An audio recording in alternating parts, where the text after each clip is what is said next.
You know what? In typical Nef fashion, I press that strum or start stream button like, I have 5 minutes. I can do whatever the fuck I need to do. I'm just gonna get distracted by something for a second. I got distracted by something for 5 fucking minutes and I've done no setup, so give me like 2 seconds here. I am an idiot, but we all knew that. Alright, I think that's everything I need to do. Yo, what's up? We're here. How people doing today? How's the chat? You just find my Pokemon sound a lot.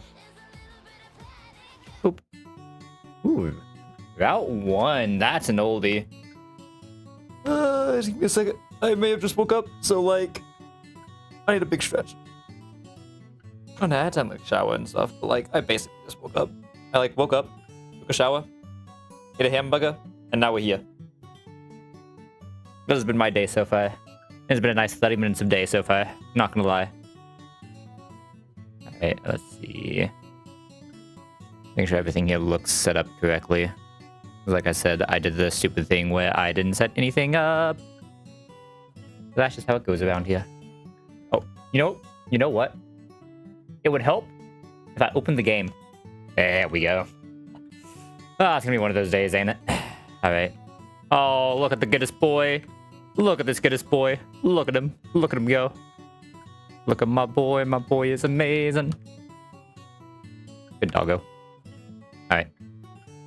What are we doing here, by the way? Alright, we just got a Nidoqueen. Hey. Also, like, low-key, I don't know who the fuck is currently going against Glowbro. But, like, yeah, that's gonna be fun. We'll get there when we get there. Alright, what are we doing? What are we doing? What are we doing? What are we doing? What are we doing? Who are we on here? We just beat the legendary Hiker Mike himself, and my entire Google is blocked. Okay. We just beat the legendary Hiker Mike himself. I've not added this Nidoqueen into my collection of things. Actually, can I use a ground type against that, maybe? I don't know who the fuck I'm seeing against Glowbro, man. It's always so sus. Where is what I'm looking for? What am I looking for, chat?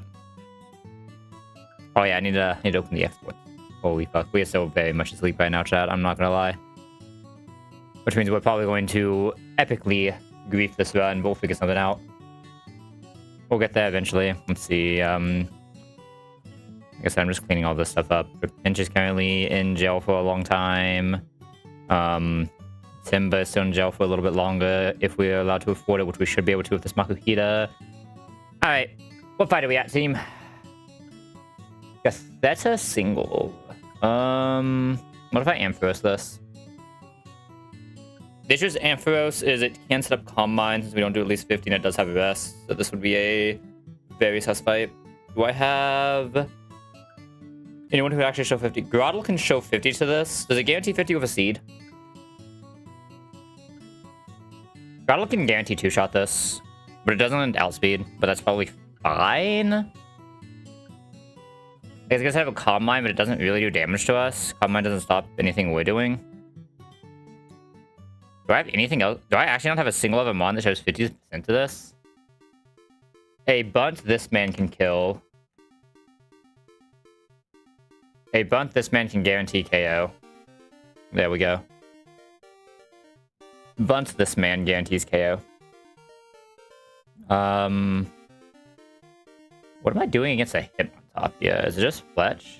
It's gotta just be Fletch, right? Surely one of my 507 ground types can take care of a toxicity. Like this one? Oh, this one takes care of it well. This is usually a good Ampline. Oh wait, does it say one-shots this? Oh my god, Nidoqueen, you're insane.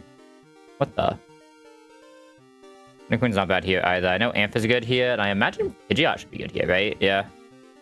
The issue with Pidgeot is guaranteeing foul play, though. I don't like that. I like Seadra. We can one-shot that. We will take in like 50 to 80-ish. Probably just goes down the line with Hitmon. They should be able to swap into any Hitmon ability and just win. Maybe I bring like one more Hitmon counter just in case. Who else can just go against this guy and always vibe? Serena? Serena should be able to vibe against this guy. I guess I need to like pivot something for Serena, but I can pivot through like a decent Ice Sponge, Ito, right? I probably won't need to pivot. We'll be fine. Hey, oop. Oop. We want that guy. We want this. This. We want this. I decided I wanted Cedra. Or I decided I wanted someone else. I decided I wanted Serena. Serena and Ito as a backup. We pre-bun the dude buddy guy. The Hariyama. And everything else should just be free. But I didn't need anything else on Hariyama, right? We'll be fine just that. I believe in him. You got this, buddy. Alright. Time to somehow fuck up the first fight of today, because I'm feeling it's one of those kind of days. I'm too tired to do this right now. But like, I also want to play Pokemon because I'm bored. Pokemon is fun. That can never kill. Heal for fun. Payback always kills, because we're got Hariyama. Oh, it actually goes toxic here. Interesting. I'm very surprised. But I don't mind it, because I can still just Nido here. Get out there, Queen. Last time we get to use Nido Queen. Wow, this new Queen is kind of insane. Can him not even kill here? I know it's using Ice Punch, but can it kill? 66, it can't. I should go for a slow, right? See if we can get it. They choose this isn't Ice Punch, but Legenda eats Ice Punch well enough, and it should be fast with the -1 to just win. Anyways, it has to Mach Punch that sees that we outspeed kill now. Sableye comes out. Can I just straight fight the Sableye right now? Or do I have too much attack? I have way too much attack to straight fight a Sableye. I'm just gonna go ahead and Amph. Amph is just like always a very clean line here, right? The pushing Shockwave. Will-O-Wisp doesn't really matter because we're Ampharos. We're using special attacks. We are sadly... Oh no, we're not slow. That's just Prankster, right? And the Foul Play can do 60 here if it max crits, which is a little weird. Foul Play can do 60 here. This is always Foul Play, it is, right? I would actually think then. This is always Foul Play. Can't really go back in Hariyama either. What if I just go Palp here? Palp's also a little sus. The issue is I can die to like double crit Serena, right? But I think I am supposed to go Serena here. 6. Okay, so we should be safe from the second crit. This is probably going to Will-O-Wisp here, so I should just Magical Leaf, right? The Dropkick still will just do more even bounce. No, I should Magical Leaf. Oh, it actually didn't. Interesting. We need to just win, right? Okay, there's the Will-O-Wisp. Yeah, we definitely just win now. I just didn't go for the immediate Will-O-Wisp, though. I guess it doesn't have anything that actually gives it a bonus to casting Will-O-Wisp, right? Alright, am I just leading Dreadnought next fight? Probably. Dreadnought usually feels like a pretty good lead for this fight when you have one.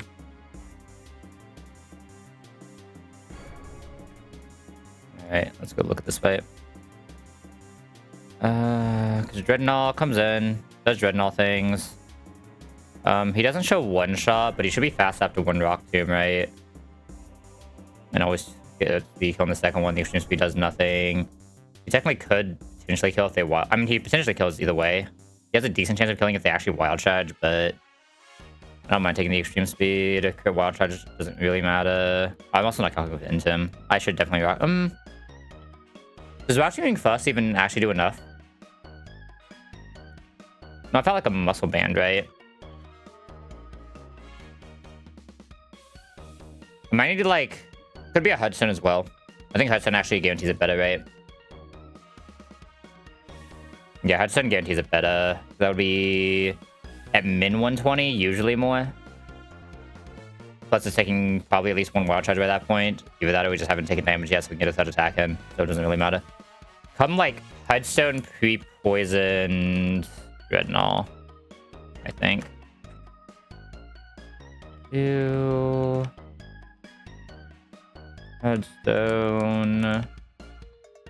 Poison. Dreadnought. That way we just can't... We don't have to worry about the Will-O-Wisp if we do this, right? Yeah, because we're not attacked, so it means we can't just, like, super clean this because of the Intimidate. That's what I'm most afraid of. I don't have a good speed control for a Fufu, right? I'll come back to that later, see how many slots I still have. Hariyama is quite safe here. Hariyama is like super safe here without even... Yeah, Hariyama can just like straight go out here. So can Salzbuck. No, Salzbuck cannot straight go out. That is Omega Cap. Yeah, Hariyama could just go straight go out here. Easy kill with one Vital Throw. Doesn't even need to be buds for extra damage. Never even dies to double crit. The only worry here is like a Shadow Ball pivot into Special Defense minus. So just try to not pivot into Shadow Ball, I guess. I imagine Nito's insane here, right? Are we fast after -1 with Speed Tide -1? Saj. Help's also probably insane here, using a very similar strat. Fast after the -1. The issue with Palp is it's baiting Crunch, though. I don't think this baits Crunch, right?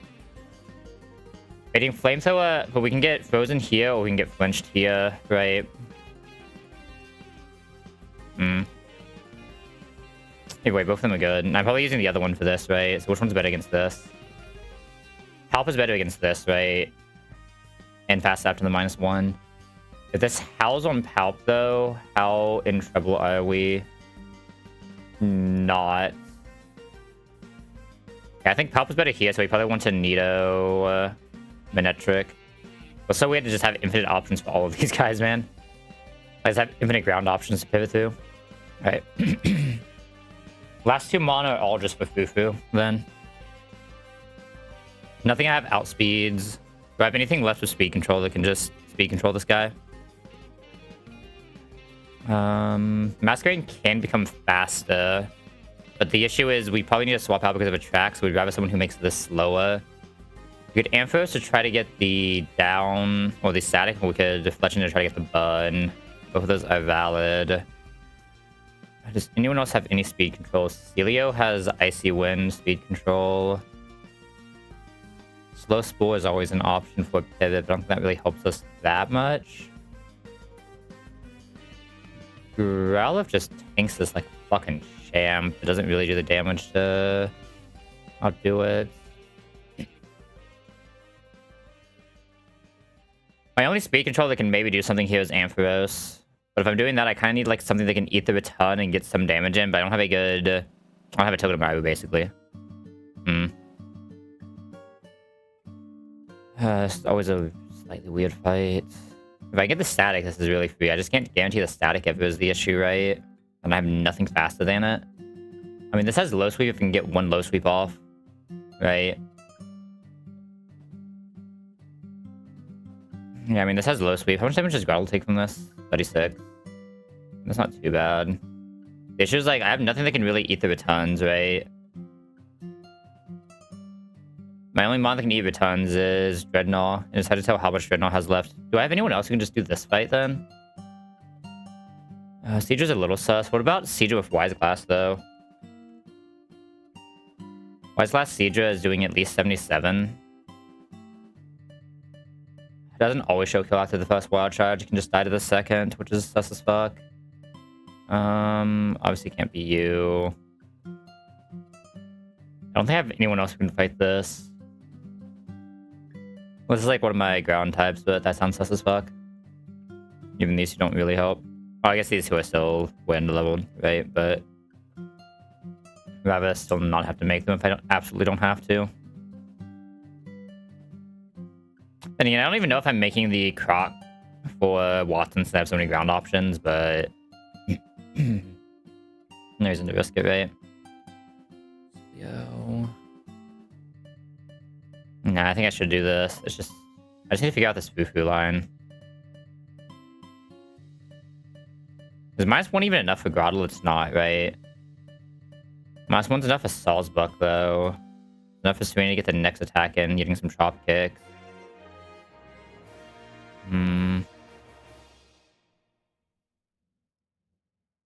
Out of the mon that will outspeed after this, what does the most pure damage?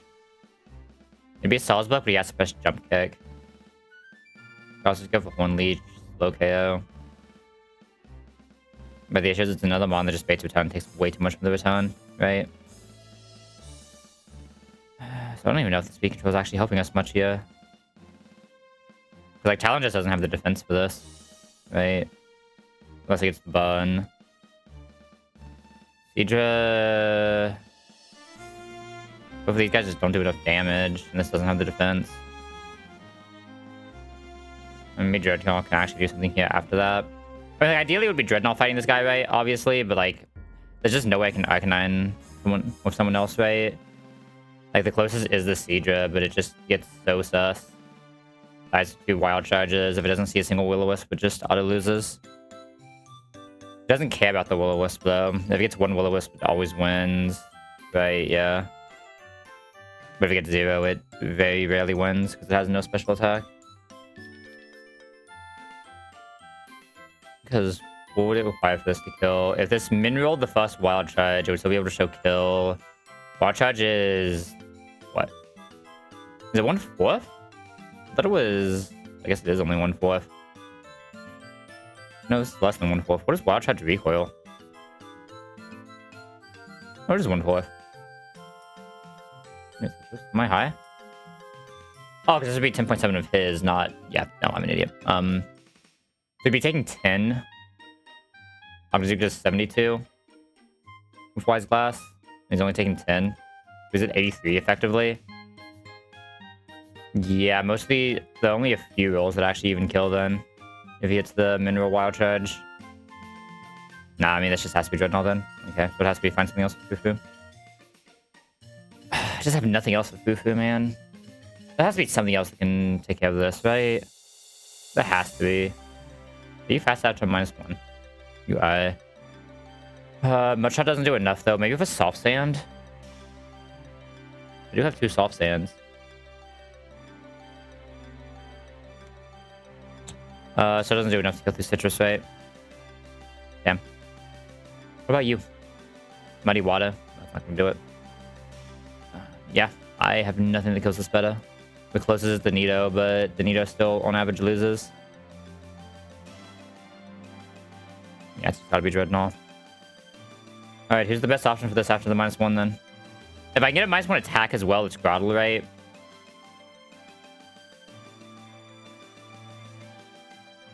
If I get the -1 attack as well, it's definitely Groddle. Like, Groddle is just the thing in my box with the most defense left, right? I mean, Groddle does tank the return well if it doesn't get crit. But not like that much better than Groddle even. Nah, probably just Groddle, and we just vibe. Surely I have someone else who can just like come in and do something, right? Kinda hate this line though. Did I just have an Amphos here? It feels weird not to be bringing Amphos, but I think it's correct not to. Like, Amphos is usually really good on a fight like this. I guess Amphos has no defense is the issue, right? That's why it's surprisingly not good here. I think that's what it is. Oh, wait, Amphos isn't here, right? Yeah, Amphos has very little defense. Okay, that makes more sense. Item-wise, I shouldn't need anything specific, right? Nito into Manectric is just a pretty safe line. Nothing really bad can happen there. I guess we can get static. We should be using Flamethrower anyway. We don't care if we get burnt, but we could get static. We could get frozen. I could just come pre-burnt. I think I can pre-burnt on Nito. Just using special attacks anyway.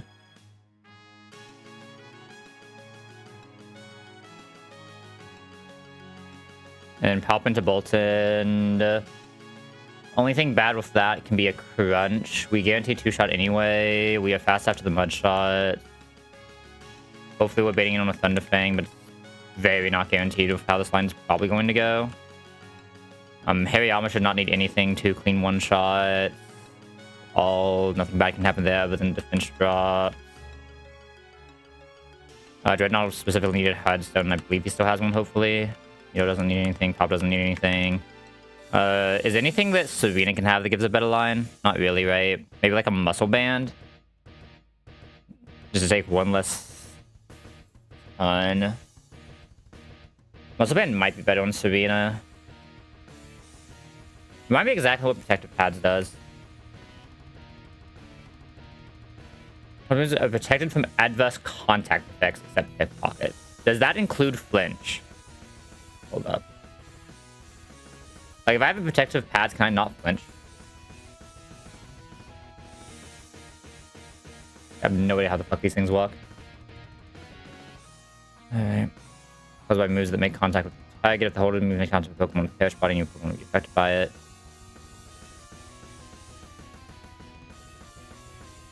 That's when I make contact, though, not when someone else makes contact, right?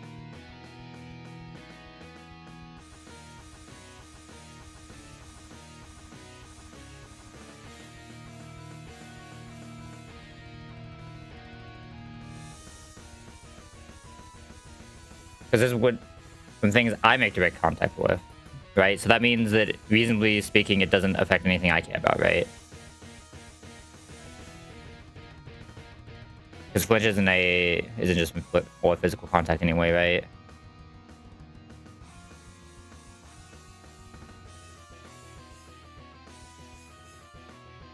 I'm pretty sure it's only holders move. Oh yeah, it's only holders moves. Okay. That does not help me from flinch. Sad. Yeah, I think I'd rather just have slightly more HP to hopefully actually get the speed attack downs. Do I care about? I probably care about the attack down more, right? As the first one, but the speed down guarantees the attack down, right? But the attack down is more important, but the speed down guarantees the attack down if we get there. So we should go for the speed down until we only have one attack left and go for the attack down. I think it's the better play.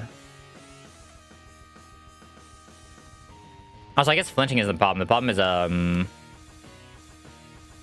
an idiot. The problem is attract, not flinch. You need to heal just to be safe. Alright, Vito Corgi time. Vito Corgi, when I have the slowest box to ever exist, is gonna be fun. We actually might have the slowest box to ever exist, though. It's kind of insane. Alright, we're gonna rock Tomb. Saw the initial wild charge. Oh, I guess it can't see burn, right? Maybe we should have rosted. I think the odds of us not killing here are very small, though. I should have to extreme speed now, if nothing else.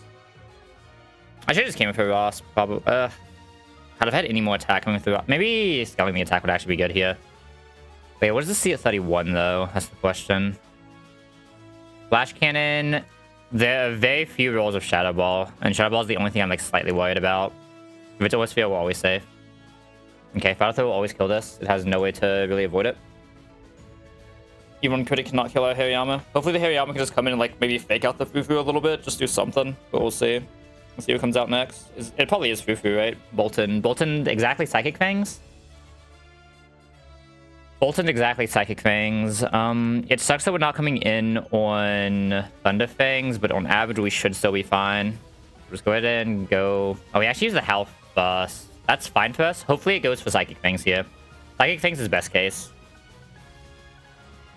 There's no way for this to stop us from getting the Mud Shot, and because we Mud Shotted, we should now be faster at -1. We can confirm that one more time. Because we have faster, we can just press Mud Shot and win. Which should help. Help also still has a little bit of HP. Can Palp always live a crit return here? Crit return is 73. No, there's no way. Does it die to non-crit return? No. It feels really bad to go straight Serena here. Right, at least into a return. How much does a crit return do to Dreadnought? It can't crit. Dreadnought always lives the return here. This is guaranteed return. Which it should be. I'm gonna pivot through Dreadnought here. I use the attract, which is still best case, because the important thing was we just can't take a return now. That was the actual goal. Because return could never do 18 here. It just gives us a better Serena line. Until... I think we go for the slow first. Okay. Using return there is really good for us. So we are faster now. Return crit onto Serena is 49. So we're allowed to go for the attack -1 here now. If it goes for the attract, I'm kind of down to go for another slow. Okay, we can still die to crit. Here's the issue. So with attack down, we're going to go and go Groddle. The issue is with attack down, I believe this doesn't show kill, right? On return, if it doesn't crit. Yeah. So this can still attract here, which would be weird. Hopefully it doesn't. Okay, return is best case. I think we're going to try to get the Sand Tomb. Yeah, use the attract here. Sand Tomb on average will be highest damage if we get to do 1 attract, right? I'm going to be here for a while. I just don't think I can keep Serena out right now, though. Okay. Now, the choices I can either go for heals or I can go for Seed Bombs. I think the answer is Seed Bombs for a little while here. Immobilize this much is really bad, though. I need to hit through, like, 1 time. Fuck me. We do survive one more. We can press the button one more time. Okay. Surely we have to hit through one eventually. Really good kill, though. This is random move. Random move doesn't matter because we just Nito. Oh, Thunderbolt is best case. Holy, that's insane. All right, now we should just always straight win. There's nothing this can do to us. It's gonna Ice Fang, which don't even matter, and we can't get frozen. We should be fast after -1. And easy game. Yeah, I mean, that Fufu line feels really sus. Maybe I should have risked one more crit on Serena. I don't know. Because, like, I'm risking crit on Serena, instantly losing a Mon, versus I just need to hit through, like, 2... Like, on average, I need to hit through, like, 2, maybe 3 on Grottle, right? I guess one of them has to be kind of early to set up the Sand Tomb, though, with the attracts. Like, you can also just not see attract, right? So, it's kind of weird. I ended up working out, but still. I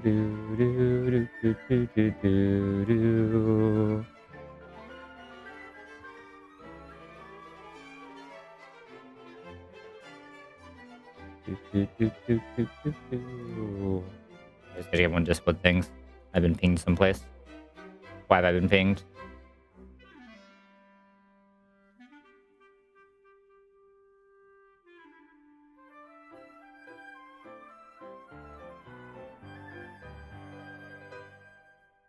Alright. Which fight is next? Next is Orbital Double Fight. Ooh, double fights. I feel like I do not have the box for this fight, though. I ain't gonna lie. This might actually be a potential cook angle.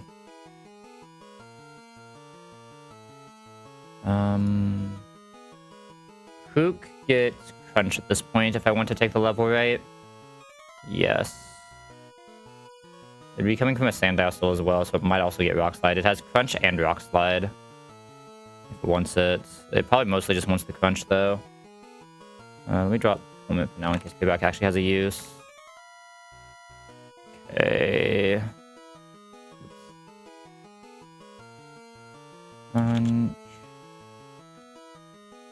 Bug Buzz can show outspeed one-shot, which is worrisome to say the least.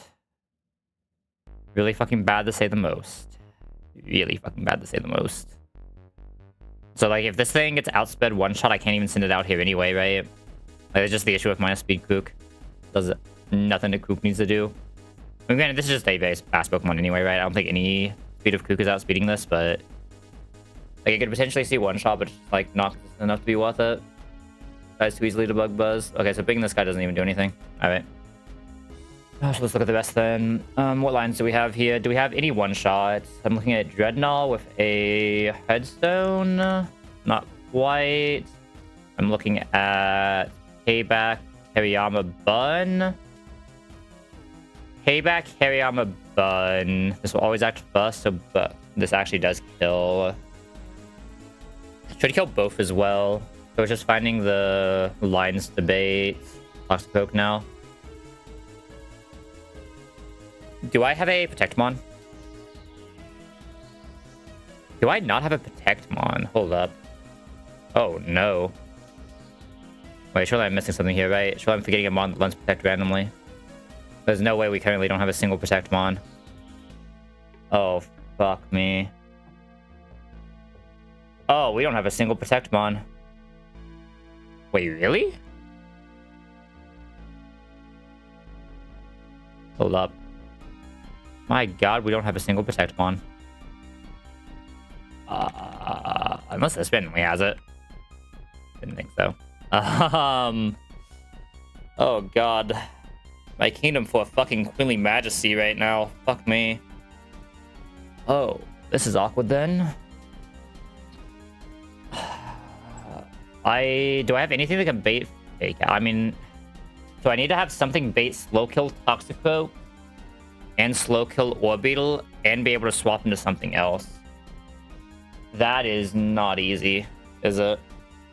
It might be Parasect. Parasect baits Bug Buzz at 59, which will also guarantee Poison Jab. And I have to swap into Poison Jab, Bug Buzz.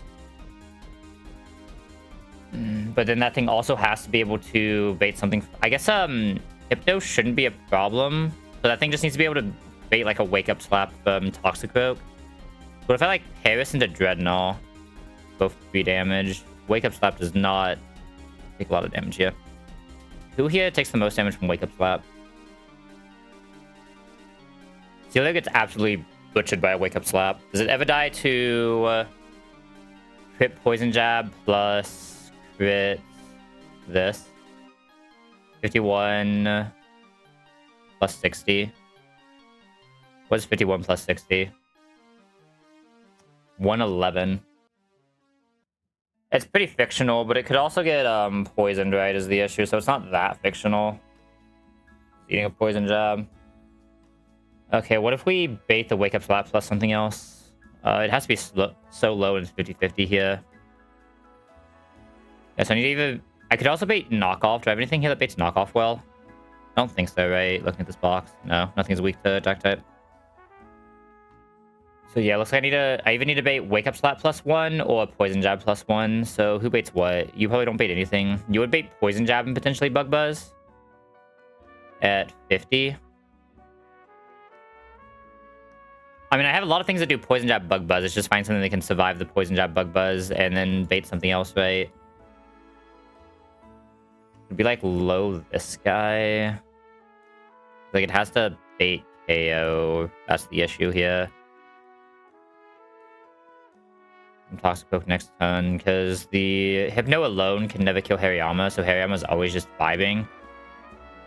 Right? But I need the 2-turn pivot here. Okay, so... Hold up. What Mon actually have options here? You don't really bait anything well. Realistically, it's who can bait something from Orbeetle, right? You can... I mean, I have a number of things to bait Bug Buzz. Do I have anything that baits guaranteed Psychic from Orbeetle? Legend to guarantee is Psychic. Okay, so we can get Psychic Poison Jab guarantee. Okay.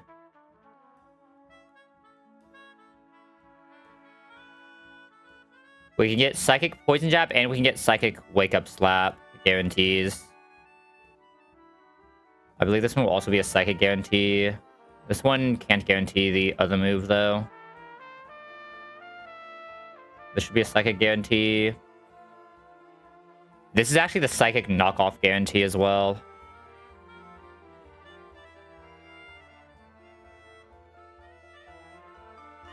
And then any of my grasses effectively get the other one. So these are the 4 opening lines I can take. Okay. And they each bait something different. So this is Psychic Poison Jab. I have something that eats Psychic Poison Jab well. You'd be you, right? But do you always bait... I need you to always bait Wake Up Slap after then. Right. Just 40. I mean, you're taking 40 here. You're taking 10 here. No, you can take 30 here. So... Let's just actually do straight math. So the worst case for Dreadnought versus the best case for Dreadnought. Best case for Dreadnought is taking 33... Hold up, I need the calc.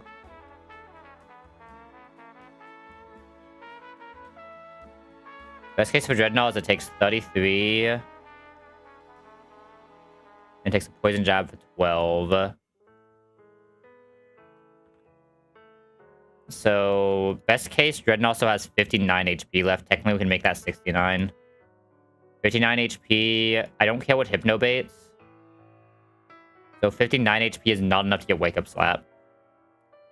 In the absolute worst case for Dreadnought, since he can't get crit, he can take Psychic for 40. He can take Poison Jab for 14. It's basically just make sure he survives the worst case while always baiting the good case, right? And then he takes Poison Jab is badly poisoned, right? It would only be 1/8. No, Poison Jab is regular poison. It's which one is badly poisoned then? Oh, either way, this is just regular poison. This is 1/8, not 1/16. So what is 1/8 of 104? Minus 104 over 8. Okay, so he has enough HP to play with then. Because he's at least 37 here. So as long as I don't have to... And at 59 for the best case, how low does he need to be? 59 minus 42. So he should always have at least 20 HP left. So in the worst case, if he has 20 HP left, what happens? Does he bait something else? He will not have an item. So no, he always baits Wake Up Slap on the second. So that's fine. 1 HP technically would bait the Hypno as well, though. So I need to keep that in mind. So I just need something that takes minimal damage from Psychic and Wake Up Slap for the repivot in, but a 17 HP damage guy should do it. That hits 87, which minuses into 28. Wait. Sorry. That hits 87, which minuses into 42. And 42 should be the number we're looking for, right? Yes. Okay, so we need a 17 pre-damage. So we need an 87 Dreadnought here. I think this line walks pretty well after that.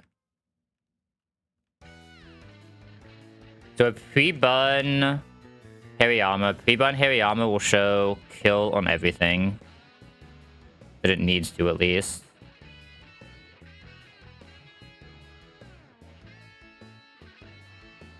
Let me just confirm that one more time.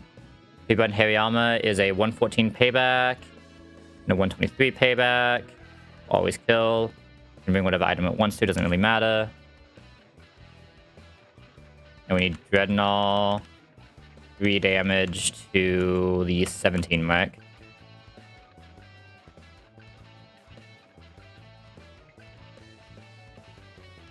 Or not the 17 mark, but to the 87 mark.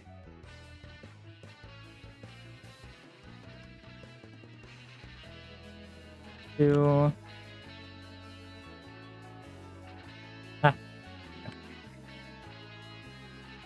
We need Dreadnought to specifically not have an item. We want Hariyama to be burnt. And then the Pokemon we're using to bait in for this line to see exactly Psychic and exactly Poison Jab is Fletchenda, which will also have no item. Let me grab Fletchenda real quick.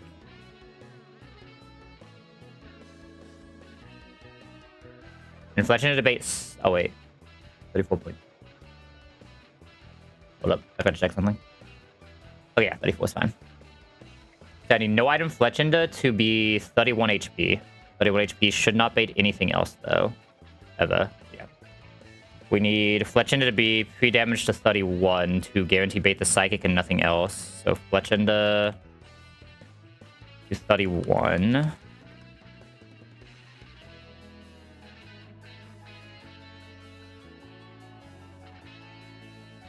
How much HP does he have?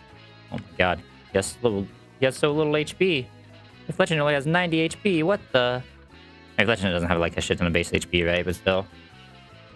6. 9. 1, 2. 3. Antidote, no item Fletchenda. Our lead is Hariyama plus Fletch. Okay, then from here, it's just take whatever does well into everything else. Hariyama actually does pretty well into the Toxicroak as well, to be fair. I don't know who I'm going to use for their Hariyama, though. Hamida Queen just looks like an insane full pivot, right? You can take knockoff, that's fine. I just can't, like, soft stand or something. Fletchenda has to be taken here. I'm not really that afraid of the Toxicroak. I'm more afraid of... Hariyama, right? Oh, I also still need someone to swap into a Wake Up Slap plus potential Psychic, right? So who can swap into Psychic and Wake Up Slap? You? Maybe Paris, but Paris never feels good to send out here. Throttle? Doesn't take too much. I like someone who can still do something else, though, obviously, right?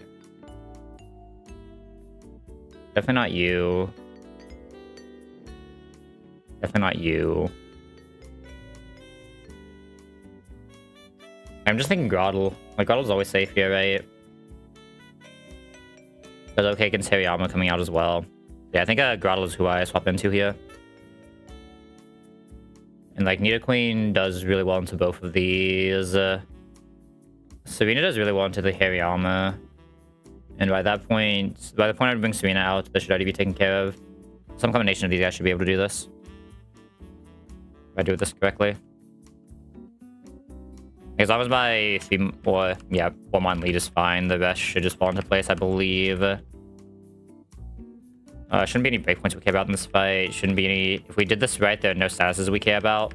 There is a... Is there a chance of Groddle being... There's a chance of Groddle seeing a Dark Void, now that I think about it. There's a small chance of Groddle seeing a Dark Void. But I think that's the only bad thing that can happen. Because Hariyama is slower than Hypno, right? Yeah. Hariyama can also have an orange. Specifically, Dreadnought cannot have an item. Hold up. Yeah, Dreadnought cannot have an item because we don't want to accidentally bait, like, knockoff somehow, right? I think there was a small world where we can accidentally bait knockoff. We also have an exact HP, so yeah, we definitely can have an item. Okay, so this should be good. I guess you can argue I could heal Dreadnought a little bit and then poison him so Groddle can have an actual item, right? But it's too late for that. But that would have been the correct play, right? It's like pre-bun Dreadnought, so it has just a little bit more HP, and then pre-buns down to the same point, and then Groddle can never get Dark Voided. But I think the Chesto is fine, because seeing the Dark Void is also fine if we just have more HP because of it, right? Should be good. Alright. If we did this right, we should be allowed to pay back Orbeetle into swap into Dreadnought. Should be Psychic and Poison Jab. That comes out. That's up by Bun. Let me see what Dreadnought's HP is. Dreadnought ended up with the 36 HP line, which that does sound like it was in the window, right? Yeah, that was in the window. 36 HP. I'm just trying to make sure 36 doesn't mean anything stupid happening. It should still be Wake Up Slap. And still does not guarantee the Psychic. Either way, we're going to pay back this, and we're going to swap into Groddle. Wake Up Slap is fine. Poison Touch is annoying. Get that kill. Okay. Now, I believe the sees kill into Groddle, yes, with Poison Jab. Yes. Did it ever see kill into Hariyama at 125? There's absolutely no way, right? This guy's like super tank. Oh yeah, there's absolutely no way this guy sees kill. So probably just gonna go ahead and I think Vital Throw is highest damage onto Kogunk. Does this have a Lumberry? It has a Papaya Berry. We go for the Paralysis as well. I think I'm actually gonna go for the potential Paralysis. And then on Guaranteed Poison Jab, we'll just swap into Nido. Oh, huge Paralysis actually. Insane Paralysis. Alright, that means we should just be able to kill Hill with this plus Smudge Shot on Outspeed. We get into Hariyama here. If Hariyama doesn't see kill, it has to press Fake Out. And Hariyama should not be able to see kill here. Hariyama can never see kill here, so this is always Fake Out, so we can just go for highest damage, which would be Vital. Does this have a Love? It does, so yeah, we Vital and we Mud Shot. Even though this... No, it says Bomb, for sure.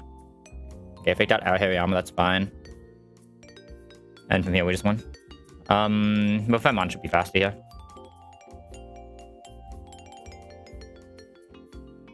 Yeah, thankfully that double fight is super easy if you have a good opener. You can just like clean sweep, right side.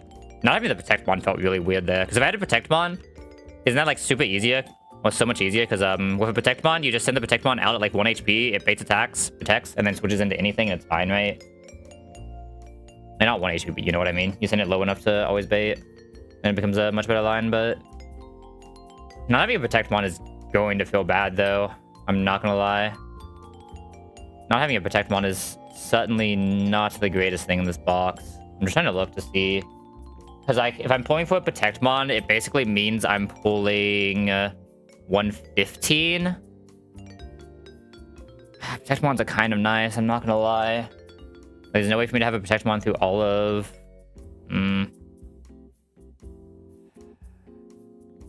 What is the likelihood of getting a Protect Mon on 115?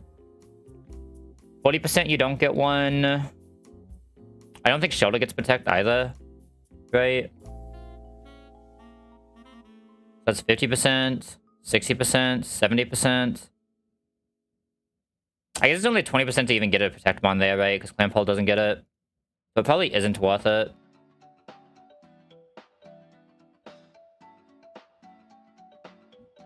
Yeah, probably just isn't worth it. It's a very low chance of actually getting Protectmon. Ugh. When is the next, like, reasonable Protectmon I get, then? Hold up. What about 117? We haven't pulled 117 yet. And there's actually a decent chance I might have to, even without a Magna Pull. I may just have to pray for the high roll still, depending on how Shell looks. I don't think there's a single Protectmon here, though, right? I don't believe that a single one of these is a Protectmon, Sash. Okay. After this, it's altering. Does Riolu get Detect? I don't think it does, right? It gets Endure. I don't think it even I'd have to scale Endure, though, and that does not sound fun. So no reasonable Protectmon there either. Also, am I staticking for Magnemite ever? I might be staticking for Magnemite. I mean, Magna Pull is actually really good, right? For Desert. Because Magna Pull can just see the Excadrill. That actually sounds like uber insane, right? Yeah, so actually, Magna Pull is really good. I might just always pull that in altering with a static. Well, not always pull it, but you know what I mean. I'm probably going to go for that 50-50 with static. It just sounds good. But it's still no Protectmon. I still don't think I'm pulling 115, though. 115 pull sounds sus. Alright, next fight. Can Hariyama show one-shot bunt? With a muscle band? So close. So close. Oh, you're so close, buddy. 75% chance. But that's not 100. Can you guarantee 2 hits? I mean, he can guarantee 2 hits.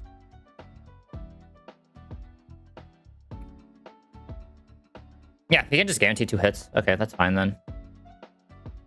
If he guarantees 2 hits buns, he can just still do it. He does have to be bunt, though, with that HP. But he can just double hoop. I guess he also gets fake out, right? Oh, wait, he also gets fake out. So he actually does one-shot this with muscle.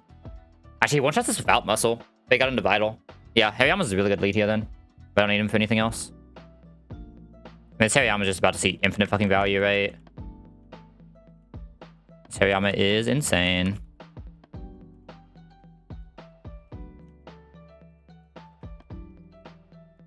This Hariyama is definitely the reason I'm more okay with not having Evo this Gerda. Oh, we always know which Dreadnought for that. No questions asked. Doesn't matter what the Dreadnought is. The Dreadnought just destroys that. We want a Raspberry on it just to be safe, but it realistically doesn't take damage. Serena, how does Fletch do into that with no item? Not great. Just AOAs. The issue is everything it has is also physical, right? So if it gets drop kicked once, it no longer shows that it damages Synthesis. But one bun, it just already won, right? What about Nito, actually? Nito double Sludge Bomb. Doesn't care about the minuses. I can't come with Poison Point is the only sad thing, right? Well, not Poison Point. I can't come with Poison Bud. I think it's supposed to be Nito Queen for this, then. That looks pretty consistent. Can come into most attacks, kills in 2. Always survives 2. Does that include if it has an item? Yeah, it always survives 2 even if it has an item. We'll probably give it an item just so it has a chance of healing. Because it's not actually taking more damage from that, right? Double Sludge Bomb kills. It can't synthesize. Low click doesn't matter. Yeah, Nito just destroys that.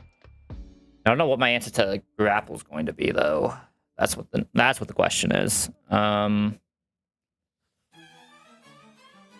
I looking at Fletch for that? Liquidation does way too much, right?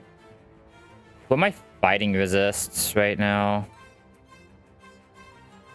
Do I just, like, not have fighting resist? I mean, these 3 are pretty clean into any swap. This is clean Grottle. So So I can bring 2 for this as well, if I need to. It could just be like Fletchender coming in for an air lace kill if something else can get it low, right?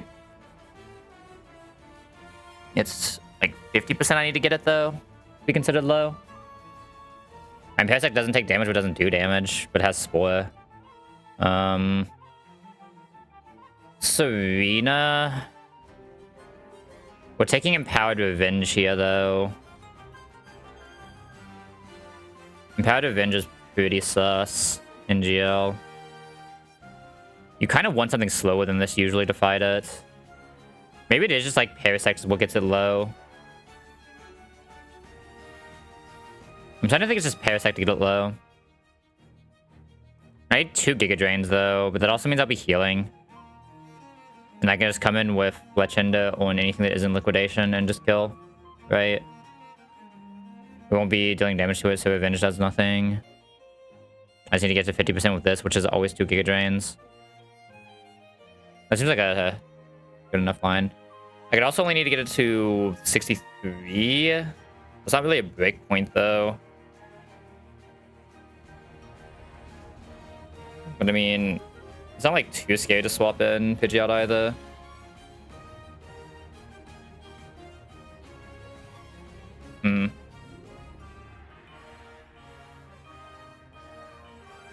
Can Pidgeot come in on 1 and then just get the damage in? It's kind of hard for Pidgeot to come in on Revenge is the issue, right? It's very hard for Pidgeot to just come in on anything. It's probably baiting a Revenge. Yeah, I think well, I mean, no, because Pidgeot can always come in on Revenge, right? Like, Pidgeot can't always come in. There's no reason not to have Pidgeot here instead. Just for more damage in case something stupid happens. Let's add something that does more than, what is this, 63? It can also be Wise Glass, right? Even more. Oh, wait, this is Wise Glass.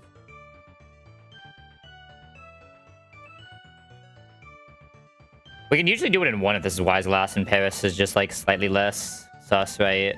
It's not even that bad. I should Wise Glass this. And just do that. Okay, I think that's a pretty consistent line, though. Oh my god, Parasect is coming out of the box post-Roxanne? Who is this man? Where are my Wise Glasses to Pidgeot? Let me actually do this real quick. I don't think I've done this in a while. Oh yeah, I don't know if I've done this ever. What the? Everyone has something. You used to have a Never Melt Ice. Have I not used Seadra since Roxanne? There's no way that's true. I used to have a Never Melt Ice. Don't ask me why I took the 2 that I actually care about there. Those actually need to stay there. I need Wise Glasses. What were those 2? So it's Oran Harriet Hama, it's Ross Dreadnought, it's Oran Nido, it's... I think it's Miracle Seed pre-Poison Grotle, or is it not Miracle Seed? I know it's pre-Poison Grotle. Let's not forget that this time.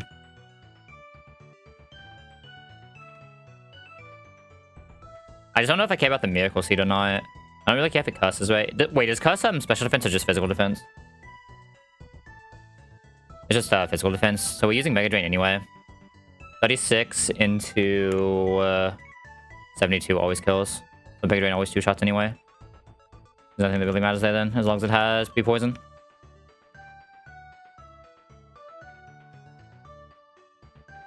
Parasect can just be this as well. I guess Parasect Miracle Seed would guarantee the Wise Glass combo, right? And Parasect shouldn't be able to take more than 50% and never shows a boosted Revenge. Unless Revenge is anti-Prio and I'm an idiot. Is Revenge negative Prio? It is. Revenge is negative Prio, so this will always be 120. So I can take 53 from here after taking Ward on Swap in. It's potentially possible for me to say... I guess I also am healing with Giga Drain here, though. And what percent do I need this to always kill if this has a Wise Glass again? It has to be 32. 32. There's no way for me to guarantee that, then. They're just going to do 32, right? It'll always be a little sus. So this might always have to take 2. Can this see revenge? It can, but very rarely. If I, on average, have to do 2 here anyway, it should just be an on, I think, right? Maybe that's wrong. I mean, how much healing does Miracle Seed give me, realistically? It's 25 to 22. It's like 1 HP. I think that's better then. I think the non-Miracle Seed route is better.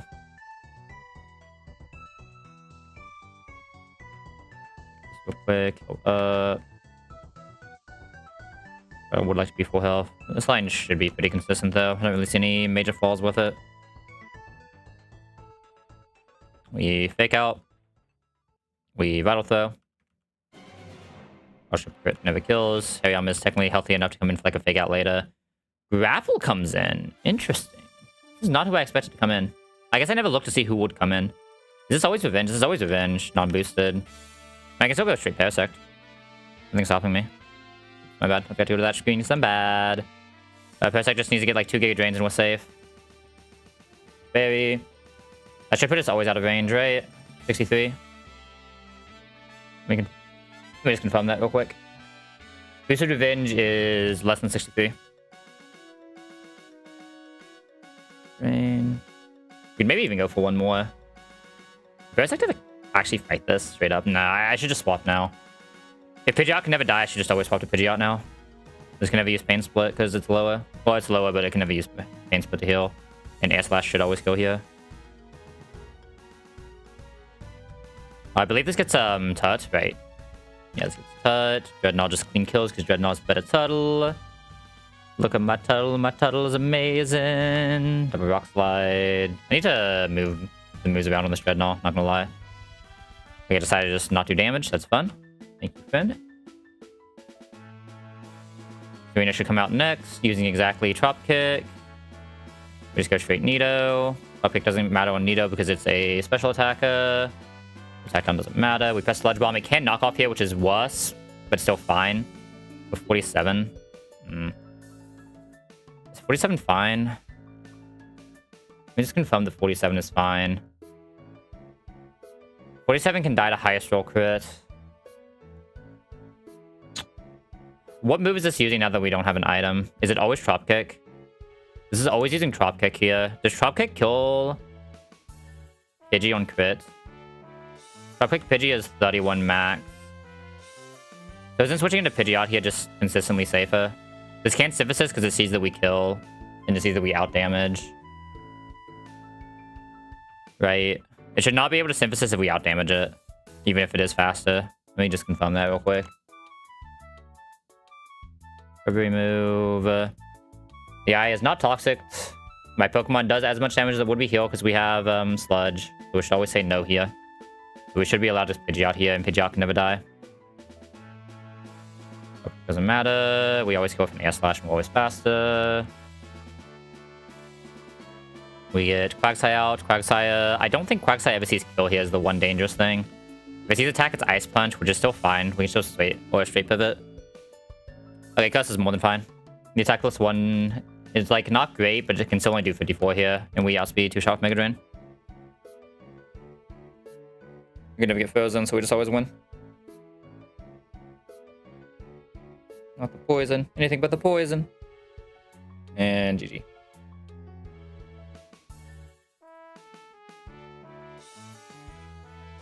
Switching to the Pidgeot thing was definitely like kind of fucking huge bog though. I think did infinite. Like Nidoqueen usually wins that, just not always, right? I'm surprised it actually saw the damage to potentially see kill there. I mean, it's because it saw the knockoff, right? That was always the dangerous fight. Okay, next fight. Just saying Hariyama should be good here. Is this true? A Bunt Hariyama guarantees 2-shot. Yeah, Bunt Hariyama guarantees 2-shot. It's just Hariyama kind of is what wants to be here as well, right? So do I have something else that can do this consistently?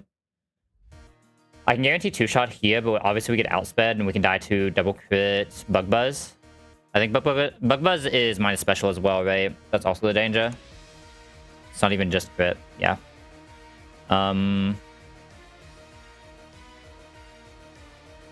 We're a little safer here. What's a 5-hit Water Shuriken? A little safer, but not super safe here. I'm looking at Pidgeot, honestly.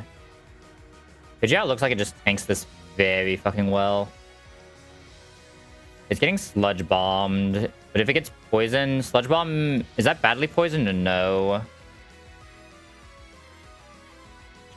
I'm worried about getting poisoned on the Sludge Bomb crit. We could come pre-cherried and it basically has to double crit.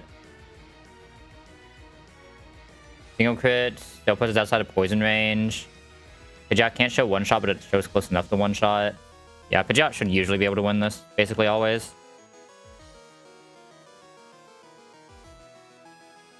I could also just pre-bun Pidgeot, right? Bun is 1/8, or 1/16, which is what, 6%?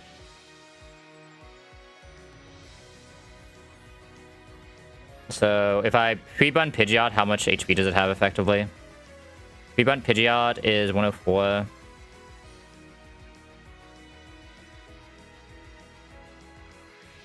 It has 102 HP effectively. It only dies to double crit, but it will die to double crit. It won't always die to double crit, but it can die to double crit.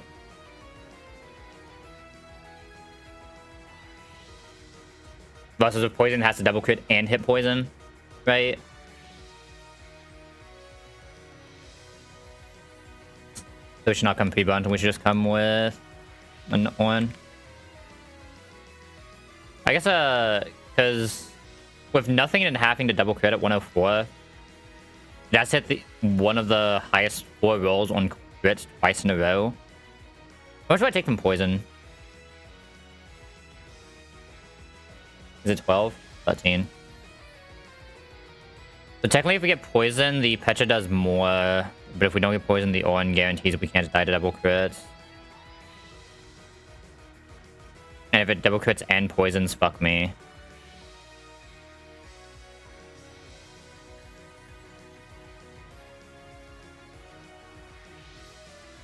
I'm gonna On here. Because like it has to double crit and poison to kill there, right? Whereas just double crit can kill. Like it's always gonna double crit and poison, right? I refuse. Hariyama should just be able to clean swap in on Pleasant always. Doesn't even need an item. And I believe Hariyama should guarantee a drill run or double hit for a Dreadnought pivot. Is Dreadnought faster after a -1? No. So it does need a one-shot, which means it probably needs to have a Headstone. In case that fails, bring like Fletch into Ampharos for another pivot attempt. And just bring... Do I have anything? I have no prio moves, do I? Other than Fake Out. That's insane.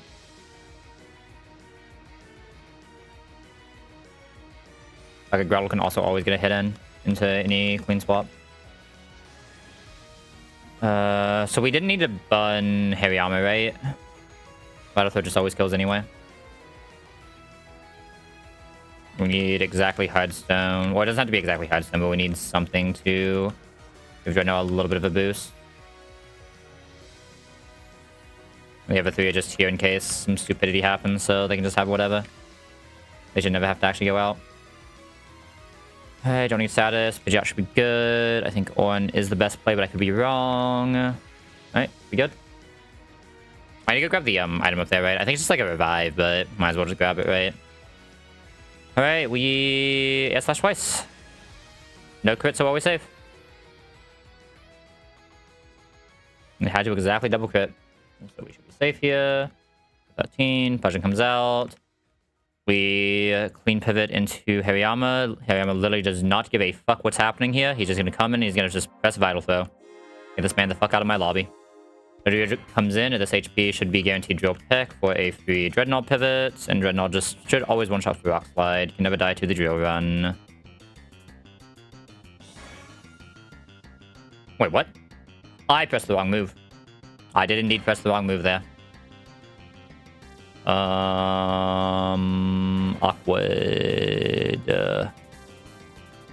I forgot that I finally moved the moves. This is guaranteed drill run, yes? This should be guaranteed drill run. Drill run can show kill. If we pivot Fletch and we can get a drill peck to go into... We'd also just drill run into Grottle here, right? Grottle can never die to 2. This is why we bring Grottle. Yeah, Grottle can never die to 2. Drill peck on Grottle does at most 80. So as long as it has 80 HP, we're fine. This is why I brought Grottle. And when I knew I could swap in for 1 HP if I fucked up. Because I'm an idiot. Alright, I'm an idiot. I might have been able to actually just Harry Alma into the fake out there, but... Did I turn this back one? Nope. We do not want to take 117 yet, I don't think. I don't see any value 117 gives to us right now until, like, potentially Shell. We'll decide that when we get there. Alright, Tidestone, Pre-Poison, Dreadnought, one-shot is likely lead. Oh, fucking Cecino, though. Cecino is not easy here. Fake out Vital, Chesto Berry, Hariyama, swapping into a Rock Blast is best case. Hariyama can actually usually do that since it's so bulky, though, thankfully. It has to be Chesto. We could come pre-bunt, but I don't think we need to, right? So we just shouldn't. Because Fake Out plus Vital Throw should always kill. So it's fine. We want... I'd rather be able to guarantee one shot, unless we're just fast after the -1. We're fast after a -1. So we could just Chesto Dreadnought and just hope it has more HP, right? I think that's actually the play then, if we're fast after -1.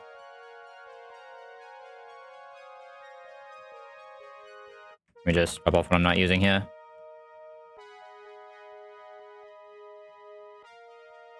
I think that guy's always going probably right.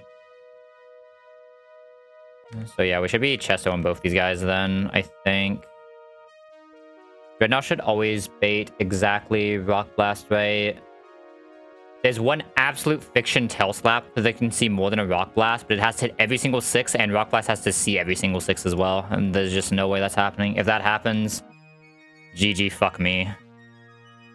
There's actually like nothing I can do if that happens, by the way. Nothing else can just go out against this thing. There's absolutely no way. Grottle is the closest, and I guess Grottle can usually get an attack in if that does happen. It's very rare Grottle... is that even true? This is 45? There's no way. Yeah, nothing else is ever getting an attack in if that happens. Just bottom line, nothing is getting an attack in if that happens.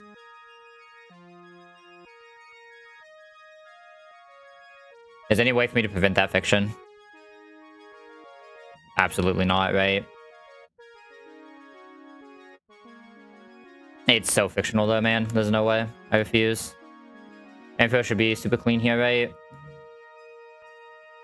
What is this bait? It should always be Brave Bud, right? So yeah, Ampharos is super clean here as well. In case Ampharos isn't clean, we'll just bring... Battle's always a good option. We'll bring... someone I don't mind to sack just in case something absolutely stupid happens. And who else am I bringing? Amy?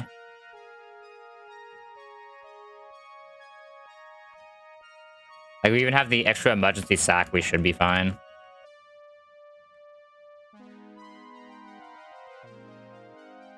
Bad guy. I mean, just having an extra mon here for a sack is, like, potentially enough, though, hopefully. Alright, we're actually gonna press Rock Tomb here. Usually, Rock Slide would kill, but I'm not gonna risk it. Hopefully, Hypnosis. Hypnosis misses. Best case. We are now faster for killing with Rock Slide. That means we'll have Dreadnought. This should usually be Rock Slide. It could go for the sleep. Oh, this could go for sleep here, couldn't it? Because it doesn't always see kill. This could go for sleep here. I want to Rock Tomb then, right? Yeah. Okay, -1 speed. I guess go for -2 speed. -2 speed. Is Dreadnought just about to fight this thing anyway? Hold up. I think Dreadnought just fought this thing anyway. Alright, good ship, Dreadnought. Good ship, buddy. Doesn't Dreadnought fight this thing too? Hold up. Hold up. Dreadnought, buddy? Good shit. This fucking Dreadnought, man. Holy shit. Here's the fucking god of fight RNG. Whose mans is this? What the... Alright, if I ever need, just like, pray to God for some random ass fucking fight RNG, whichever line has Dreadnought doing the most, probably the one we take. This man is doing fucking infinite. Holy. This is actually insane.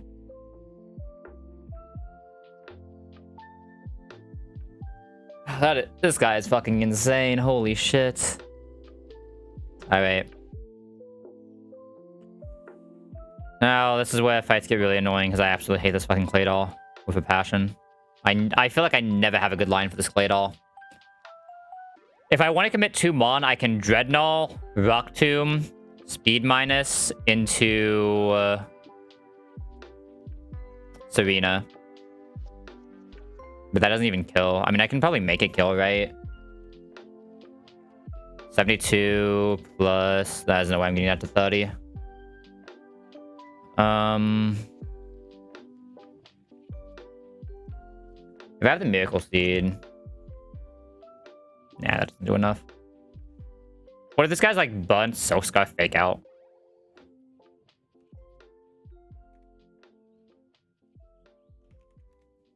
Still not enough for me to just show kill always. Why is this clay doll so fast, man? Levitate. Actually, Siege outspeeds, but dies to crit. Damn.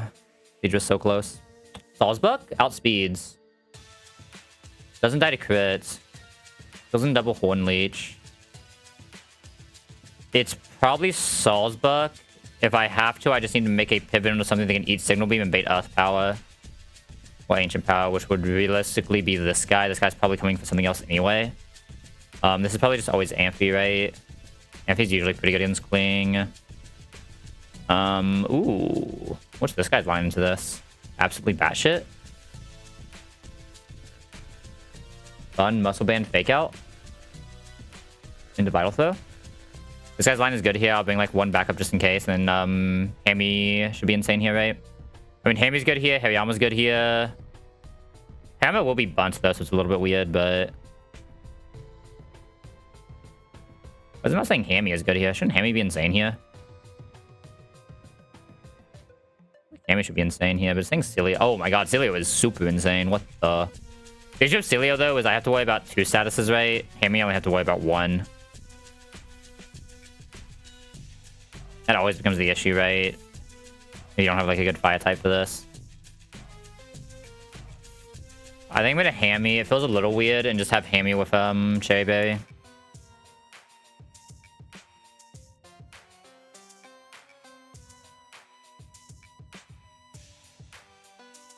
Unless I want to swap Grottle for someone else who's better against this. But I think I'd rather have another thing that helps me on Electrode, potentially. In case Hariyama doesn't quite do it. Right. I think there are wards where Hariyama doesn't do it. Where's Hammy? Oh, Hammy's not even party. What am I missing? Oh, Salzbuck. Right. Salzbuck lead. Should be able to on here. Should be able to on here. Ideally, it's just actually Dreadnought fighting Frostless.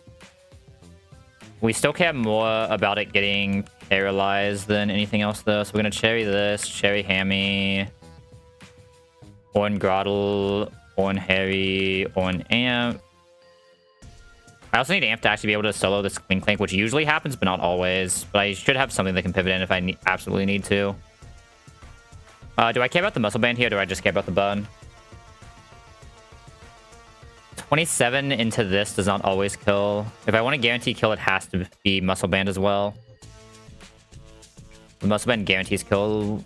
No, it doesn't. Yes, it does. Wait. Does it really need Muscle Band to guarantee this kill? Am I just doing math wrong? Yeah, it does need Muscle Band to guarantee that kill. Okay.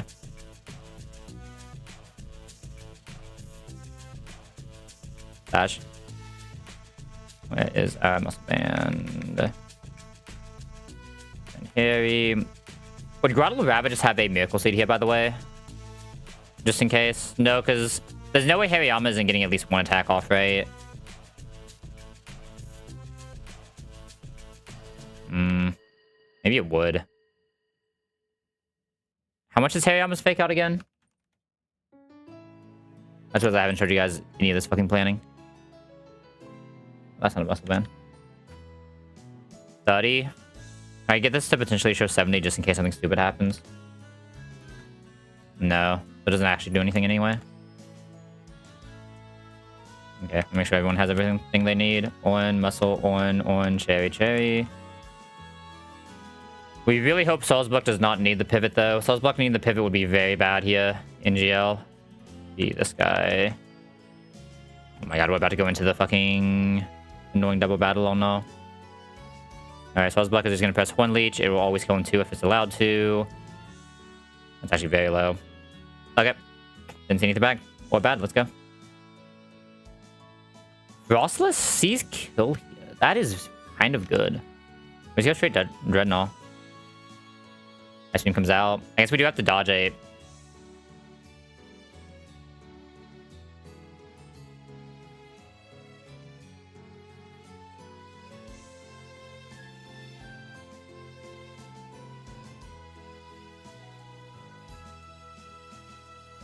Oh my fucking god, the first turn defrost.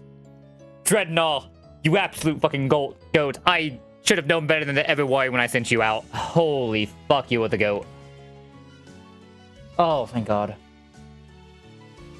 That Dreadnought is insane. Holy fuck, that Dreadnought is insane. I told you, man, if there's any type of RNG that can happen, the Dreadnought will be winning it. Even when he loses it, he will be fucking winning it. I think I'm just gonna shockwave this. That's how fast this thing is, though. It's actually not clean because of how low my Ampharos' defense is. Usually Ampharos is so clean here. I think I'm just gonna shockwave for more damage. What is a crit baton? Probably at least 58, right? There are not a lot of rolls where crit baton kills. Okay, static is beautiful, thank god. That means we're always faster here, right? Yeah. It has no prior moves. Figure out Electrode is last mon. We'll just... What move does this actually see? Now I think about it. We are 21. It can only see foul play. Which is pretty good. I mean, anything that isn't Electro Ball is good for Hariyama, right? We want to fake out. Okay, 103. There's no way a crit kills me at 103. I refuse. Alright. Holy fuck, Dreadnought, you're fucking insane, man. I don't get it. I don't fucking get it, Dreadnought. How are you this good?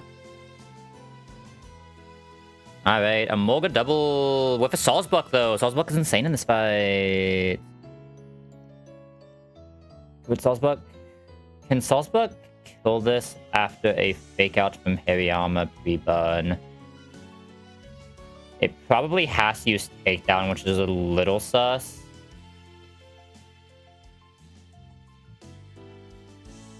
I think Salzbuck is a pivot in, not an initial lead in this fight, honestly. I think I still want to, like, Dreadnought Harry here. Just get the Emolga out as fast as possible, right? We already know that Salzbuck is always here for this fight. Grottle's probably always here, and Serena's probably always here. I wouldn't mind, like, a Discharge pivot either, so one of my ground types. Or the water ground type, right? Over the pure ground type. I mean, I have enough ground types. What if I actually do just focus, hide left side with ground types out the entire time? Ground types plus Salzbuck. Hold up. Like, what if I come pre-poison Salzbuck with a Miracle Seed? Can I just, like, straight one-shot the left side every time without speeds? Do you need my ground types out speed? Like, this is my fastest ground type. What if I just have these two out? So against this, Miracle Seed, it will be poisoned, but that shouldn't matter because we're healing so much. We clean outspeed one-shot Seeking. We need to do 20 to this. And we need to do about 30 to this. So 20 to this, 30 to this. We do enough to that, it doesn't have any prio. We do enough to that, it doesn't have any prio. I think these two just clean sweep this fight. And we just bring another ground type for pivoting into the Emolga later. Right? Doesn't matter how buffed up it is. We do have to be pre-poisoned, though. At what point does Discharge present any danger? Absolutely never. Alright, these two actually just clean kill this. I'll just bring another random ground type. These two actually just clean kill this. Just clean up this entire fight. That's insane. Holy. Okay, Salzbuck is so good for this fight, man.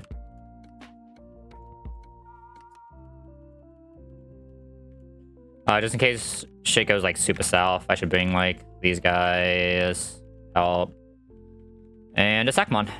In case I need to somehow delay a ton for whatever reason. I don't think I missed anything here though. We poison Saul, so we can't get paralyzed. Pop already can't get paralyzed. Miracle Seed. Saul. I guess, what is Palp actually pressing here? Mudshot. Mudshot. Bubble Beam. I'll give it like Wise Glasses.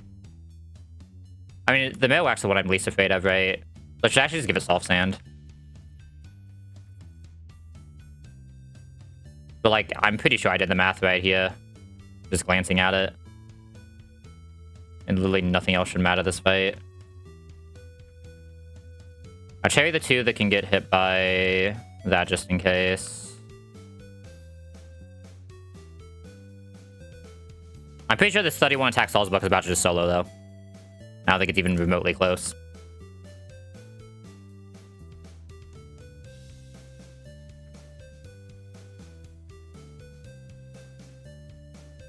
I know I've managed to do this solo before, where Salzbuck just did everything. So I'm pretty sure it just walks. I feel like I have done it before. Also, Horn Leech should be up here. I don't know why it's not. So we Horn Leech Seeking. We also go ahead and just... like I said, it's probably Bubble Beam or Mudshot Seeking as well. Both our mon should be faster. We don't care what the Emolga does. Salzbuck takes basically nothing. Can't get paralyzed because it has a thing. Who cares about that? As long as they're not getting speed, who cares? Mudshot then finishes off since Palpitoad is faster. Thank God we also have the super fast Palpitoad, right? That's the other thing that's really helping us here. One Leech. Mudshot. Uses Discharge. Because it goes first, the healing doesn't matter.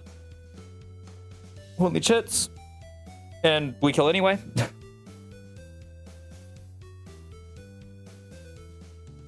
Marowak comes out.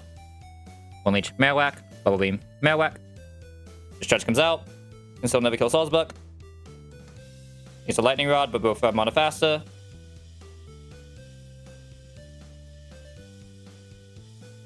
Okay, having a good fast grass type in this fight is just absolutely not balanced, by the way. Holy. Especially one that just naturally heals, right? Like, it's the fact that he's Horn Leeching what makes this free.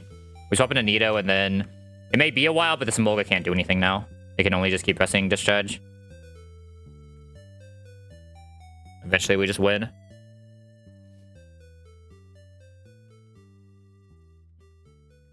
My God. Alright, we're finally on a run again, though. We made it all the way to Shell. Holy.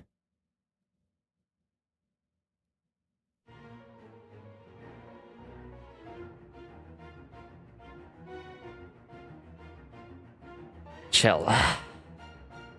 Bane of Run and Bun. For Tuttle CRI, but we don't talk about Tuttle CRI. We're just gonna pretend that Tuttle CRI doesn't exist and just not think about it for until the moment we have to.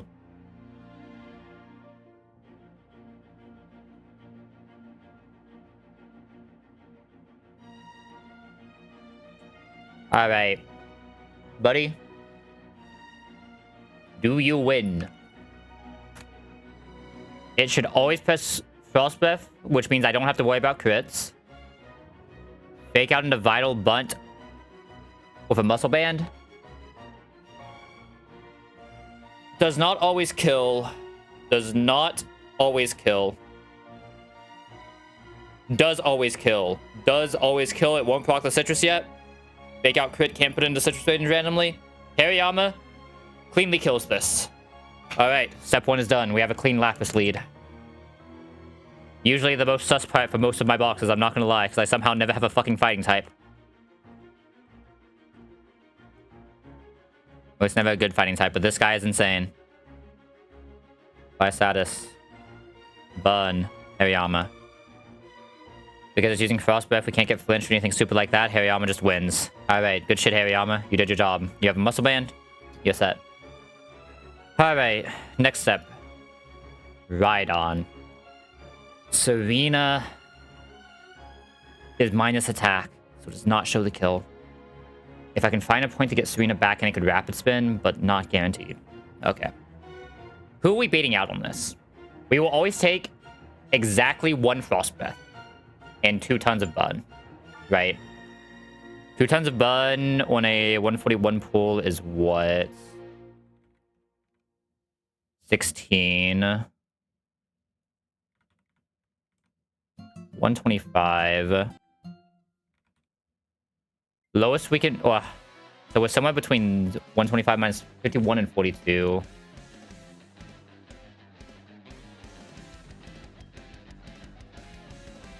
We're between 74 and 83 HP. 74 and 83. This will always see kill on outspeed, so it should just always send this. Because 83 was the highest rate. Yeah, this will always send exactly Togekiss. Using exactly Air Cutter. It also always sees Air Cutter as a crit. This is Togekiss pressing exactly Air Cutter. Which should just be a good straight pivot for Amp. The issue is, my Ampharos doesn't have the attack to guarantee 2-shot.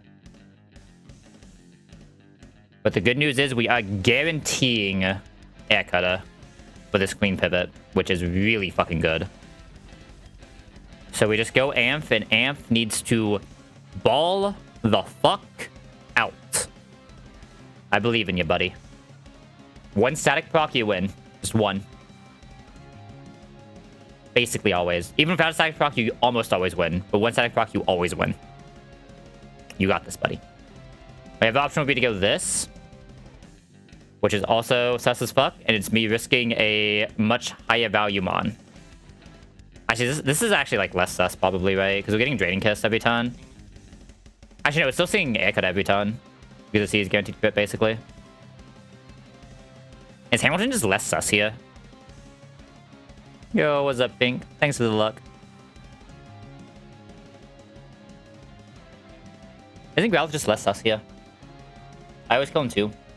Well, I usually kill him 2. Always kill him 3. Is Air Cut a flinch chance? Or is it increased crit? It's increased crit, right? I think that does technically mean this... Specifically, this Hamilton that has infinite everything is just better, right? 31 special defense, high attack. Hammy. Unless I'm missing something here, this should just be cleaner. Our turn doesn't hit a breakpoint either, right? Like, even if it somehow sees the Draining Kiss for crits, realistically, we can always live 2, right? We're coming in 1 Air Cutter anyway, so yeah, we can always live 2 after that. But the issue is that this is healing for 20.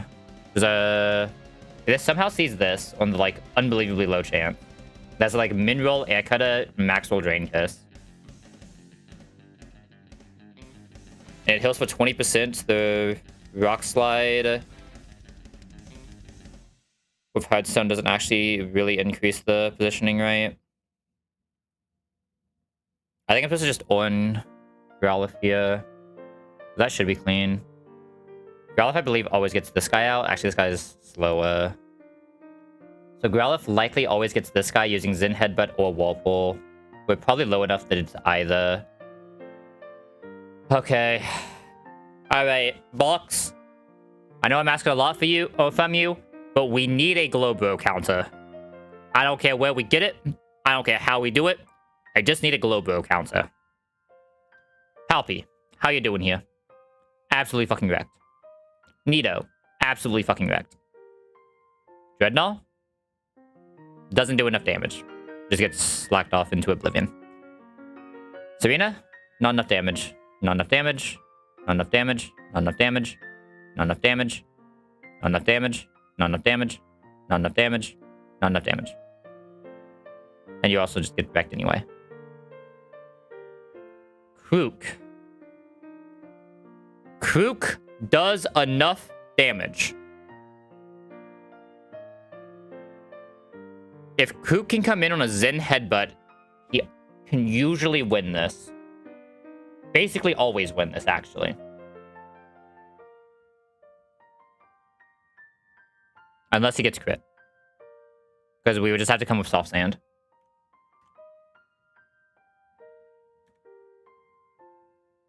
Keely, we also get an Intim in, but Krook has to come in on Zen Headbutt. Like, actually has to.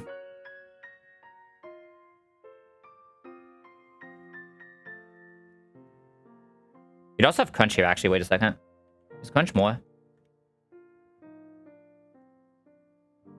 It's not as Crunch more, but is Crunch better for potential flinches? Yes. Crunch is better for a potential flinch. Can I guarantee this is coming on Zen Headbutt? Probably not. Not with this line, at least. What about the Amp line? Actually, wait. Slowbo is faster than Hammy. Or slower than Hammy. Wait a second. That means Delcatty comes out because it sees Last Resort for kill always. That is actually much better for us. I believe that a Dreadnought should always win this line. Are we fast after the -1? We are. Dreadnought just always wins this line then. Alright. So we're actually baiting into Dreadnought here. What does Dreadnought bait into? Dreadnought will take the first fake out. I guess, what is Dreadnought's best case? -8 from fake out. That's what, 9-8? 9-6? 9-6. That's how math works. Then every Last Resort is 32. So first turn we get the 1 Rock Tomb in. We also just go for I guess it's always 2, right? We'll probably have Hearthstone. We're always taking 2 anyway. There's no reason to Rock Tomb here, so we just Rock Slide twice. So we take 2 Last Resorts then. 464. I don't feel like doing basic math. This is what the internet is for. 32. We have 32 HP. In best case, we have worst case, we're 32 HP. In best case, we gain how much? 1, 10, 11? Well, 21. 21. We gain this twice. Oh no, that would still be 10. But no, it's 11. So best case from worst case gains us 11. So that's what? 33. We have 32 or 43. This is slower. This is slower. This is slower. So we'll send Rhydon out saying slow kill drill run or rock slide. Okay. We really do not want to have to deal with stealth rocks here if possible. This does not have sturdy. I do one-shot this with Wise Glass this if it sees the attack. If I commit to this going for kill and it sets up rocks though, there's nothing I can really do to get rid of them. I have no other rapid spinners, right? Where's a Dawn fan when you need a man? Imagine if we had a Dawn fan right now. Feels bad. With my last 2 good runs. Okay. Remind me what slow kill is compared to stealth rock again. On turn 1. Stealth rock turn 1 is... It's 9, right? It's 8-9. Versus slow kill being what? 9-11. What are the odds of it seeing the 9 again on Stealth Rock? I go too far down. What's on here? 75% it sees a 9. There's a very good chance it Stealth Rocks. If it doesn't Stealth Rock, it's... What? Is it random move or is it... It's 50-50 these two. It's never double edge. It's just so sus to go into Serena here. It is so sus to go into Serena. But, like, I think I have to.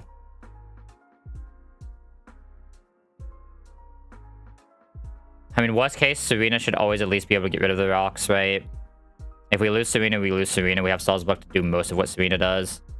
Does it suck? Yes, but I think this is what we have to do. Okay. This is where there's a diverging road here, though. It's actually a very good diverging road, though, for us. If Serena sacks, it means we go into Hariyama, and Hariyama guarantees a Zen headbutt for a Croc. If we want to go that route.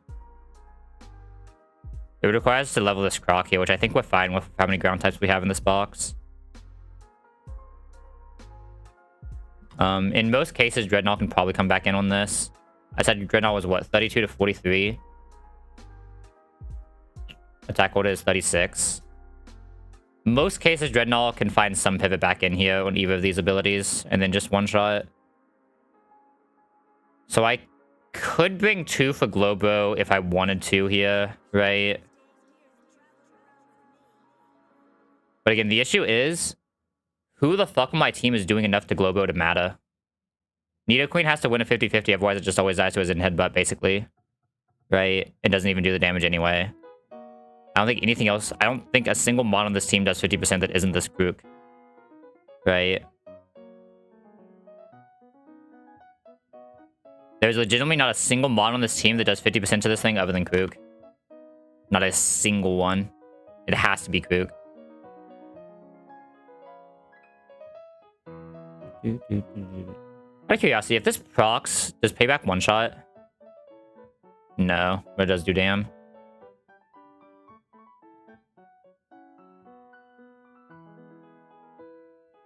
Which means if I can get this slack-offing, or slacking off into Krook, I can just keep pressing Payback. Either the Payback will eventually kill, or the slack-off will... no, because we're doing more than the slack-off can heal, so it should never press slack-off, right? It's always going for damage. This does mean I can bring, like, this plus someone who guarantees a Zen headbutt, though. In case something else happens, right? Because, what's the world where Serena kills this? Should just be Vespiquen using a move that hopefully lets us go into Dreadnought or Growlithe. I'm fighting Dreadnought because Growlithe doesn't always see kill. I could also just sack and get Krook in clean. I think I do just need Krook, though, right? A curiosity. It wouldn't show the damage, right? There's no way. It means I lose Krook potential for Watson, but that was a candy anyway, right? The real question is, when does that mean I can level Krook? 38. So we still get high horsepower for Krookodile, which is fine. We don't get it for Watson, but I have other things that I can Watson, right? And if this is a candy anyway, we're always candying one of our ground types for Watson, right? And it's more likely going to be Tortuga or Torterra than anything else. Okay, we just take the Krook level then. I technically have a +1 here. That +1 either wants to be something that can clean fight Vespiquen, just in case some stupidity happens, or wants to be something I can just always sack for a clean Sandile pivot. Do I have anything else that can just get 50% onto Glowbro? Nidoqueen with Soft Sand? Is that my highest damage to Glowbro? Other than the Krook? It probably is, right?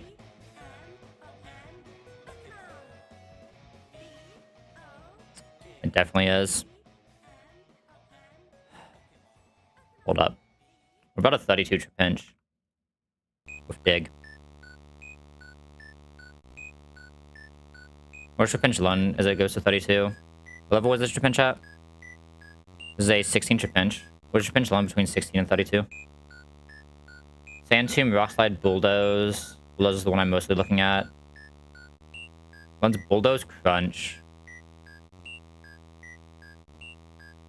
Probably means Bulldoze is best, yeah, but... Bulldoze...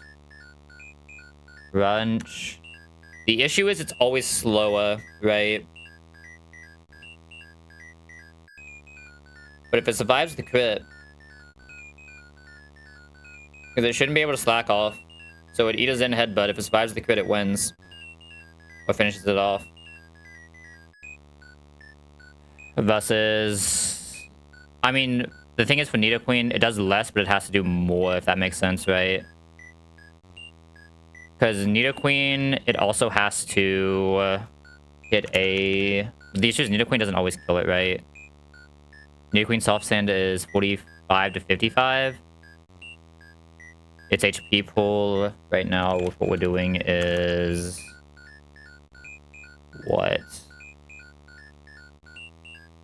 Oh, got him. We do at least 55, so no, the Nidoqueen always guarantees kill, and it has to win a 50-50 following the Nidoqueen, so Nidoqueen is slightly better. Okay. Okay, just, that's it then. That's it, we just have to knock it Glowbone, because losing this Sandile would absolutely suck. Alright, Hariyama, Hammy... Oh, not... Okay, what am I doing? All the wrong buttons. Hammy, Nito, this guy. Serena's the most sus line, but I think with this box, I'm always fine losing Serena if I have to. What am I missing here? Am I missing someone? It doesn't look like it. I have 6. Oh, I have 6, okay. Alright, just checking one more time for breakpoints. Serena already has its 50% breakpoint, right? So a Miracle Seed doesn't really help. So we know it's Hearthstone or Dreadnought to guarantee that it kills Delcatty 2, right? That's the best way for Dreadnought to not take as many hits. I mean, is that even true? Isn't it taking 2 either way if we're fast after 1 Rock Tomb? If it's taking 2 either way, isn't it better to Rock Tomb into double Rock Slide and have slightly more HP? Yeah, it is. Okay, so it's actually better to 1 Dreadnought then. Let's have some more HP for Vesper Queen repivot. Nidoqueen is emergency, just has to ball up. If we have to get to Nidoqueen, we kind of have a problem. Sandile with black glasses also needs to just ball the fuck up. Hammy is pretty safe here. This gives me the option to Hearthstone Hammy, actually. I think I prefer Hearthstone on Hammy. Just to guarantee that, because Hammy should never be in danger of dying to 2 hits, right? Because it's always taking a good hit on the first pivots.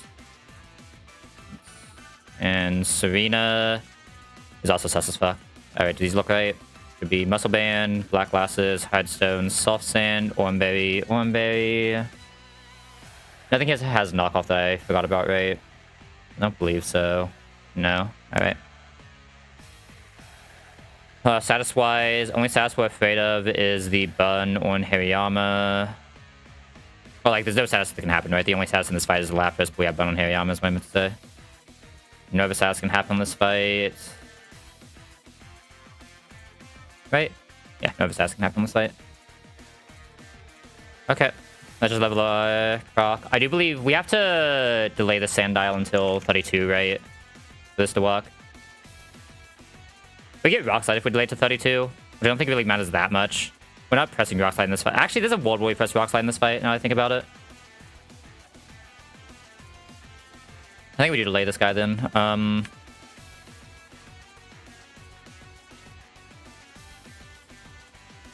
Does Torment do anything for us here?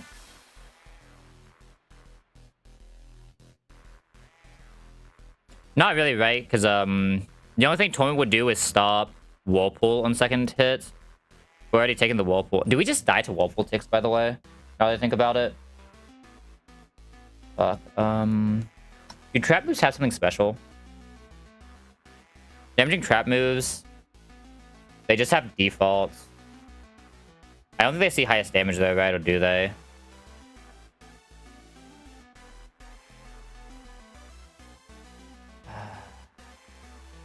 Maybe Cook doesn't actually win this because of these Whirlpools.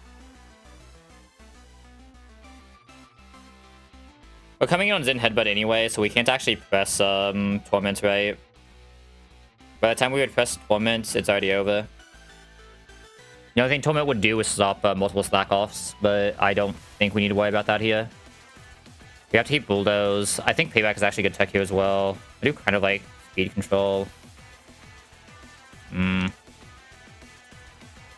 I think I'm just losing Torment. Torment does have some pretty okay uses though, but we don't want to level this yet. I don't know what level Crooked Crunch, there's no reason to risk it, right? Stomping. I mean, if I already have speed control, we don't actually need Scary Face then. So I should have kept the Torment, but obviously it doesn't really matter.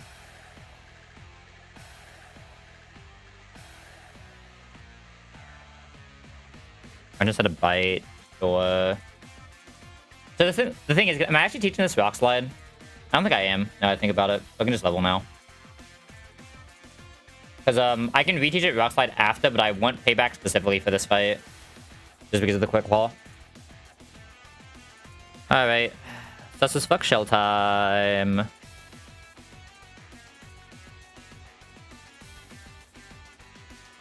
Alright, one more final check because I hate this fight. Sus says fuck shell time. Let's go. Sus says fuck shell time. Second mod of the game is lock in. Pause music. Alright. Alright, Shell. We meet again. Sends out his Lapis to start with. We have a muscle band Bunt Hariyama ready to press fake out because fuck this Lapis. We get the guaranteed flinch. We have now done exactly enough damage that with Bun plus muscle band, Vital Throw will always KO. It is guaranteed to use False Breath, so we don't have to worry about crit because it's already crits. The max damage it can do. Vital Throw comes out, and this guy gets the fuck off my screen. Now we are at below 80 HP, which means we guarantee exactly Togekiss using exactly Air Cutter onto our Hariyama.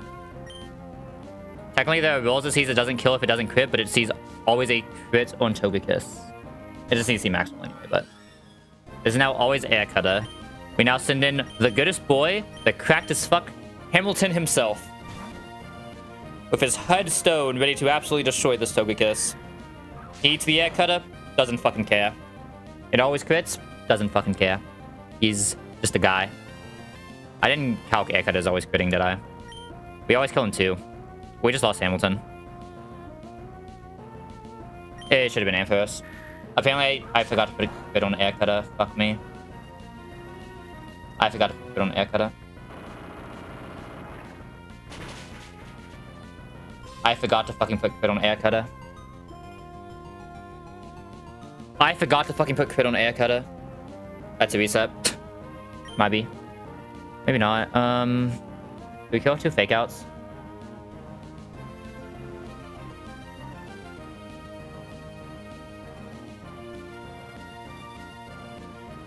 We kill 2 fake outs here. What if we Nido here? I have to Nido here. The Sludge Bomb then. I don't want to lose Hammy. I'd rather lose a Nido than lose a Hammy. It should have just been Ampharos, so that's my bad. I clicked crit at one point, and I think I re-clicked Nido Queen. Okay. This is another guaranteed Air Cut. It doesn't always see kill, though. Hopefully it just doesn't see kill.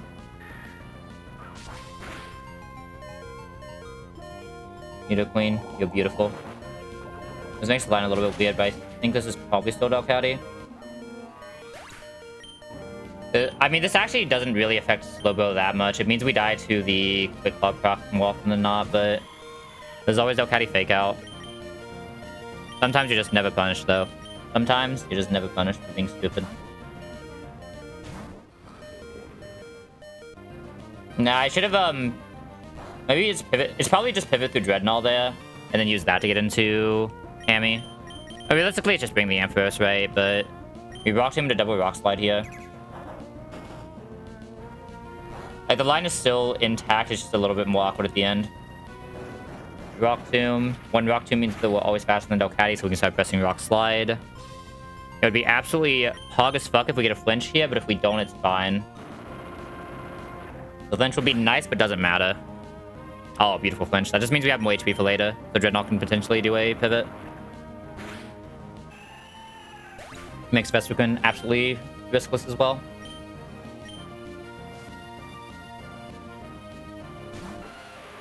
Rhydon comes out. Does Rhydon still see kill here?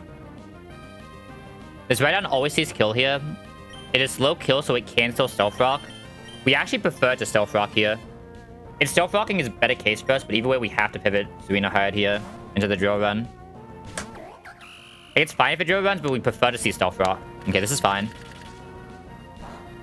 We still want to see at least one Stealth Rock here. But either way, we're going to Drop Kick now to go and get the attack down. We can still die to crit, but in most cases, we're safe now. Best case here is it just goes for like an attack and doesn't crit, right? Okay, so we always go for Drop Kick now, so we're just out of here cleanly. This should now always be Vespiquen. Vespiquen is slower, but it sees kill. With exactly attack, order, and dual wing beat. It's 50-50 between the two, but it doesn't matter. We can still always just go into Dreadnought.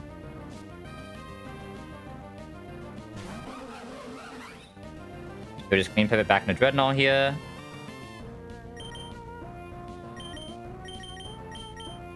Dreadnought can't die and always has the damage to KO here.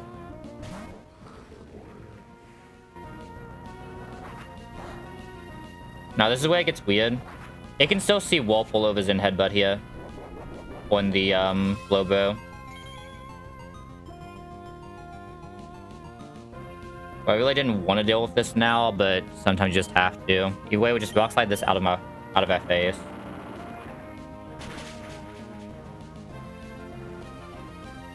Now is where things get really weird, though. We could sack Nidoqueen to guarantee the pivot into Grook. That's what makes this the safest. Right now, this is pure 50-50. It can either press Whirlpool, or it can press the highest damage move, which is Zen Headbutt. Zen Headbutt is really good if it sees it. We cannot keep Dreadnought out here because it has to waste so many turns. What are the odds of this slacking off if I do the damage to it?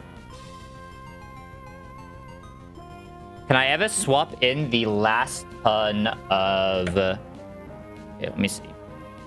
So if it decides it should heal... So how does it decide it should heal? Your Pokemon cannot... The air is slower, so it usually decides it should heal once it's below 50. But the issue is we don't put it below 50 every single turn. If this presses Zen Headbutt, it'll put it into range where I should always Zen Headbutt a second time most of the time. All of the time, actually. If it puts in the Whirlpool, this gets really sus for Dreadnought, but Dreadnought can also flinch here. Could also go Razor Shell to try to get the minus defense. What are the odds of a Razor Shell minus defense? Is it 50?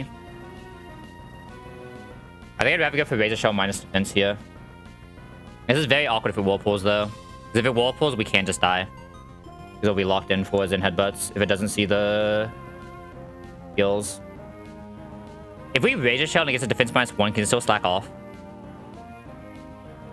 No. So we should actually rock slide so we can no longer slack off after the... Or it can still slack off. I don't think I can just clean swap Crook here unless I'm doing... If I'm trying to do this Deathless, it's rock slide. If I'm trying to guarantee a win, it's switching to Nidoqueen for a sack. I'm down for the Deathless Greed, though. This Dreadnought is insane, right? And use the Whirlpool. Yeah, so if we go Croc there straight, Croc is just dead. When does Zen Headbutt kill? Zen Headbutt can show kill at 36, so it can show kill now. Hopefully it slacks off here. It does have range to slack off. Okay, slack off is best case.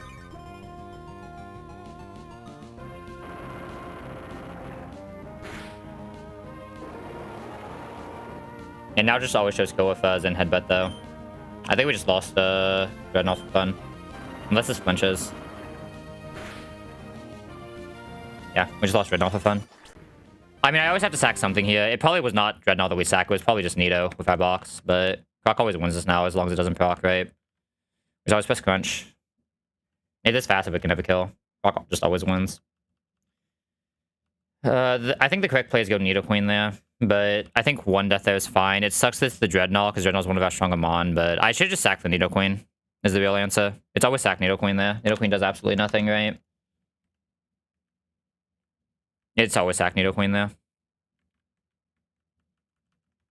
It's one of those weird things, because if I swap into Whirlpool, Croc basically always loses, right?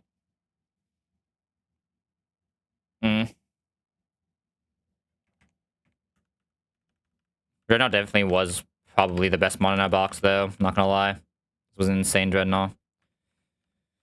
I mean, I should have always just fucking sacked Nidoqueen there. Like, Dreadnought dying for Nidoqueen is never the play, right? Just absolute fucking grief. Like, I have so many ground types in this box. Guaranteed to get another one through Desert. Inside, I just lost one of my last good water types. Realized I get my last good water type. And my only normal resist. We're still fine if we can make it to altering probably. That's definitely just a troll job, though. If I had kept Bite on this guy, what would have happened? Instead of Ice Fang? Hold up. I could have kept Bite on this guy.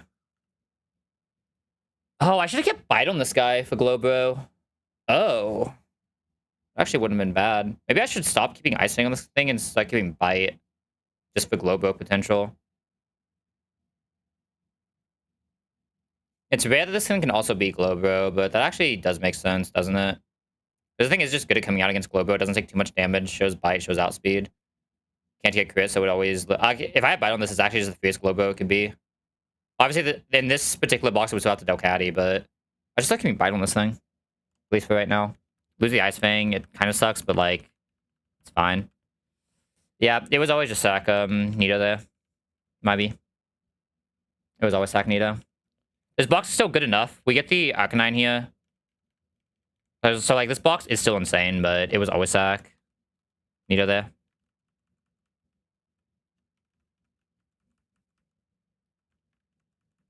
Oops. I mean, it's still fine. Like I said, this box is still more than good enough for that to be a thing. Alright, let's go ahead and level everyone up. Knock off. This is realistically probably better than Payback, right? I think I'm just reducing or replacing Payback. I got through Shell, though. I'll take it. Just pretend that we missed on 115 and got, like, the Dynamo or some shit, right? Okay, here's the decision, though. Is the debate if I want to keep Payback or not. Because it is the strongest dark move this thing ever realistically gets, right? For a while. The next strong dark move this thing gets is Foul Play at 46, right? That is a while. Foul Play is 46, 49. Yeah, Foul Play is 46, 49. The box light can have some uses, though. What, 75 power? Payback is already base 75 power. I mean, this is already a very strong dark move. I feel like a lot of times if this thing is going second, we have a problem anyway. This thing doesn't feel like a mon that can really go second. Flamethrower. It's not like super strong here. There are so few situations where Flame will actually sees value, right? There are very few situations where Flame will sees value. I guess I could have lost Smackdown there, though, to be fair, but... should hopefully just never get frozen with Hamilton. Go Wing Bee. What's this? Pidgeot's attack.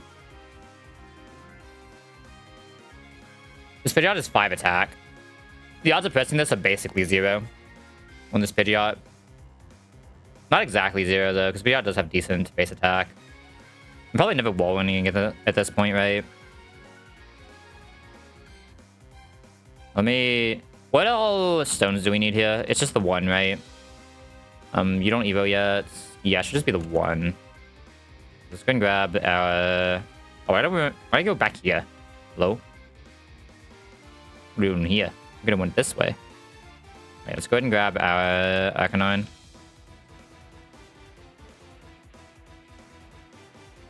This is probably the biggest spike this box will ever hit, by the way, is this Arcanine. This thing's absolutely fucking goated.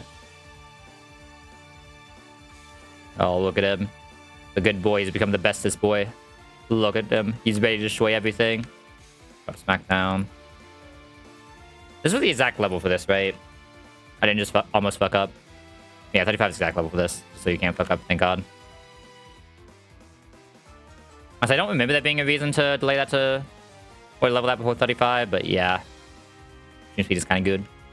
Right.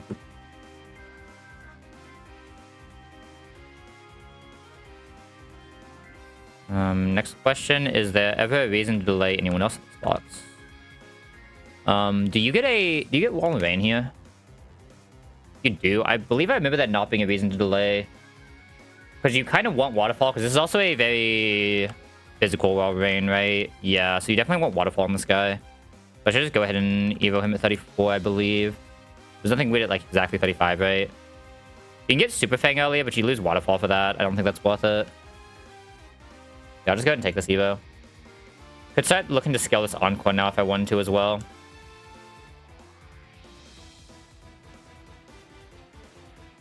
What about Fletchender? I doubt Fletchender has a like insane delay that's required here, but Flare Blitz is 52, it has to already be evolved for 52. Tailwind is 45 versus 46.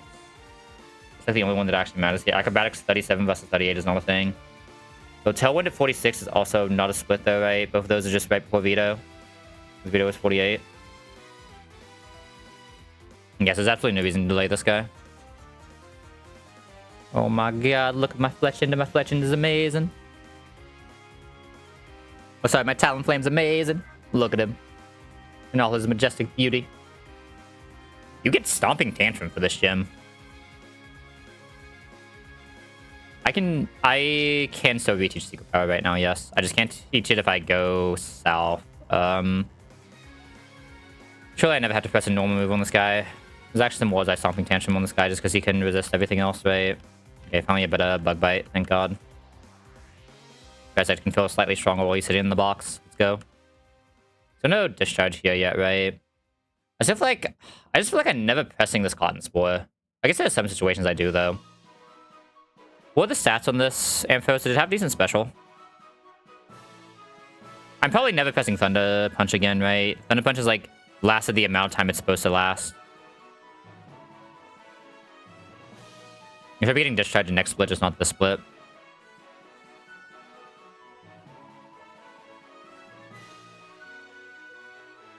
Seedra. We already got Crocs. I don't know why that guy's here. These guys aren't quite done cooking yet. We got a little bit longer to go.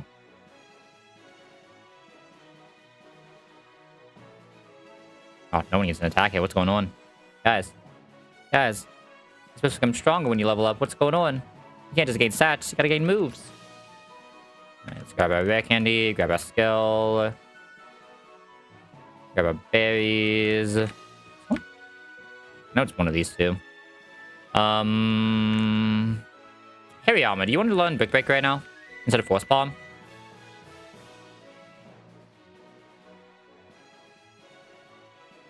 There's situations where you still press Vital Throw. But you definitely... I could have actually maybe had Payback then. Payback may not have been the worst move to keep. I think this guy wants Brick Break though, instead of Force Palm, mate. 75 is just high damage move. But being able to guarantee a hit can sometimes have pretty good value. Does anything get it by? No, right? Yeah, no. I debate if there's any other moves I wanted to learn from that guy. I guess I can always reteach the Thunder Punch on Ampharos as well, right? If I absolutely need it. Okay, are there any other moves I can learn on that guy, though, that are actually valuable for this team? I'm looking specifically at Poison Jab for Nito. Yeah, I'm looking at Poison Jab for Nito. Shadow Punch, Thunder Punch. I'm not seeing anyone who really takes use of any of those moves. I'm definitely looking at Poison Jab for Nito, though. I think... Let me look at this Nito again. This Nito does have 0 attack and it's plus special, so maybe not. I mean, its attack is still technically slightly higher. Let me look at this guy. Pleasure Bomb is at 90 already. Is Poison Jab 75 or is it 85? 80. So yeah, it probably is actually not Teacher then. I think before having the versatility of the other moves right now. Alright, am I just...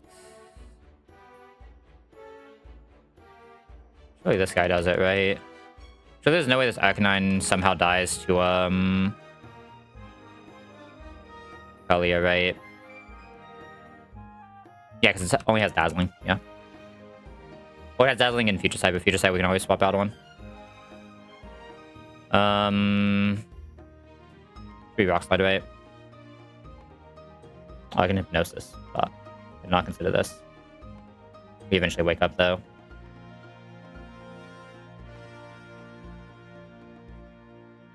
And we just go ahead and swap into Cook to be safe.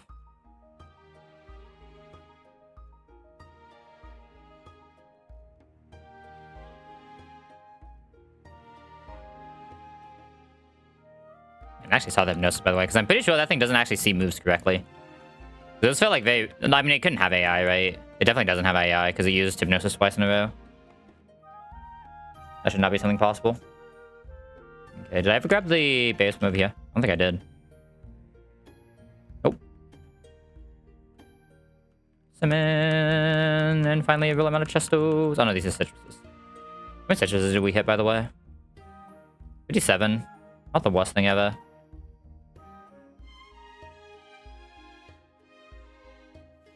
Alright, let me just find first fight in this gym. I mean, let's go ahead and look at Watson, actually. I'm probably just candy skill Groddle. But let's see. Rotom. Let's see. Obviously, this looks weird because of the explosion, but I didn't actually import this, did I? Let me get rid of Dreadnought. 07, buddy. I'm sorry for griefing you instead of Nidoqueen. I mean, Nidoqueen's also my only poison type right now, though, so it's kind of weird, right? I feel like I actually do have other things that can pseudo do Dreadnought's job. I have no other poison types, like, ever, right?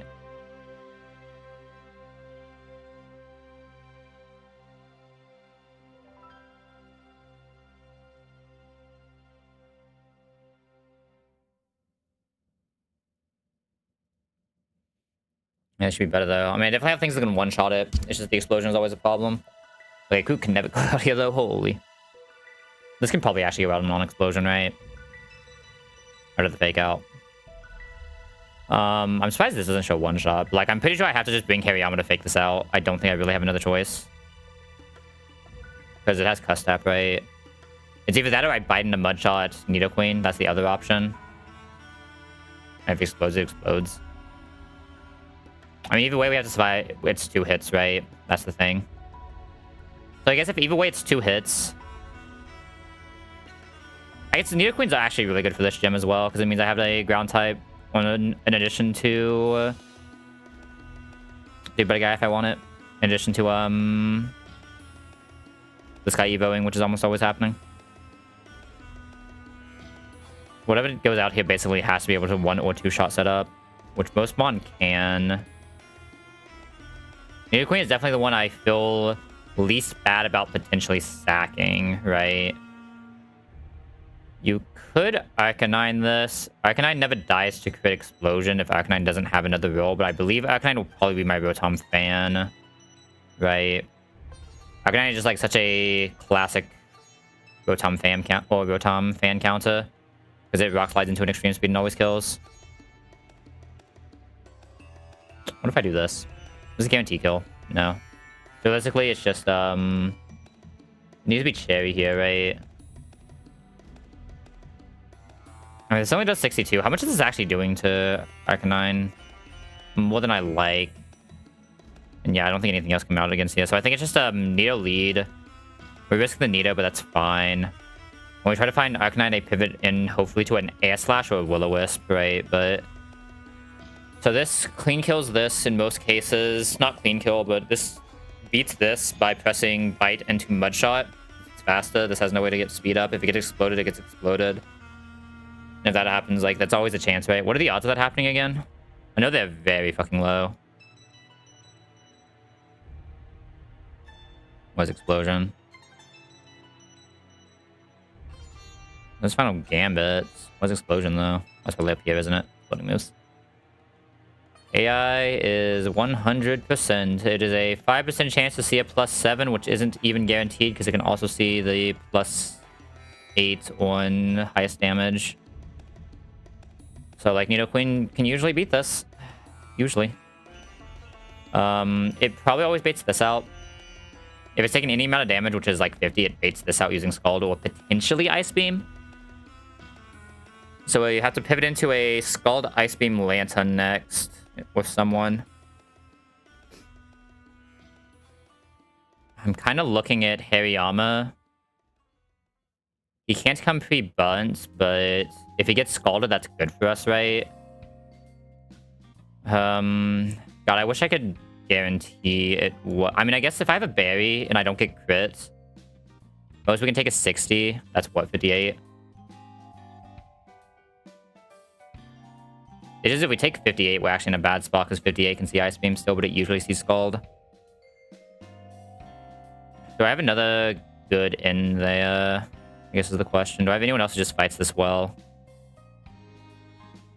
Probably not. I mean, Serena's not bad, but it's slower. If Serena wasn't this slow, it would actually be really good here, right? Like a decent speed Serena usually can do well here. Just 2 shots with drop kick.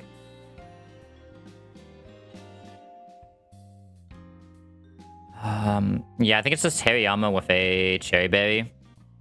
If we get bunt, we auto win. If we don't get bunt, it's fine.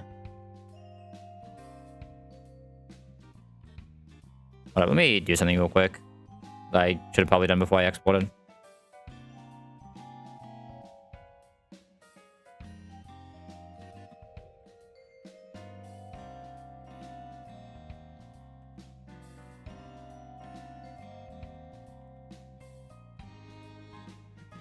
Maybe export this now that we just don't have items on every single mon that we have.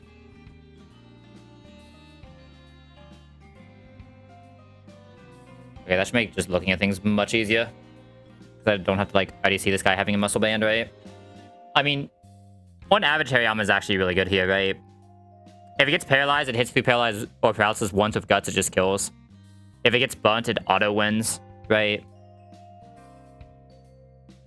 Like, it has fake out. It has a strong spot. I don't think anything else is ever going to fight this better, right? Rattle's the closest one, probably. But the issue is all of my grass types are slower than it, other than Saul's. And Saul's can still just get ice beamed. Doesn't even 2-shot with... Oh, no, it does 2-shot with 1 leech. Heals infinite. But if it gets scalded, we lose, right? If it gets bunt from a scald, we lose with Saul's Buck. We don't lose with Hariyama from Scald Bun. I think Scald is like 30%, isn't it? Yeah, Scald is like 30%. I feel like Hariyama is just a cleaner line for Lantern than Saul's Buck is on average. Because it will just, if we do get if we bring the Rossberry to dodge the button, we get paralyzed or frozen. This guy at least should never show freeze. Benefits off the Scald and can just bring a Cherry Berry and still usually win. He doesn't always like clean win though, so I may just have to make sure I have one more person who's faster who can swap into Discharge Scald. We'll figure that out in a second. Which realistically would have to be Palp, but we'll see if Palp is actually brought to this. We always want to find a pivot in for Arcanine on this Rotom. We always kill with Rock Slide and Extreme Speed. Oh, we don't quite always kill. We basically always kill. What are the odds this doesn't kill? It has to roll one of the 66s into a 23, right? 66, 24 kills. Is that... No, that's not how math works, is it? No, that is how math works. Because this is 70 plus 20 is 90, yeah. So it's very, very rare that this doesn't kill. I could just go ahead and do this to guarantee it kills, always, right? That's like the option. The 31 is 24, 66. A guaranteed KO. Like, it's not a bad expected value scale either. Because Arcanine's coming to like everything, but it's... There's not a lot of breakpoints that difference matters in. God, my Talonflame is so fast. Look at my bub. My bub is amazing. I don't trust Ampharos here. Especially with Will-O-Wisp specs. Like, I think it basically needs to be Arcanine. But Arcanine does have a very good line here. Almost always. Nito, it can probably even just come back in on Zorua, right? But realistically, this is why we just want Symphysis, Groudle. Symphysis, Groudle does infinite here. And then we just have, like, Serena here. Right? Who have I not dealt with?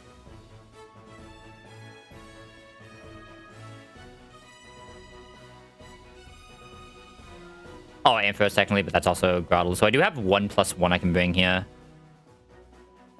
+1 would be back up for Lantern, I believe. Is best +1, which probably wants to be Salzbuck with 1 leech. Like, this should hopefully at least always be able to get the 1 attack off. Like, fake out plus 1 more attack. And then if it has to, it swaps into Salzbuck for the finish. Salzbuck can be a decent secondary on Eel. No, because it has Drain Punch. Eel could also be this play for Spore, but I don't think that's correct. I think I'd rather just get Hop Kick downs with Serena and then move into Groddle, which is realistically a Tortuga. This is a Tortuga here, by the way. This team should do really well here. I mean, there's actually a debate to be made that I don't use candy here. There's a very real debate to be made that I don't need to use a candy here. But I don't think that's a debate I'm willing to really accept right now. I think I'd rather just get the fuck through this with this box. And Tortuga makes everything so much easier, right? I think I'd rather just always Tortuga. Like, we have 2 candies right now, right? So we're still saving 1. So it's not too bad. Yeah, I think Tortuga just makes things too clean. And like I said, you'd also debate the scale on Hamilton. I'm definitely scaling Synthesis Groddle, though. I think Synthesis Torterra is just too good. Stomping over Santum. And grab... remove... Terra... Synthesis... This way I have to debate which one of these 2 I want to drop. I think the answer is Growl, but this is special attack down. I feel like staying out for a Growl just always feels kind of bad, but Growl's not a bad move. I'm trying to think of what cases I actually press Mega Drain. Mega Drain just seeing a kill on something while also healing is kind of fucking good, though. It's just, I don't even have an Intim Mon right now, do I? I do not have a single Intim Mon right now. I'm basically guaranteed a Gyarados by Meteor Falls, though, right? Damn.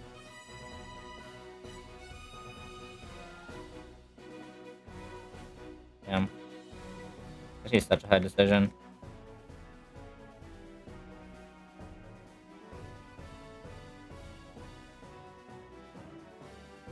I think the answer is going to be Growl, and I'm just going to hate my life when it turns out that I needed Growl for something. Like, I'm just trying to think. Isn't Mega Drain low-key kind of good on Norman just for killing either Azumarill or Bumblebee while having more HP? Kind of. I feel like I remember a lot of lines where I was looking, it was like I had to Mega Drain a little bit more HP on Norman to make things more consistent. Okay, now's where you debate my last skill. I still have 2 skills. I could skill attack onto Arcanine right now and guarantee that. The odds... What are the odds I don't win that with Arcanine? Right. The odds I don't win that on Arcanine, the only way to not win that is I'm pressing Rock Slide into Extreme Speed. We are looking for the 2 KO. In most cases, we can't guarantee swapping on Will-O-Wisp. What are we swapping on right now? Hold up. I didn't actually look fully through the line. So that does this. Lantern comes out. Hariyama or Salzbuck kill Lantern there. Either one will be very low, though. Either one will basically always be Air Slash or Discharge Rotom. I may even just always try to kill off Salzbuck to try to guarantee the Air Slash. Because Air Slash is best swap pivot move. Right? I think I just get this low enough to always swap into Salzbuck. Salzbuck can eat both abilities. I need it low enough for a Bunt Salzbuck to kill specifically, though. So I need it very low, but that should be possible 30. 30 isn't too bad. As long as we are never baiting Ice Beam for the pivot. And then just have the Cherry Berry here. And we just use that to get Rotom coming in on Outspeed KO. We use that to go into Arcanine. The odds of Arcanine losing this is it has to hit a 4 in 16 into a 1 in 16.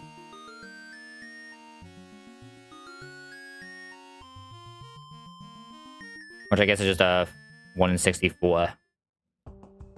We lose to a 1.5% chance that isn't always a loss. Well, yeah, isn't always a loss because we don't have to get killed in 2 if we're taking an AS Slash. In fact, we only die to a crit. So it also has to hit a crit after that. But it has 2 opportunities to crit, right? That's hit 1 of 2 crits, basically. I don't know how to exactly do that in math, but like it is less than a 1% chance that Arcanine does not kill that at this stat line. I gave away. Arcanine is the one out when this finishes, which means it should just always go Zorua. Could be Close Combat or Plasma Fist. Either one of those is a clean Choodle, and or Tortuga, and I know Tortuga just wins this. I know Tortuga isn't here right now, but I know Tortuga just wins this.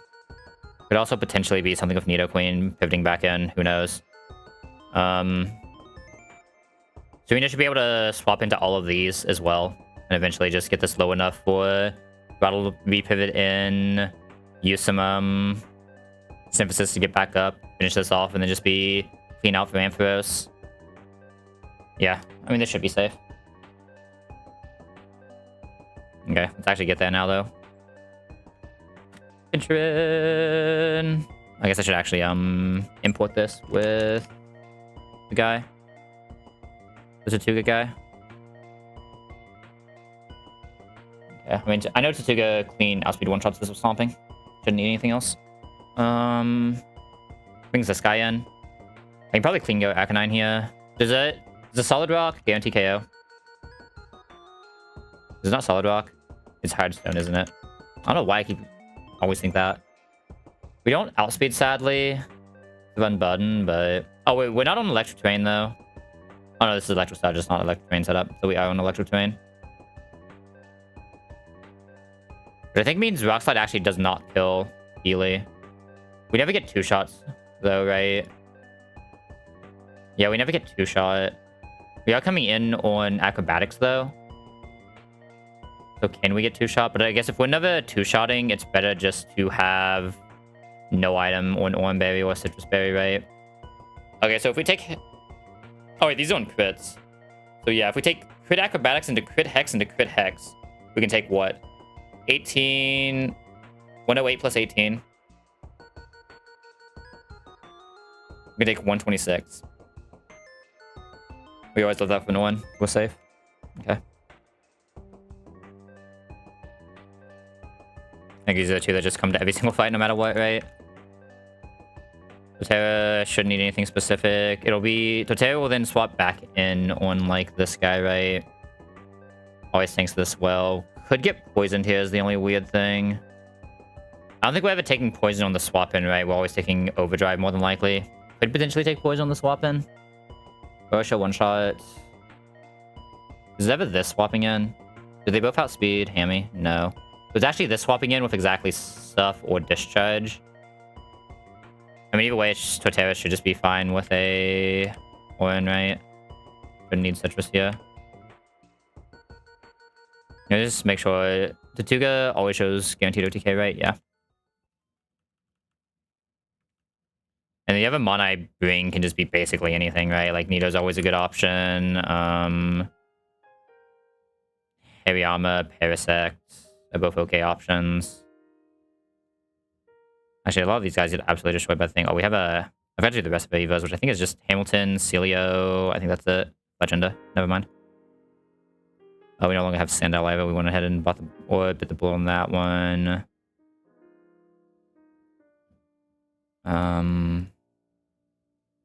Yeah, mine would do well into Raichu if you and Fab between... Like, some combination of these guys eventually do it. I shouldn't need them, but you never know.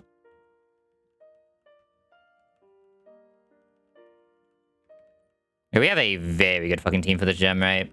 A team for this gem is absolutely illegal. Alright, let's do this. Sarah comes out, Stomping always kills. Let me just go ahead and... Oh, Stomping's already in correct position. Easy. Stomping always kills. This is now always Drift Blim. Using exactly Acrobatics. We go ahead and Hammy. Hammy always kills in 2 Rock Slides. We never die to crit here. This is always kill. Hammy 49. It'll always be Raichu, but what does Raichu see? It's 50-50 self-discharge. Totera should be safe into both, though. I could have probably found a line that guarantees discharge, but... We always kill here. We could, like, Synthesis, but the issue is we're taking Signal Beam, so... Oh, we should have Persimmoned here, huh? We should have Persimmoned. No confusion. Okay, thank God, never punished. We definitely should have Persimmoned there. That's my bad. Can this ever do 68 with a Sludge? No way, right? Yeah, no way.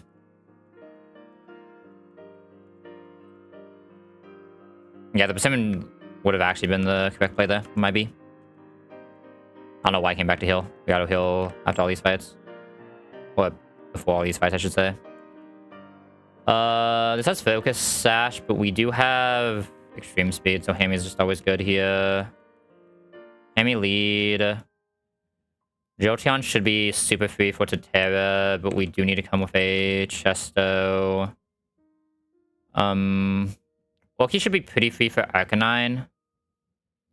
We need to come with Persimmon. Right, yeah, we need to come with Persimmon.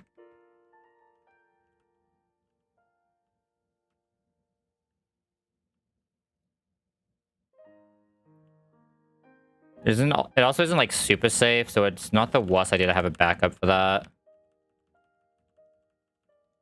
We can just take like Amphi also with a Persimmon. Zeep Striker, Totera should absolutely destroy that. Nido, Palp. Galvantula is actually probably the biggest problem for our box. Right, but I think that's still like Nido Queen, a lot of the same mana I just listed. Like Nido Queen, Palp are always good. What about Talon? Talon probably takes too much, right? It isn't fast enough. I think there's anyone else who just doesn't take damage from this thing. I think the answer is probably no. The best I could do is like Pivot Mon. Bring Paris for a potential sack if things go stupid. What all baits potential Signal Beam from this guy that's actually going out here? Oh, you know what? Hariyama's actually really good here. I forgot Hariyama existed. Okay, Hariyama should be Cherry, though. Do even my ground type bait out a Signal Beam? No. No. They could pivot into a Signal Beam, though, is the scary part. Well, I guess, Palpitoad will never go out into that anyway, but can still pivot into a Signal Beam. Otherwise, this should be good. Alright, Volpe. Hopefully this uses Tail Glow. It did not, sad. I mean, this Charge still does very little. It just sucks that I don't have the Cherry Berry right, but I think the Persimmon for the repivot is just better. We go into the Terra. Thunderbolt is Puff Case. Okay, didn't even proc the Chesto. Nice. No wasted berries here. Orchi comes out. Orchi's scary here, right? Orchi's not, like, super scary here. The issue with Orchi is it can go for a Tita Dance on the pivot, so I kind of want to just Synthesis to see if I can bait that out. Okay, yeah. It just baits out for Hammy to not ever be able to get Persimmon by the time it reasonably kills. Now we can just Rock Slide into Extreme Speed. Never died a crit. Zeep Striker comes out. Zeep Striker sees Low Kick as always killing. Low Kick should just be insane. Pivot for Nido, though. It could be Nido or Totera here. Or even Palp. They're all really good pivots here. Is Palp fast after a -1? It is. I'm gonna go Palp. Like, this is the one that Palp has the highest chance of doing because he can't go against Galvantula, right? One shot. Should now just be faster. And this should now be Gal coming out on exactly Giga Drain. And now we just need to debate what we go in on a Giga Drain. We could go Arcanine here. 54 Arcanine. What is a crit Thunderbolt? We died to a crit Thunderbolt, so Arcanine's a little bit scary here. I said this is always Giga Drain. I think I'm actually going to just go for Hariyama for some early damage here. The Giga Drain. Get a Fake Out. What this can do is now Thunderbolt or an 81 crit. So we're going to go ahead and press Vital or... What does items does this have? Lum? I mean, Knockoff is still highest damage though, so press Knockoff here actually. Into 66, what we can do is just guarantee a Nido swap, right? Yeah, just guarantee Nido and then it's always safe. Nothing bad can happen. One shot just always kills. Hidden Power can never kill on crit. Alright, next fight is Porygon. Is that just a Hariyama lead? Fake out into Brick Break doesn't always kill. Has Discharge, Ice Beam, Thunder Wave, but we do outspeed. Yeah, that's just a Hariyama lead.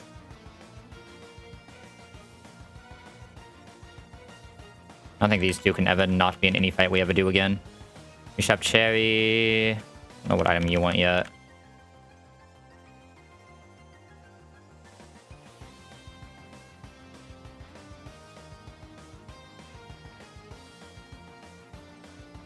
Okay, Rotom is... Oh, this is this type of Rotom, right? I mean, knockoff does infinite here. It should never send Rotom out. I mean, I have a lot of mon to do well into this, though. Hammy should do well. Like, Hammy 2 shots, it just doesn't outspeed. There's a good chance Hammy actually does go out against this, though. If there's nothing else for Hammy. I don't think there's anything else for Hammy. I need, like, one more backup just in case. Nothing outspeeds, though. I mean, Quick is always decent here. Quick is actually very decent here with a... Ross. I think it would just... Ross Quick as a backup. And then Tatuga should be able to clean up the rest of this fight. Yeah, Tatuga just, like, cleans up the rest of this fight. At least some combination of, like, Tatuga, Sawsbuck, all those guys. I need, like, a 1 Persimmon on Tatuga, though, for sure. I'll draw... Take this guy for potential. We'll take Nidoqueen. Both of them should be good with just ones.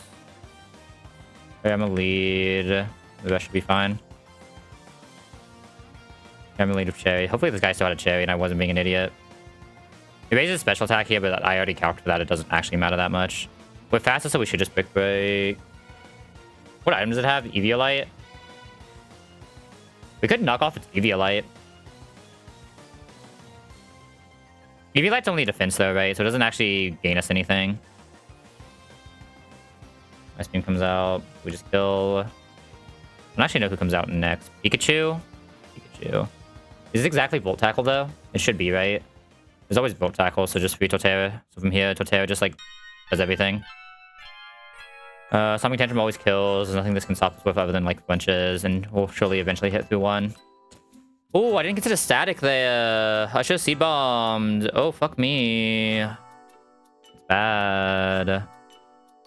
Guaranteed Hex. I should probably swap Rook on Guaranteed Hex. This Hex does basically nothing here. We just press Crunch. We have the Raspberry for this. Next Crunch always kills. We're leaving Bunt, but that's fine. Electrode on Krook. This is always Signal Beam and always sees kill with Signal Beam. I think I should have Persimmon Nido, but I do have to Nido here. No confusion. No confusion. We probably just win because this has HP Grass now. Can never kill with it. We kill in 2 always. Did not consider the Static proc. Earthquake can kill us here is the danger. Earthquake always kills us here. This is always exactly Earthquake. The Terra just needs to hit once. Takes no damage from the Earthquake. Just has to hit through once. Okay, nice. God, I got punished. I considered the fucking Confusion, but I just didn't even consider the fucking Static proc. If I Seed Bomb there, I'm always safe, though. The Seed Bomb still shows kill on Pikachu. I guess we could have got Static from the Iron Tail as well, that was the issue, right? I think I had a bit of Pikachu angle, though, did I? Maybe I could have, like, Sawsbucked it. Everything else is just slower than Pikachu is the issue. Like, everything in my box is slower than Pikachu is the issue, right? Alright, next to the double battle, but the double battle should be pretty, like, super fucking free. Right? We have pretty good mon for double battles right now. Oh, we have a Fake Out, which I think is all this double battle really needs. Soft Sand... I should show kill into Plusle side twice with Soft Sand. I don't think I really care about the electric terrain. Soft Sand Stomping shows kill into Plusle. I know I always show kill into this. I'm never afraid of this thing doing damage. I'm never afraid of this doing damage into Tatuga. This does have Focus Sash, though. That's the worry, right?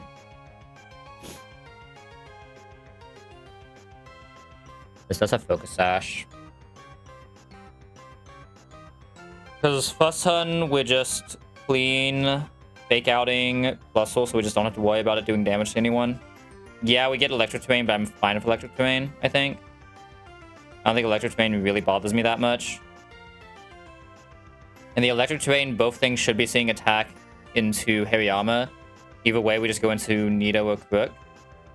Right? Because Hariyama should always make them see an electric move, so we can go into Nito Queen for free here. And then no one is ever in danger of dying after that. Yeah, Hariyama fake out into Nito Queen just always wins. We do need exactly Soft Sand Torterra, though. Let me go ahead and do that.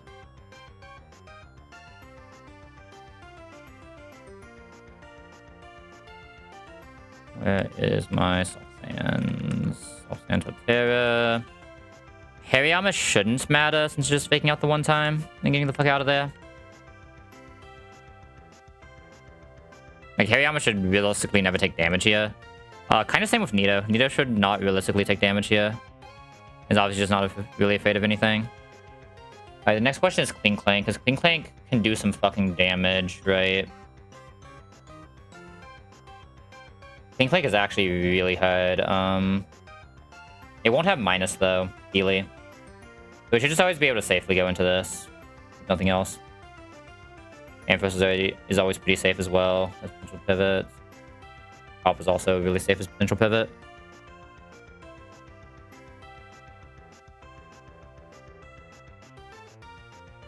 Help, Hierarchy, Amp. All of them should just be able to show kill with whatever they have. Shouldn't need anything special. I guess there's chances of getting like Thunderbolted, so I should bring Cherries into one of them. I see no reason why this line doesn't just cleanly walk though. It should be free. Getting the Glut Guide here, because it's not a true double. We're gonna fake out Plusle, and then just kill Plusle with a Tantrum. That'll just make it so we don't have to worry about this. I don't really care what the left side does, even with Electric Terrain up. This up. I guess we didn't have Soft Sand here, but like it's fine. Dedenne should always see kill in Hariyama here, so we're just gonna go ahead and go into Nito. While this just does the Tantrum one to Dedenne. Rising Voltage, Thunderbolt, take no damage. And we don't have a double attack, do we? Go ahead and one-shot the... Actually, which one does more to Plusle? Do they both one-shot? I do the one that just goes both, so we'll mud-shot Dedenne. Is anything wrong with not attacking here? I just make sure, like... What if this, like, Helping Hand, crit, Grass Knots? Are we still safe? Electric Terrain? Yeah, we're more than safe. So I'll go ahead and kill both of these.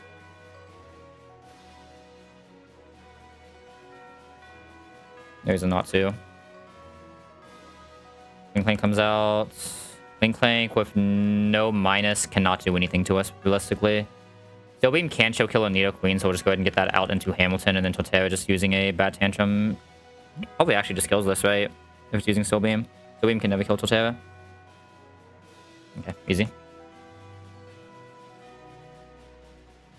Alright, I guess we don't actually need to heal, but we do need to get to the real team. Hariyama is part of that, Nito Queen is part of that. Torterra is part of that. Alp was not. Ampharos was not. I actually accidentally deleted the team like an idiot, so bear with me a second. Salzbuck had an emergency use and Serena had a use. Okay, so let's look at items one more time for this. Nito Queen should not need an item. I'm just gonna go ahead and overload citruses, maybe. Am I gonna overload citruses? I don't think they do that much, right? Because Nito Queen should just always be safe. It either gets 100 to 0'd or it does its job well enough, right? There's no in between. Nito Queen's literally either 100 to 0'd or did its job.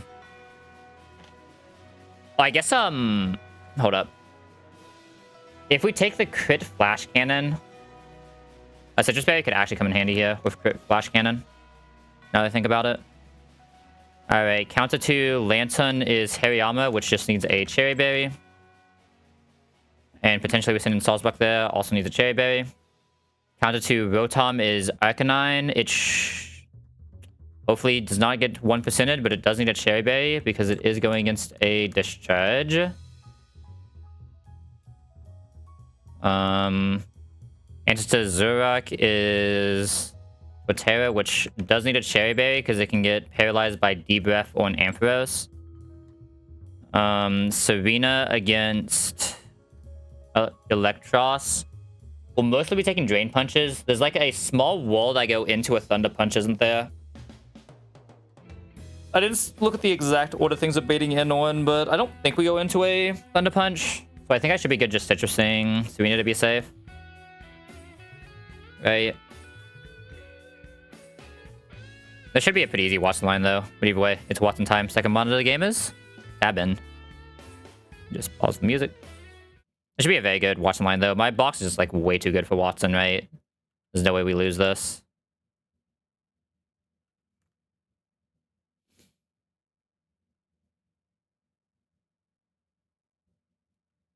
Alright, let's do this. Did I not unmute? Oh, I didn't unspeed up. I see.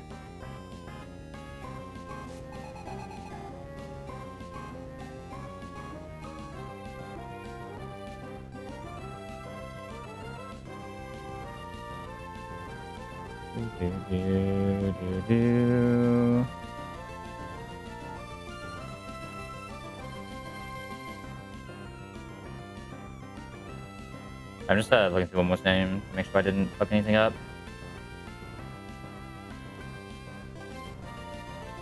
Okay, I don't think I did. Alright. Ryzen comes out. This is the most sus part of this fight. This thing can just press boom. I really don't have a good way to deal with it. Like, you could debate not or fake out Hariyama, but that doesn't actually solve the issue. It's the same exact line realistically. Like, it doesn't actually do anything. Like, we can just bite into Mudshot and kill here anyway. Oh, this doesn't always kill. Oh, I should have soft-sanded this. I have to double kick into Mudshot then, but it's fine. We still just double kick into Mudshot here. We outspeed. Like, nothing I do would have changed how this fight goes. It can either explode turn 1 or it can't. There's no in between. If everything goes exactly the way I expected because it doesn't explode, or things get a little bit weird because it does explode, and we'll just figure it out. Alright, it did not explode. We have a citrus here, which should give us a better line, hopefully. You go to 77. The hope is that that makes it so it can't see a... It should always still send out Lantern here, hopefully. But the goal is that it doesn't see an Ice Beam on Lantern. But either way, Mudshot kills here and we are faster. So we get the Magma Zone out of here. No explosion shenanigans. Always a good start to this fight. We take no explosion any day.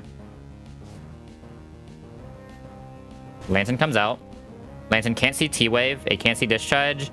Ice Beam can never see as much damage as Scald and can never see Kill. So this can only press exactly Scald, which is our best pivot into Hariyama. Now, as weird as this sounds, we want this to burn. If this burns us, this is the freest game ever. If it doesn't, we're still probably fine.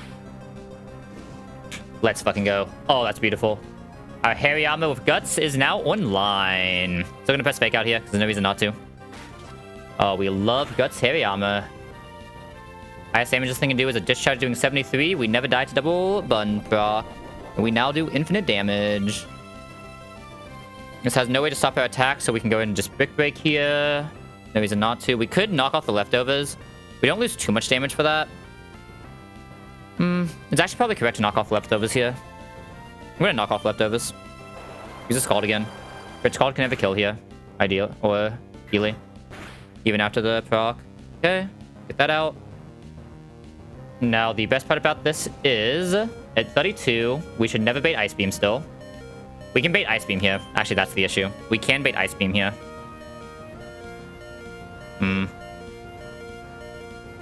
So this now becomes slightly awkward. We can bait Ice Beam. It never kills, but if this freezes, it's really bad. Either way, we want to go into Salzbuck here for the kill, specifically. Salzbuck is fast and always kills with one leech. Ice Beam never kills, but if it freezes, it's weird. Hopefully, it just sees Scald or Discharge. Okay, best case. Absolutely best case. Alright, that means one leech will always now just kill this. And Keely, we wanted this out because we want to bait Rotom using either Air Slash or Will-O-Wisp. It should just always be Air Slash here, though. If we kept the Hariyama out at that point, there's a good chance it presses Discharge, which we do not want as our pivot. Alright, so this happens. The Rotom comes out. This is now guaranteed to press exactly Air Slash. So on the... Actually, is it guaranteed to press exactly Air Slash? There is a small world where it still says Will-O-Wisp. Will-O-Wisp is best case. Air Slash is acceptable case. Either way, we can go straight into Hamilton here on one of our best two moves. Okay. Sadly, didn't see the Will-O-Wisp, but that's fine. Hamilton takes no damage from this. Now, there is a 1 in ungodly low amount that Rock Slide into Extreme Speed doesn't kill. it has to hit one of 4 rolls Rock Slide and 1 exact roll on Extreme Speed not to kill here. And if that happens, fuck me. Alright, we never died to this discharge even on crit. But this does... We have the Cherry Berry in case we got paralyzed from that. This does put us into crit discharge range, though. It has to crit to actually kill us, though, if we do not kill with 2 shots. We could also just crit ourselves, and the fight doesn't matter. Realistically, that crit slightly mattered, but, like, usually it basically always it doesn't. Less than 1% that Hamilton ever loses to this. Having HP here is nice, though. What can we bait out here? This is still 50-50 Plasma Fist, close combat. So we have 2 options here. We can either go Nidoqueen, which actually takes both very well here, especially the Plasma Fist. We can start getting some slows in for fun. Just get some damage in. Or we can just go straight Torterra, which just always wins, but it gives us less HP on Torterra for later. Because Nidoqueen's still in a good spot, I think I'm going to go Nidoqueen first. I think there's no reason not to. We also still have the Salzbuck just like chilling here. I don't know what he's going to do. He's just kind of here. Okay, Plasma Fist is best for the swap in. Now, the issue here is, minusing this thing doesn't really matter, because we need, like, infinite minuses for anything on our team to be faster. It's like 2 minuses even for Salzbuck to be faster, right? In Arcanine. So realistically, we kind of just want to go for highest damage here with the Sludge Bomb, but we can also just proc the Shuka Berry. Do we kill after we proc Shuka Berry here? It'd be 21 into 42, so no. Sludge Bomb can also Toxic. How many... What is it at -2? Still nothing outspeeds, right? Maybe, like, Hamilton come and finish it on -2. Wouldn't be the worst thing ever. Has to be -2 for that, though, right? We can usually get 2 attacks in here, right? It's actually a debate. Should I Sludge Bomb, or should I Mud Shot here? Sludge Bomb takes 3 hits anyway, right? So does Mud Shot. If they both take 3 hits, I should just Mud Shot. That's on the first hit, but I think that's fine. We got the poison point anyway, so that's like the main reason you would Sludge Bomb, right? Rock the Shuka Berry here. And the Nidoqueen is still kind of vibing at 49. 49 is awkward. There is exactly 1 roll that can kill us at 49, but... It's a 1 in 256 for us to die right now. It is a 1 in 256 for this Nidoqueen to die.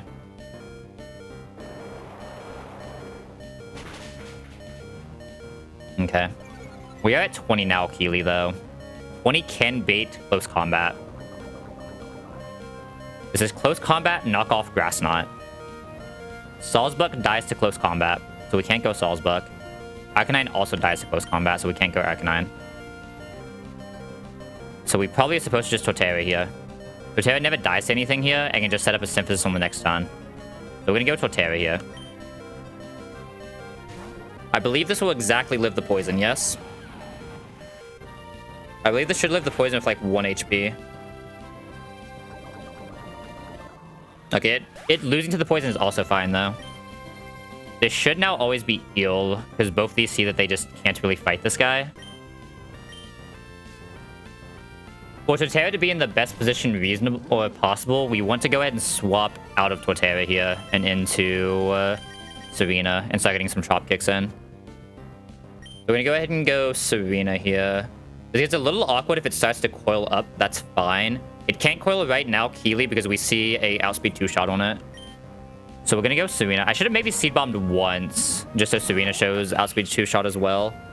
Because it can start coiling now. But it coiling is like kind of fine here, because we're just going to keep spamming Drop Kick to lower attack. I should have used 1 Seed Bomb there to guarantee it couldn't coil on the swap. Yeah. Okay, so that's 1 attack. So it's 0 attack, 1 defense right now. Speed obviously doesn't matter. Oh, it doesn't... Well, I'm thinking plus for speed, right? So it's +1 defense right now, which is a little annoying. It means it can coil again, Healy. We do have Magic Leaf eventually, though. Okay, it's back to -1 attack. Yeah, doing that 1 Seed Bomb would have actually been huge. Fuck me. My bad. Okay, use Drain Punch here, so... I believe it's still barely in coil range right now. So -1. Need to pay attention to crit Drain Punch range, basically. Which is 40. It can still coil here, but now it's at -2. -2 attack, +1 defense. Drain Punch again. That's good for us. That means it should now be out of coil range always. Do we kill this with a crit drop kick on accident is the question. I believe we do. We do not want to kill this. If we swap back into Torterra, we should still show one shot, no matter what move it uses here. And at -2, it should do basically nothing to Torterra. Torterra can always out-heal. We're gonna go back into Torterra here. And we're gonna Mega Drain so we don't accidentally push this outside of... we don't accidentally kill it, but we need to keep this inside of no coil range. It is still in no coil range now, but I believe it can die to a crit Seed Bomb. It can definitely die to a crit Seed Bomb. So we're gonna Mega Drain here. Start chipping this back down a little bit. Until we can press at least one round of Emphasis. It's gonna have a crit, so it can never reasonably do damage to us. So we should just always be safe here. Does a Mega Drain here kill ever? 35. A Mega Drain still never kills. We'll do one more Mega Drain, then we can start synthesizing. And then set up for Seed Bomb KO. Okay, we can synthesize next round, taking basically nothing from this Aqua Tail.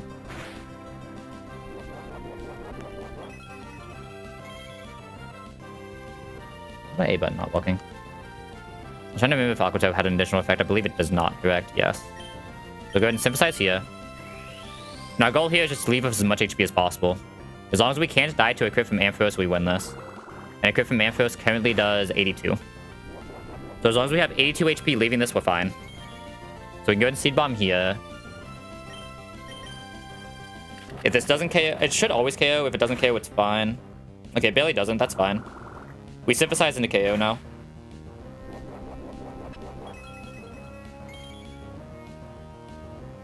Alright. This into guaranteed KO, and we should just be out of here.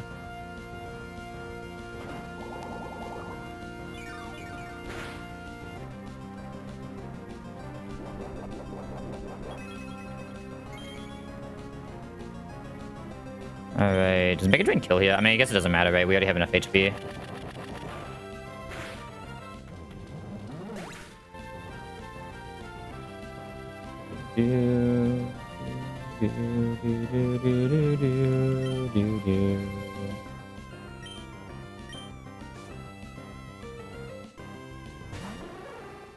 Alright, we should always kill this with exactly 2 Stomping Tantrums. We cannot die to a crit. We cannot get paralyzed. We always outspeed. Alright, easy Watson. Super fucking easy Watson. But I mean, Watson is always free for a Total Run, right? The issue of Total Run is it's like extremely easy Roxanne. But like relatively easy Roxanne, because Total can usually do multiple things in that fight. Unbelievably easy Watson, but how the fuck do you beat CRI, right? That is always the issue of Total. I guess we're gonna find out next time on Dragon Ball Z. You know, I'm not actually ending the fucking stream, but like, it was funny to say, right? It's too funny to say that.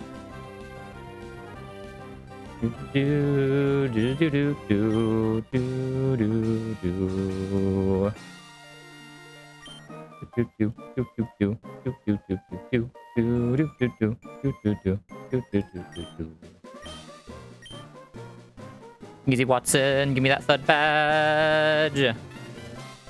I mean, we got to Watson only making like one stupid sack that should have realistically been Nidoqueen, but again, I think both of those sacks, like, they both actually do very similar things, right? Well, not that, but I have other things that can do Dreadnought jobs. I don't have another poison type, so like, it's kind of a weird sack there, either way, right? Like, I think one of them usually gets sacked to guarantee that. I should have just had Bite on Dreadnought as the real answer, and then I don't have to sack anything, right? Bite on Dreadnought just makes that, like, uber fucking free, right? But it's fine. It's just something to remember for next time, is I should just start always keeping Bite on Dreadnought. I think it is actually, like, a good shout. I like having speed control. I don't think I really like having both of these. Double kick's the one we're probably never pressing, realistically. Double kick's mostly useful for, like, still rock type, stuff like that, and when using Nidoqueen out against those. God, the fact you only get 3 levels here is so weird.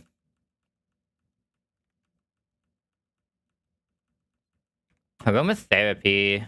I like speed control. I don't want to give up my Magical Leaf yet. I need to get music playing again. Brain is not working without it. Boop, boop. You should probably be able to level. You already leveled. I'll look at you in a second. Morion's already leveled. Also, I need to fucking look into getting that little stream avatar thing, I'm not gonna lie. Just like move my entire UI like slightly up and just have like little EVs and evolutions just running around the bottom of the screen. Maybe put that on the list of things to do. I don't have a list of things to do that I actually look at right now, never mind. Alright. Is any weird breakpoints for Palpitoad? And the Seismitoad. You can get Poison Jab 42 versus Poison Jab 40. That doesn't actually do anything, duh. Get Earth Power here no matter what. 48 Liquidation no matter what. You can get Hydro Pump early if you wanted to. What's the accuracy on Hydro Pump with a wide lens? Is it... times 1.1. It's 88. Yeah. I don't really like Hydro Pump unless it's like super emergency. I think anything later than that is just too long of a delay anyway. So I think I'm good to just straight level this guy. I still want Mud Shot. I'd debate dropping Muddy Water. When does this thing actually get a good water type move? Not until Liquidation, basically. Basically not until Liquidation does this thing have a good water type move. That's fine. I'd probably finally drop Growl here for Earth Power, right? Does this thing get Earthquake? Like, way down the line? Okay. Like, because realistically, this thing is now a... As weird as it is, this thing, like, weirdly is a special attacker that slowly becomes a physical attacker, right? I guess, like, it's an even special attack early, but, like, all of its moves are special attack based, and then suddenly it just becomes an insane physical attacker. Jacket's Roost. That's actually pretty nice here. I mean, I actually do like Hyper Voice. Eventually, this becomes Hurricane. I think I'm dropping Dual... Don't you kind of want both? Yeah, maybe Feather Dance drop nowadays. How bulky actually is this guy, right? I guess is the question. Like, Mega Pidgeot isn't, like, super bulky, right? So, like, how often am I actually using a ton to Feather Dance versus just trying to two-shot if I'm sending a Mega Pidgeot out, right? Like, the Roost I respect, because it's Roost. I want to keep, like, one good physical move. I'm probably actually not teaching this thing, like, Brave Bird, right? Because once it becomes Mega, it really doesn't want Brave Bird. I only use that as base, and I think as base, I'd rather just usually use a Fletchenda to do most of the same stuff. I still would play some Dual Wing Beat for a while, right? Probably. Like, it takes recoil, but usually if you're sending this out, you're looking to just outspeed OTK something. You're not looking to slow kill. I'm probably never teaching a Double Edge, though. I think I'd definitely rather keep Hyper Voice by that point.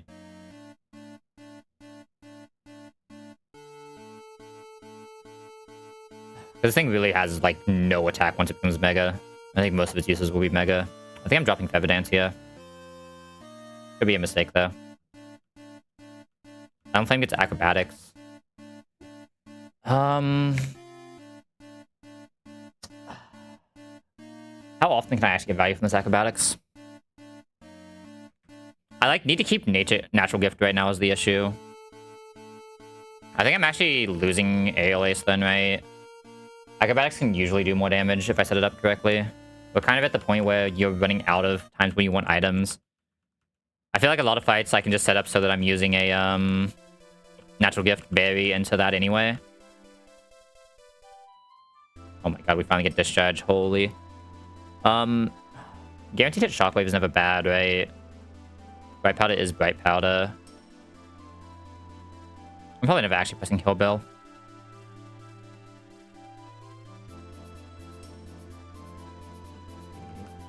Five, 2. I need to look into Croc, but Seadra, Parasect, always get leveled. So Timber was what? It was a 40 delay for Hammer Arm, right? I believe it was a 40 delay to get Hammer Arm early. Yeah, and that'll just give it Hammer Arm in time for Norman. But I think has to be pretty good. When is Trapinch's delay? Trapinch's I know isn't for a while. Yeah, first impression is 44 for Trapinch. That's not until Vito. Yeah, Trapinch is still here for a while. So both of these are still just scaling for a little bit longer. Alright. Let me look at this Crook, though. I know Crook can level here. I just don't know exactly what. Actually, is that even true? iOS power is 38.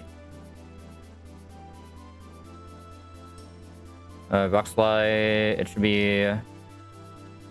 No, it has Crunch, Rock Slide, High Horsepower, Swag is the next at 44. You can get Foul Play at 46. That's the other thing you debate. Foul Play at 46 versus 49 actually sounds pretty good as well. But we don't have like a... I mean, I guess we have Crunch. Foul Play is kind of nice, though. You could also get Elliot knockoff on a Dark type, which would be insane. But like, this Krug is one of our stronger Pokemon right now, and our only Intimon. I think I just lose the Foul Play for now. I'm probably going to end up regretting it, but I think I just lose the... Don't take the Foul Play for now. I just go ahead and level. We cancel until we get high horsepower for sure. Like, there's no way we're not taking high horsepower for 38. It should just be better than Tantrum always. There's very few moves in this game that actually stop you from hitting on one turn. Like, usually if you're losing a ton, unless it's like exactly into a protect, you're already getting kind of fucked, right? What is this thing's physical? Octazooka... Oh no, this thing's physical is lower than its special, but it is adamant. There are times it would press this over like... I mean, it has a hidden power fighting, right? Get rid of that. Like, it has one use for that. This is not a poison type, right? Or am I high? This is Grass Bug. I don't think I want Toxic on a Grass Bug. Not gonna lie. I'm assuming Nido eventually gets Toxic, right? Probably just not for a while. About delay. Nido doesn't get Toxic. Ugh, that is actually really sad.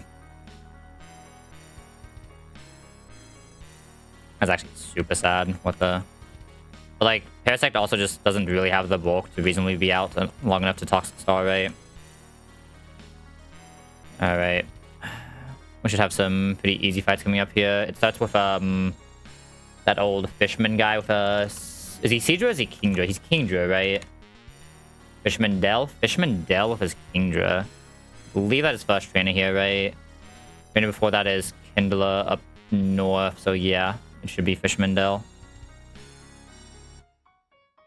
Alright, let's import our newly leveled guys. Man, it's so long before we get another encounter. It's kind of sad, right? I want an encounter. Encounters are fun.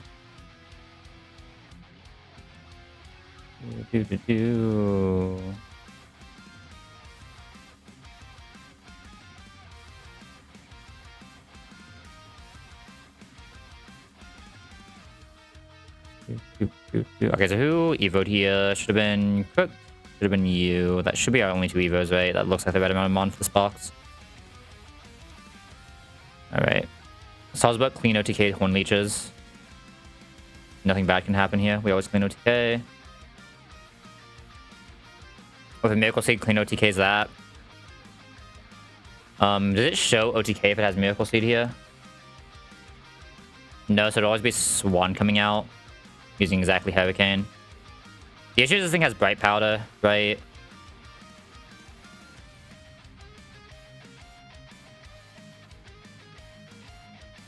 Remind me how math works.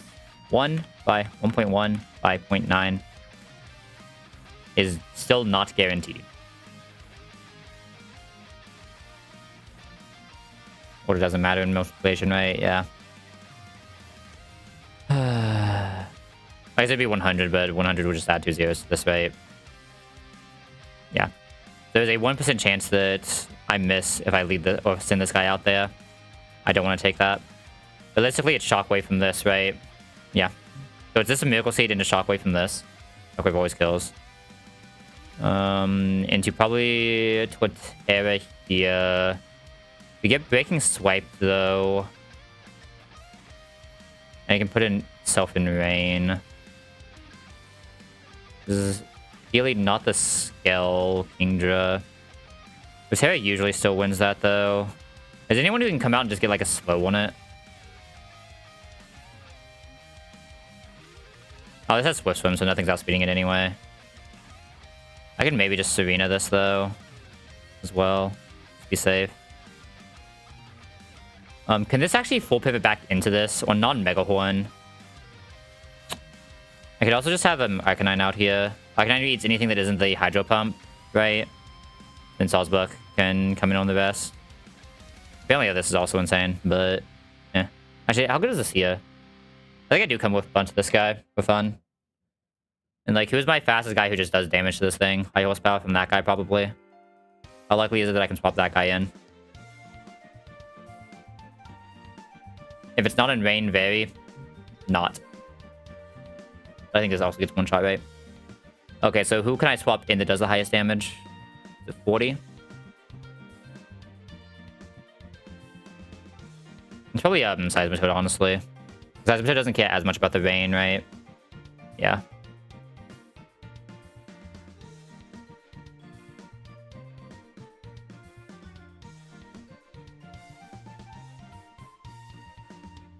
Who's my Crook is in my box right now? Oh, one Crook in this fight. Saul, you, Hirayama, Al, Amphi. As per usual, we want to pre-bun Hirayama because that's just the stick. If Hirayama's coming out, we're hoping he doesn't take damage anyway, so we can just muscle band fake out. We want exactly a Miracle Seed on Salzbuck just to get from ranges. Shouldn't need anything special on anyone else, right? If I do this properly, no one else needs anything. Let me just make sure there's no other statuses in this, right? There's like Ice Beams. We should never take Ice Beam there. Kingdra doesn't have status. Swanna doesn't have status. Hurricane is flinch, right? It's not, Oh no, Hurricane is confused. So we do need Persimmon on Hamilton. But Hamilton will be faster, so the rest doesn't matter. Can we die to like crit Aqua Jet ever? No. This can be on, this can be on. That should be the only random status we can take going into this though, right? This Waterfall can be sus though on Botera, for sure. Let me go ahead and grab a bike. We need specifically Acro first, right?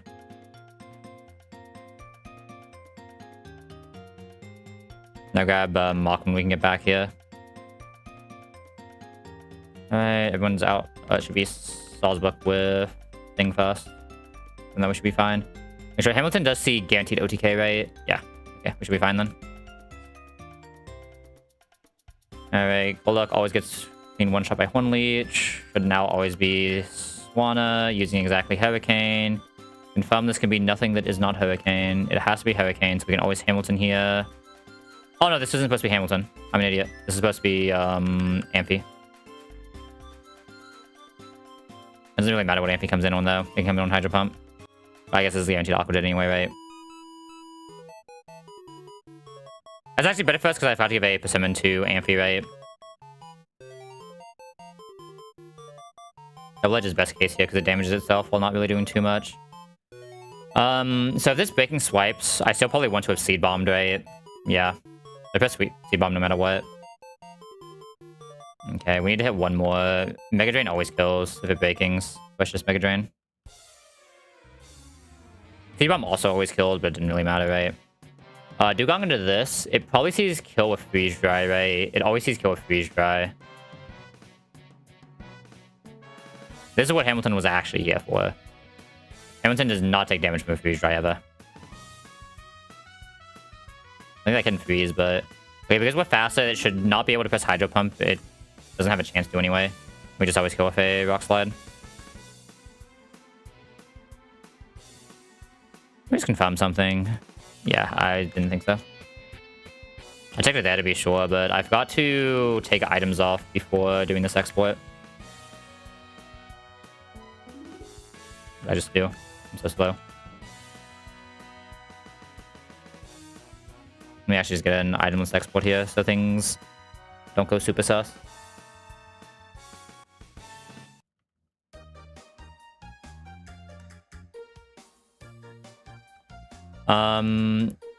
We can outspeed KO this with Crook. I'm gonna try Mecho. Outspeed KO, Dark Glass, Crook. This has nothing that makes it go fast. Levitate, Assault Vest is fine. Crunch kills with a Dark Glasses. Fine.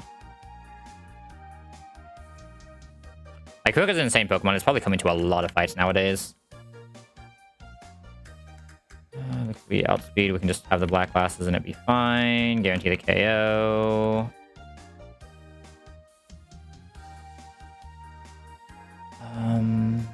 Yep, that'll be guaranteed KO, guaranteed outspeed. What does that bring in? We show KO here, and this can't really do damage to us, so it's never Giraffe Rig coming in.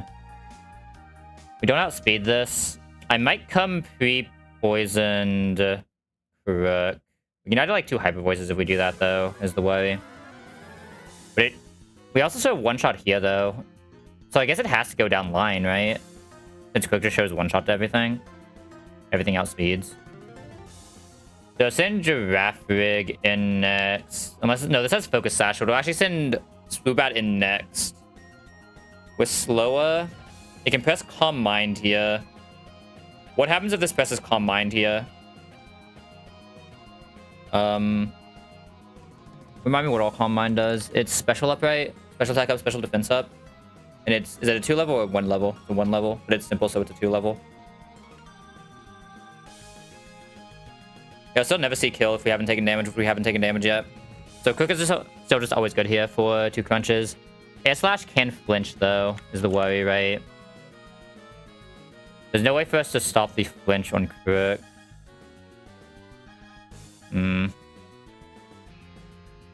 We can swap this in with Extreme Speed if we need to, though, right? This should never die to the Air Slash, even empowered. Extreme Speed will always kill because it should be at 1 if it's Calm Minding. That makes the only worry in 2 if it just spams Air Slash immediately, which should hopefully also be fine. I'm a little afraid of it sending this in, though, but I don't think it should be able to send this in. If it can send this in, who do we want to swap to on Hypnosis? Pre-bumped Hariyama doesn't really do it, because it takes too much damage from everything else. Nothing else is faster that does damage to it either. I mean, this does okay damage. How much would the pre-bumped Hariyama do with a Fake Out? Pre-bump chest. It doesn't need a chest, so it can be muscle band. Pre-bump muscle band Hariyama is doing like 34%. This of a silk just finishes it off without taking too much. Yeah, okay, that works. Oh, remember, I can't fake this out. I cannot fake this out anyway. I mean, it's also one-shots. It takes a lot of damage. I mean, I have a lot of Mon that can just go out and tank it, right? Like, Seismitoad is good for just tanking this. Growl is good for just tanking this. Everything else has already been cleaned up pretty well. In case I need to, like, pure pivot into this, I should probably have Ampharos just in case. And I mean, Hariyama still just comes in and presses button, right? What about this? 50. I mean, it still probably just comes in, does the most damage, right? Doesn't require me to go back in, get a status effect I don't feel like getting. Alright. Anything I'm missing here, by the way? It's Inner Focus, Lumberry, simple Focus Sash. We looked at all of that. Crocodile is good for lead. If Torterra comes out, it's coming out against a Giraffe Rig, so it needs Chesto. If Hamilton comes out, it's coming out against the Swoobat, so it doesn't really matter. Can also put Chesto, want to just be safe. I mean, realistically, I think it's just Chesto down the line, right? Everything is just here for Giraffe Rig potential. Except for Krook. I don't think I missed any priority moves here, so Krook should just be always safe in what it's doing. Should always kill this with a crunch. This should always be Swoobat coming in next. It actually is Giraffe Rig, okay. Maybe we should have came pre-poisoned. Or pre-poisoned. Doesn't always see the Hypnosis and could also miss. Okay, that's fine. Easy game. I forget to do that, though. Yo, Squawk, what's up, buddy? How did the Firebed go? Is Firebed a Mega, right? That's the Drano one? Did we end up beating that in one day? Yeah, hold up. Let me do the thing before I forget. Oop. Did I spell that right? Or am I an idiot? That should have worked, I think. I don't know. I don't know how Twitch works. Alright, we can crunch this guy, I believe. No flinch? Easy no flinch.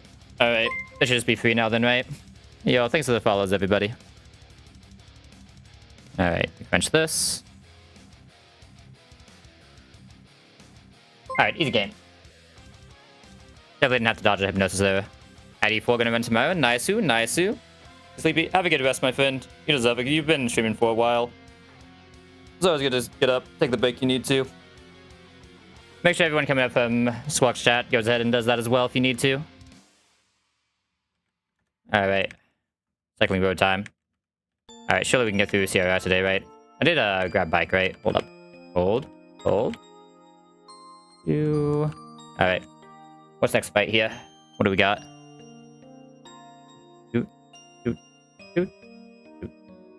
Venomoth should get clean killed by Arcanine. Nothing stops that. Rockslide is guaranteed KO. I think, doesn't Arcanine do like infinite this fight?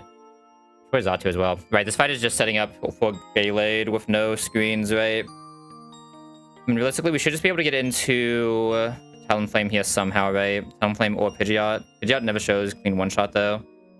Doesn't have the special attack for it. I mean, it should just be Talonflame going for the KO, right? YouTube avatar looks dope. Thank you, my friend. I do like this avatar. I need to, like, what I really need to do, because this is like a pre-made one, I need to get like a good custom one that has better expressions, because I'm gonna be honest with you, my face does that like bitch, it's the autism thing, where it like doesn't actually show any expression, which is not good for a VTuber model. So I need to get like a custom rigger to do something that's a little bit more expressive. I do love this model though, especially the little accessories I found for it, like the little Zora and the Eevee and the Umbreon hat. Yeah, thank you kindly, friend. Alright, if this sets up the Reflect, how bad is it? We do not kill with the Reflect up. Okay, so Reflect is Grumpig, right? How do we not let this Grumpig see a Reflect? We can one-shot it with Crunch, Crocodile. If we're not swapping into a Focus Blast. Outspeed, nothing else is really dangerous here. So how does this line go? We one-shot this. We outspeed one-shot this, so it can't go into Zatu. So it should have to go Grumpig here. We show out damage on Grumpig though, right? We show outspeed out damage Grumpig. Does it go straight Gallade here? I think it does, right? Unless I'm missing something, this goes straight Gallade. Interesting. Yeah, because Rockslide always out damage Grumpig. This always sees one shot. If we go straight Gallade, isn't this like super free? We just go straight Talon and Talon just wins. Shouldn't be able to bulk up. Actually, no, it can't bulk up because we have Fire Fang and we're faster, right? Straight Talon, Talon kills, and then the rest is pretty free, right? There's me like Krook, Ampharos, some random mon that just do shit. Basically just pick our favorites. Alright, so we need you, we need you. Need a Talonflame, Ampharos. Yeah, I can press Fake Out at some point, surely. Actually, can Hariyama realistically switch into any of these? Yeah, never dies to a crit. He's fine. I believe in him. He should never have to come out anyway, right? Alright. There's no specific item we need here, right? Oh, we need to heal Krook for sure, though. The man can't be at 60 HP. God. Portable PC is so nice, man. Alright. We want to lead Arcanine. Arcanine doesn't need anything specific for this, right? All of its one-shots are just inherent. Yeah. We... Hold up. I didn't miss any statuses here, right?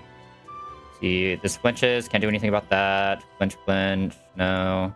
That's getting one shot. Drain Punch, Psycho Cut, Shadow Sneak. That's fine. Alright, we should be good here. Two.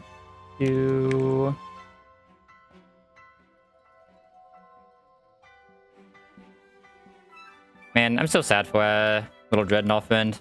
I definitely should have sacked the Nidoqueen, but like, I don't know, man. We don't have a poison type if we do that. When actually is the next reasonable poison type we could hit? It's not for a while, right? Is the next... No, I guess next poison type is, right outside of Froliber, right? But it's almost guaranteed poison type there. Alright, Rockslide always kills. This should be Gallade, I believe. We should be able to straight swap Talonflame. Talonflame destroys this thing. God, I'm so glad. This is like the first one I've actually gotten a Talonflame to this point. We actually get to... Oh, I was supposed to not have item here. Oh, fuck. Awkward. For the first time ever, me remembering to take items out of the calc has fucked me. This is weird. We still two-shot, but we should never die to crit. Okay, this means it couldn't Shadow Sneak. That's fine. We could have died to like double crit, I guess, right? But oh well.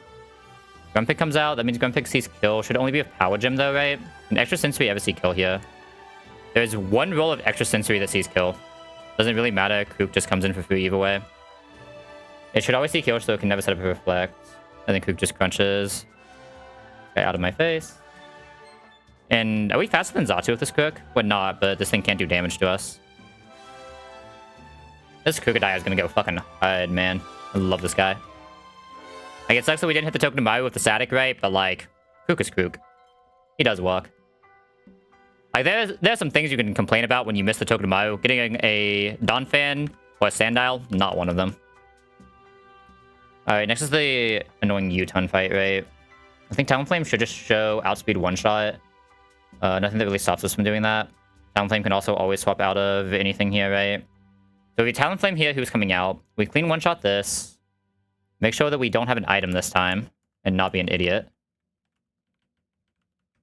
He already doesn't have an item. But this one we actually lose something if we fuck up.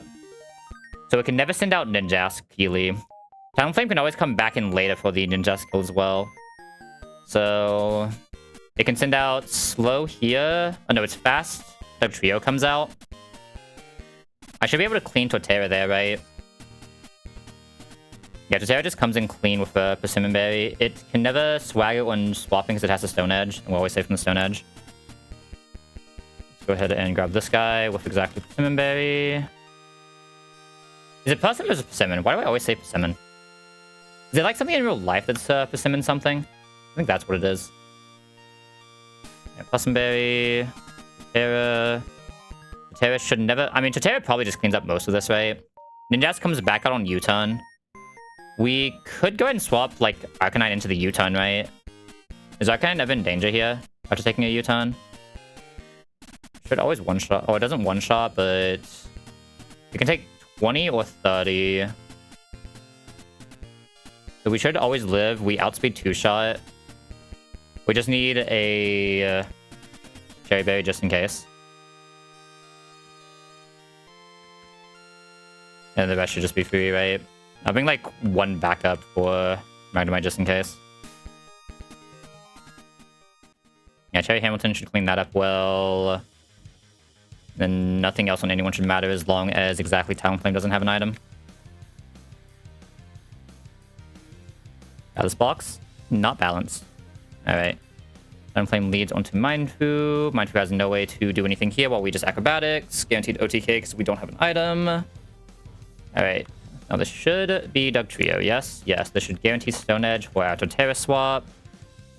This can press Swagger, but we have a Persimmon Berry, and we should just be able to one-shot with a Seed Bomb always. I actually went for Night Slash, which is better case. We get to save the berry for fun, right? I mean, does it matter if Ninjask comes out here? Like, Ninjask can never kill here, right? Can't we just press a one-shot button on Magneton right now? There's nothing stopping us. I can just press Stomping Tantrum and kill Magneton right now and get this back out. No. Make sure one more time this doesn't kill in any weird way, right? I can only do 84. We can just do this. Nice Magneton, idiot. Nice U-turn. I tried to swap out and now they're back into Talonflame. And Talonflame just cleans us up for free, taking no damage. Oh, huge Flame Body. Let's go. Good shit, Talon. Flame Body is suddenly an ability. Alright, next is Luxway with Intimidate. I mean, I probably just have clean OTK on it. I'll not through Intimidate though, right? What about Nidoqueen? Even if Earth Power, this isn't clean. Even with Salt Sand Earth Power. We're fast after a -1 Mud Shot though, it can't really do damage to us. It should never press Agility here. The issue is we can get Crunch since we're coming in with someone who's slower, right? So we get Crunch spammed if we go Nidoqueen here. We could also just go for 2-shot here, right? We can't get Crunch because we're faster. We are still never in danger of dying. It's probably supposed to be Seismitoad lead here then. We'll just Seismitoad bait out. Seismitoad takes at most 1. Agility is plus 2 stages, right? Yeah, Agility is plus 2 stages. Do we just one-shot with Soft Sand? We don't guarantee, but we usually one-shot with Soft Sand. 70%. What about Crook? The issue with Crook is it's using a physical attack, right? The Intim is just never going to be enough. This thing just agility to be faster. I mean, we usually bait a play rough anyway here. So I think it is supposed to be Seismitoad. What does Seismitoad bait out? If we have Soft Sand, which we probably will, I believe this shows one shot, so it should never be Sharpedo, because it gets one shot even though it outspeeds. Unless it sees kill. It can be Sharpedo if it sees kill. It's likely this, though. I don't know what my answer to this is. Because my Ampharos is 0 defense, right? This just gets destroyed by close combat. This isn't always dual wing beat either. This is dual wing beat or close combat. Or return. It's actually usually return or dual wing beat is never close combat. So that means if it's never close combat, we can go into Arcanine. The issue is Arcanine can't guarantee KO even with a hard stone, right? It's barely off. I mean, it's another one of those fights where if I just scale the 9 attack on Arcanine, he does infinite, right? Really can't bring this out on any of these attacks, right? But just another case where scaling the Arcanine, like, yeah, it's kind of a bad scale because it's 22 to 31, but it's also just scaling an Arcanine, hit infinite breakpoints. Second breakpoint we could hit with it, but this one actually matters a little bit more. Right.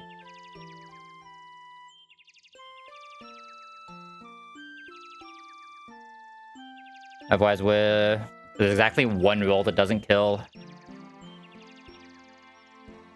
There's exactly one roll that doesn't kill, really.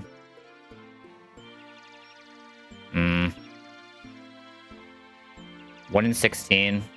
There's no way I'm ever risking that, right? I mean, if it's dual wing beat return, I wish it was guaranteed dual wing beat. Then I could actually just Ampharos this with Wise Glasses, but actually that's not even true because we just died to crit return. I think I just skill Arcanine here. Like, it's a good skill. You get the value out of it. It's a good skill. No, like, it feels bad to get so little pure stat, but like, it is just a good skill if it's hitting this many breakpoints, man. Arcanine is like part of the team forever, right? Like, if I hit a point where I'm like, oh damn, I really wish I had a skill, I'll look back at this moment and say, you know what? We probably wouldn't have gotten here if we still had a skill. You know what I mean? Like, if you think about it, this Arcanine was like one attack with these stats, you would still always scale it, right? And it would be insane. Like, you would never complain a single time about getting this Arcanine and having to scale attack if it had everything else. So it's basically like this Arcanine had one attack, right? If it's not hitting breakpoints anyway. Now this Arcanine just hits every single breakpoint in the world. Let me just put these back in the calc. Okay. Now we should be able to do this. We want to soft sand this guy. Where is our soft sand? Another debate you can actually make is, instead of soft sanding this, I could lead Hariyama, get the 10 damage fake out, and then just guarantee... I mean, I still need the soft sand, right? But that just guarantees his kills without having to worry about agility stuff. Right? It's actually probably a slightly better play. The control is what comes out next much better, right? I need to figure out what I'm doing against Sharpedo, though. Sharpedo is definitely going to be the more dangerous one here. I should have nothing to outspeed it after the +1, right? There's no way in hell. Yeah. Okay, I'll have, like, everything to do this, though. Because this clean killed this after taking dual wing beat. So it's 80 or 70. Either way, it should always bait exactly Hydro Pump. Doterra dies to Ice Beam, so Doterra can't come out, but it could eat Hydro Pump and guarantee Ice Beam if it helps at all. It helps Ampharos slightly. Ampharos can still die to, like, double crit, though. I would have to make another pivot, very much in the same line. We wouldn't be fast after low sweep or anything like that. Our only prior move is the fake out, which does actually do a lot here. It will likely be healthy enough that we can always come in with a fake out, right? I mean, if I'm taking Hydro Pump here anyway, Hariyama's full HP. We can come in, fake out, plus Psychic Fang, and just make a pivot through that, right? I come back in, fake out guarantees whatever I send out just kills this. So I just need something that sends out and can tank everything well. Ideally, this comes in on a Ice Beam, so we can just eat Psychic Thing with this, guarantee Ice Beam, and then get into Ampharos that way. Have Ampharos with like a... I mean, I guess that doesn't actually do anything though, right? The Fake Out doesn't change that. So unless it's just a safer line, I don't think there would be here, right? Unless that sets up for a Wall Rain to win, but I don't think it does. I guess I just use the Scale so I can't Encore Wall Rain. I guess that's the thing you can debate is bad about using the Scale is I can't get Encore and Wall Rain until later, right? Actually, no, I think I have one more Scale. No, I don't. Sash. I have no other power moves at all anyway, right? This thing is so fast. I mean, this usually does... Like, going straight into this usually does it.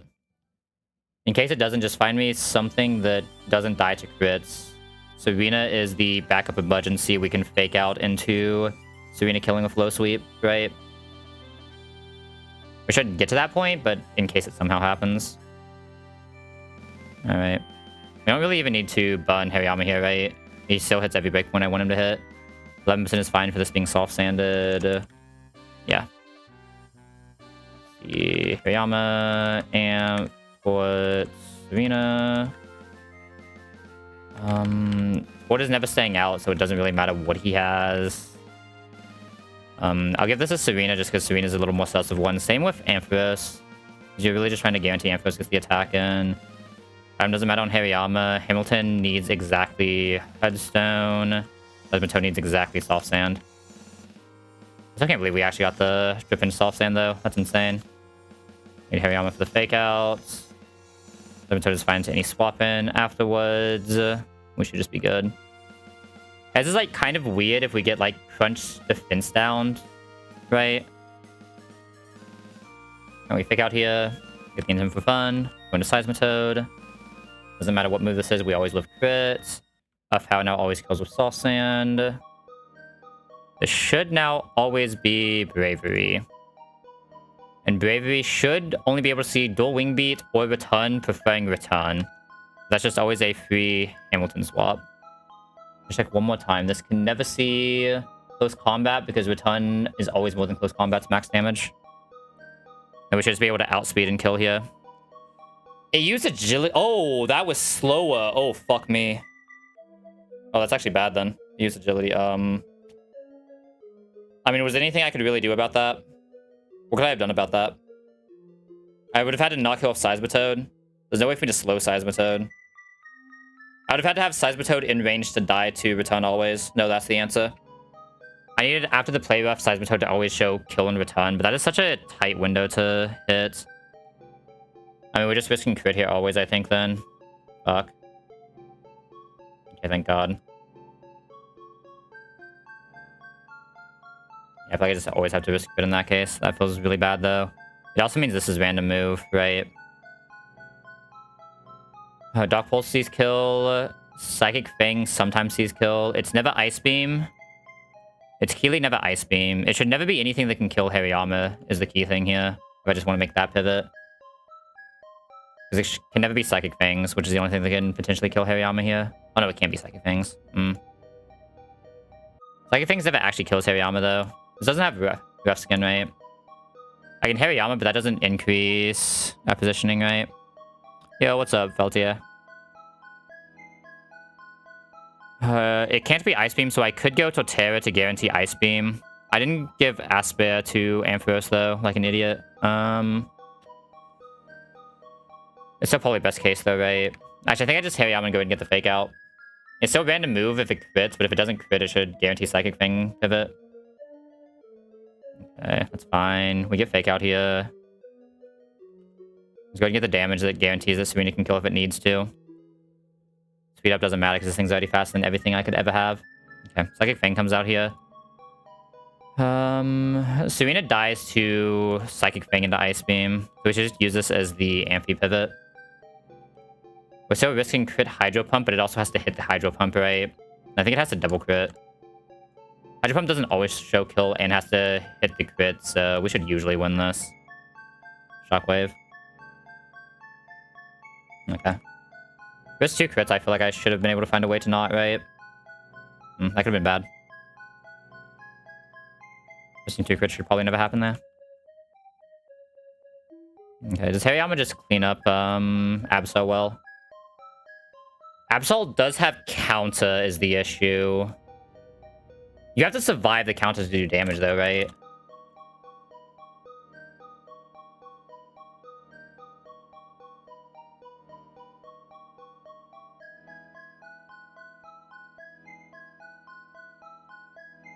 Counter only actually works if it doesn't die, right? So I should just be able to one-shot this and it's fine. I just knock off into Big Break. It should never be able to see kill on us. It doesn't have inner focus or anything, right? It's either that or I need to commit to killing with a special move, but... Can this ever... This has knockoff, that doesn't really matter. We don't even need to bun for this. So Hariyama should just always be fine here. Let's just figure out how I'm dealing with the Meowstic. How is... Okay. So Hariyama will not be full HP. It'll be like 40.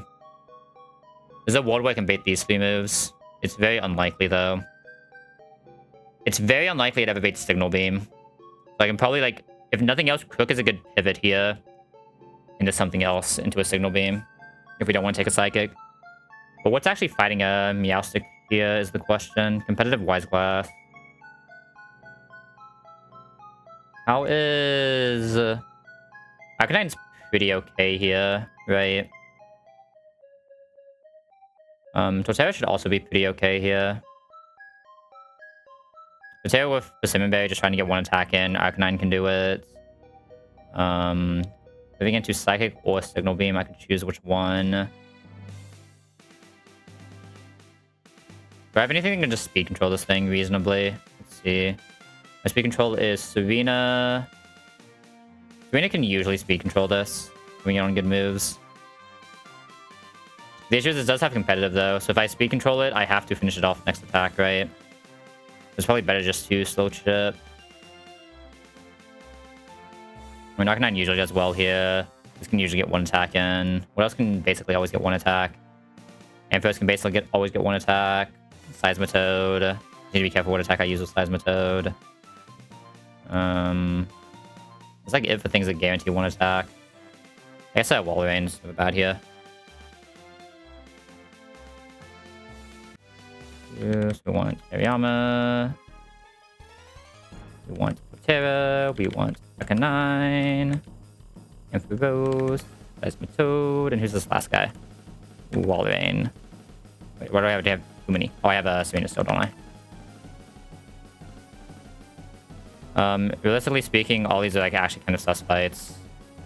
That's a lot of citruses to commit though, but I think I am just giving these guys citruses just in case.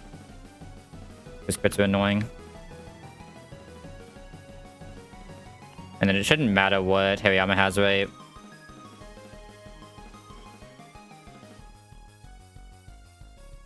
Can Hariyama ever stay out against the guy? Not really, right? But it literally does not matter what it has.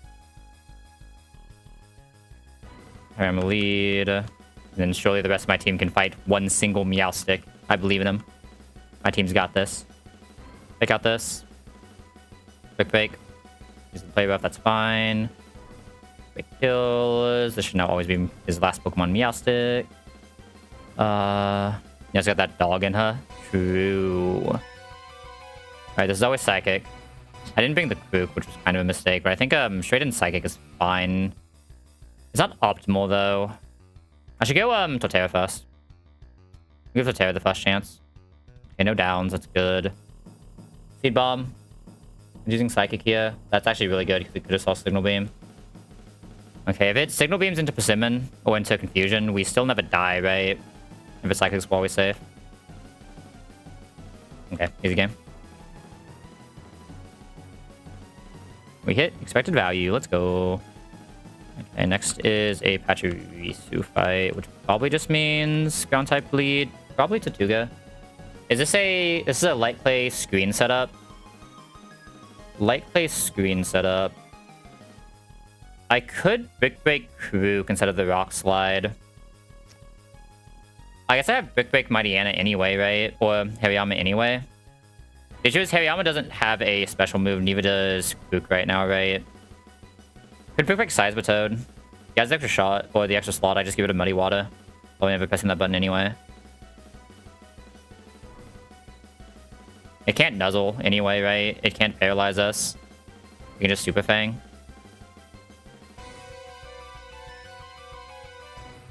I have nothing that outspeed OTKs, right? I mean, I could fake out into Brick Break. Oh, if I just come with this guy pre-bunt, it doesn't matter, right? Yeah, it does. Just pre-bunt Hariyama, fake out, Brick Break.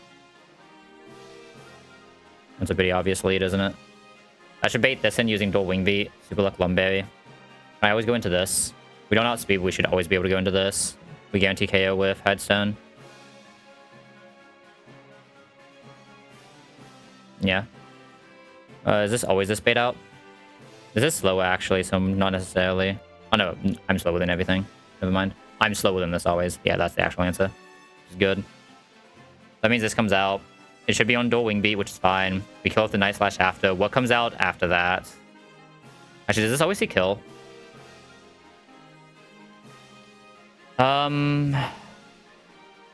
If this uses Super Fang, this always sees kill. If it doesn't use Super Fang, there's a ward it might jump bluff, but probably not. It probably still just goes this. What's my jump bluff answer, I guess, is the question. Swords Dance jump bluff with Flying Gym Acrobatics. That is one hell of a mon. The issue is whatever it is also wants to not let the Swords Dance, right? Which means it also kind of wants to be Arcanine. Because Hearthstone Arcanine... The issue is Hearthstone Arcanine can get spored, right?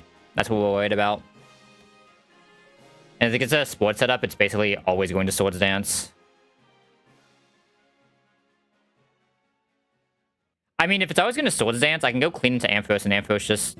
No, Ampharos doesn't do the damage anymore. The only thing these are the only two that one-shot it. Okay, so I kind of have to have Arcanine for jump bluff. And it can actually hold Chesto for this as well, right? It doesn't need Hearthstone.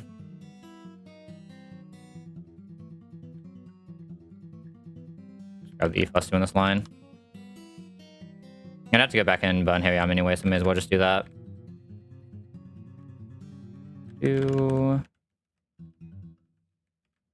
Where is... Yo, buddy. Oh, not Husky. No move. I'm just here for fun. I'm here for you to help my Pokemon, please. Thank you. That's what a Pokemon Center does, right? They hurt the Pokemon.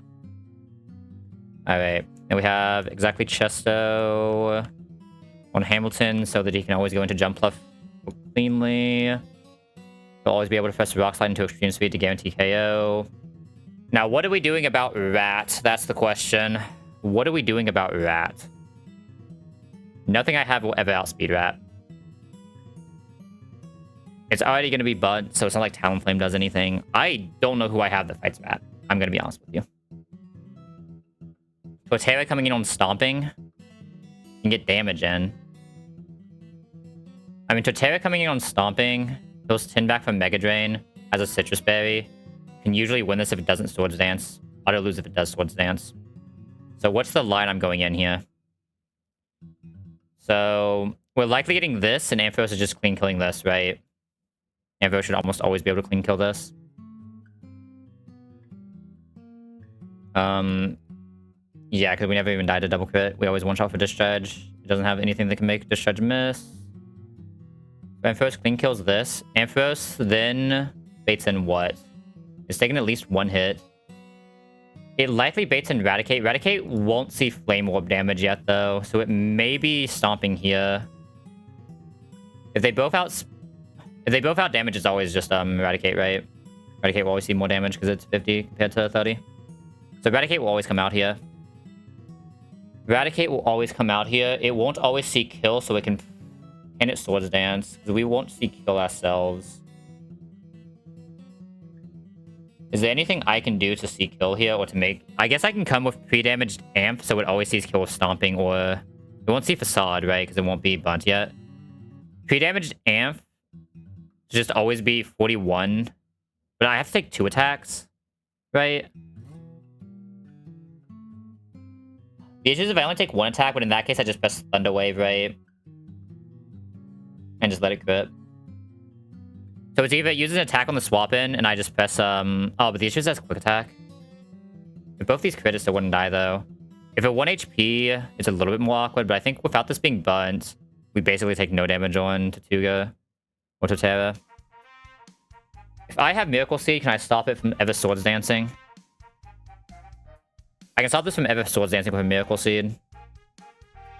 And if I have to come back in on this, it'll be on a Facade. I can find a pivot that allows me to not go in on a Facade. Do I have another thing that just does well into Facade that always baits a Stomping? That'd be ideal. I mean, that would be a Dreadnought kind of job, right? Might be. Yeah, I have nothing else to resist the normal other than this guy. And even this guy really does not want... I mean, he probably can take the Facade. As long as it doesn't crit, he can take Facade. That's a little sus. I just need a non-Facade to pivot in too, right? Well, which means I need exactly Stomping. I mean, nothing else ever guarantees Stomping. Do I have another thing that can potentially jump left? Talonflame's jump left line is not super consistent. Orvane's also is not super consistent.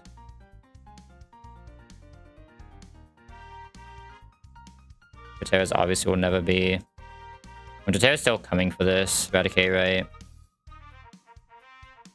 I think Torterra is just too good into the Eradicate. We just guarantee Ampharos is low enough for this to come in. I mean, I should usually win this, right? It's very rare that I don't. To guarantee it, I can I mean, I think I can guarantee this, right? If I just like Miracle Seed, Mega Drain after the swap with a Citrus Berry, I should always be safe, right? I think I should always be safe here as long as I do it right. In case that goes poorly, I should probably have a Hariyama fake out just ready. I'm already using Hariyama, so yeah, just have a Hariyama fake out ready. I know Hariyama... Do I care about Muscle Band here? No, but I should take it anyway, right? If I'm potentially coming in on this and just trying to fake it, I should just come with the Muscle Band for as much damage as possible. Okay, Torterra, Ampharos... potential Sackmon, and Talonflame is Talonflame, I guess. Talonflame has a chance of having use here. Okay. Item-wise, we have the Chesto on this guy already. Terra specifically needs to have a Citrus to be safe. I keep on Ampharos. I actually need to control Ampharos. Actually, Ampharos just shouldn't have an item. We need Ampharos to be low enough. If Hariyama goes that low, I'd rather have a Citrus anyway. If Hariyama is coming back in, it has to just be for one attack, right? And these two should never have to come in. Okay, that should be good. Make sure... Like, UF Chesto is the only thing that should matter. And that should guarantee a good jump left line as well, I believe. If it doesn't, this is going to be weird, right?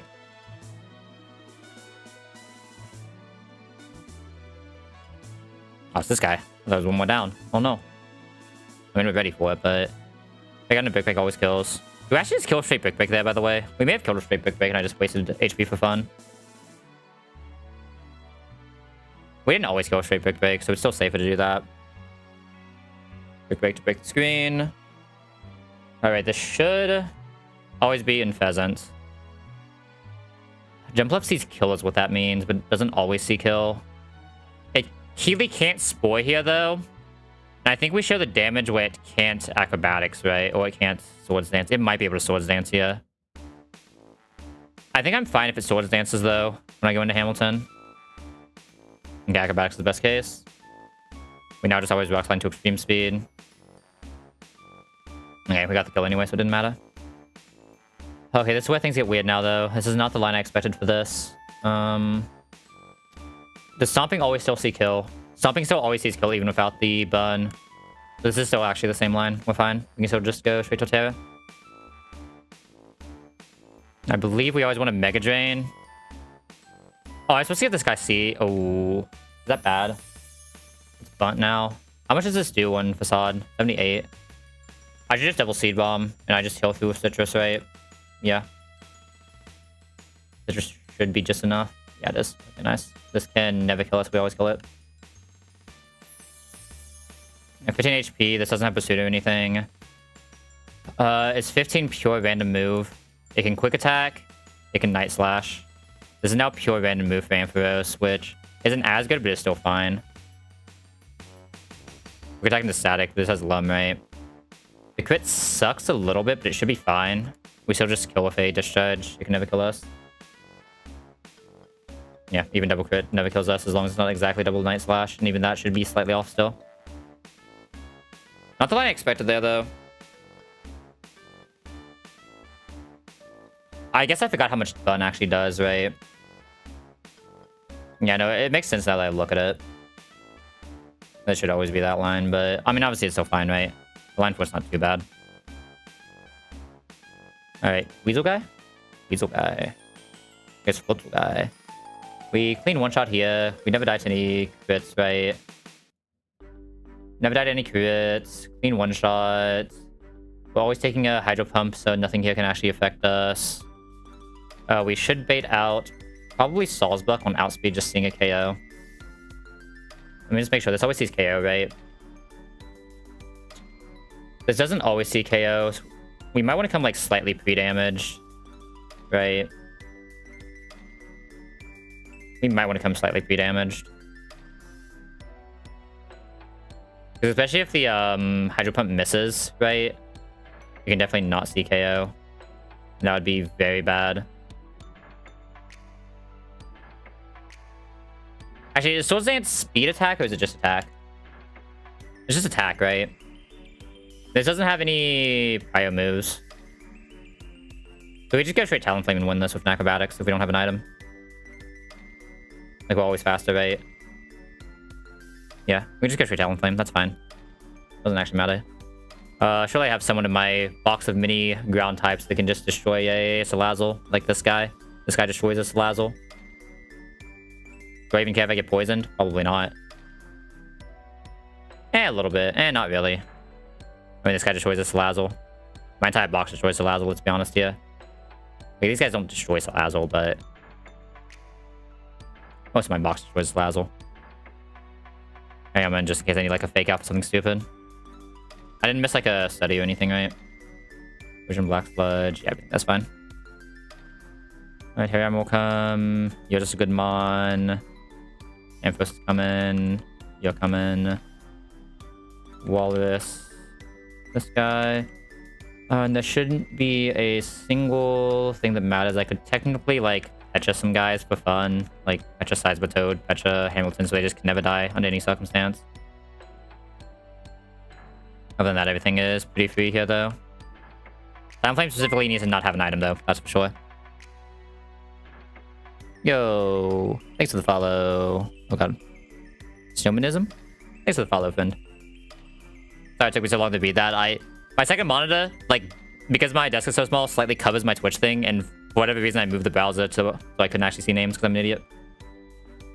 Oh, we need to heal here, don't we? Hold up. I don't know why the fuck I moved that over there. That was weird. Guys, we just put away. Everyone should be healed now. And first lead, Talonflame, no item. So we'd have a Pokemon with no items. I hate it. Alright, everything should be good here. It should be a pretty free fight. Is this the pre-slate port or is there one more? I think this is the last pre-slate port. No, I think you might have to do the, you have to do the fighting type one, right? The one with, Sapphire Fetch and all that. Okay, Discharge always kills this. It can never kill us even on crit. We're 61. It's fine. Salzbuck should always come out. And I believe Salzbuck never sees kill here. Doesn't matter if it does, we just go straight Talonflame. We never die to crits and acrobatics always kills. Nice, Flame Body. Get out of my lobby, Salzbuck. Alright, Salazzle technically doesn't see kill here. We could just press acrobatics again for fun. There's no reason not to. Sure.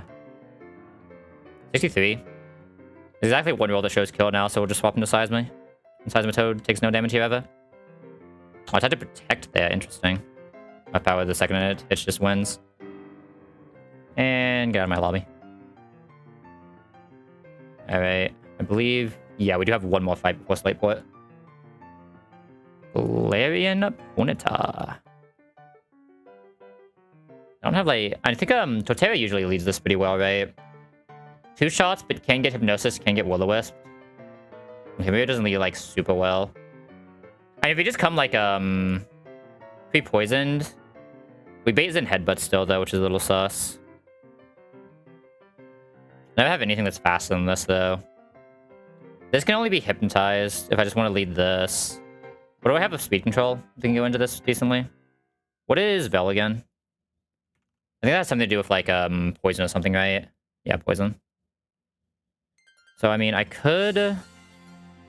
Who's faster after -1 here? And do any of you have speed control? You have speed control for this fight. You bait likely Play Rough. If you have a Soft Sand, do you kill in 2? But then you just get destroyed by statuses, right? No. I mean, I could also still just go for the 1 Mud Shot here, though, right? I just have the Chesto Berry, aim for the 1 Mud Shot, and use that to pivot into someone else. Like, Arcanine. And Arcanine should always be safe to get 2 attacks from there, right? Unless it gets, like, double crit, and if that happens, feels bad. And that is safest play. Does that get Zoro, or does that get the Farfetch'd? No, I think that plays fine, unless... Because this is destroyed, right? You probably want this for Zoroark, though, right? You definitely want this guy for Zoroark. Preferably already pre-bunt. And instead of Farfetch probably just gets destroyed by this thing. Sadly can't have item, but... Once it's close combat's once it's already over, right? So yeah, Talonflame always takes this cleanly. These 2 Mon for this, we get the slow in. We need Chesto on both of them, for sure. Let me actually heal everybody. It was just you and you who needed healed. I think most of the rest of these guys are actually coming to this fight, right? Seismitoad is, Hariyama is, you're not. Talonflame is, and then the rest are just whatever we feel like bringing. Never need anything else here. We want Chesto and exactly Seismitoad and exactly Hamilton. Hariyama's coming out against Zoroark, which should not matter. Does Night Day's attack down? Accuracy down? We have Vital Throw still, though, right? Yeah, so that literally doesn't matter.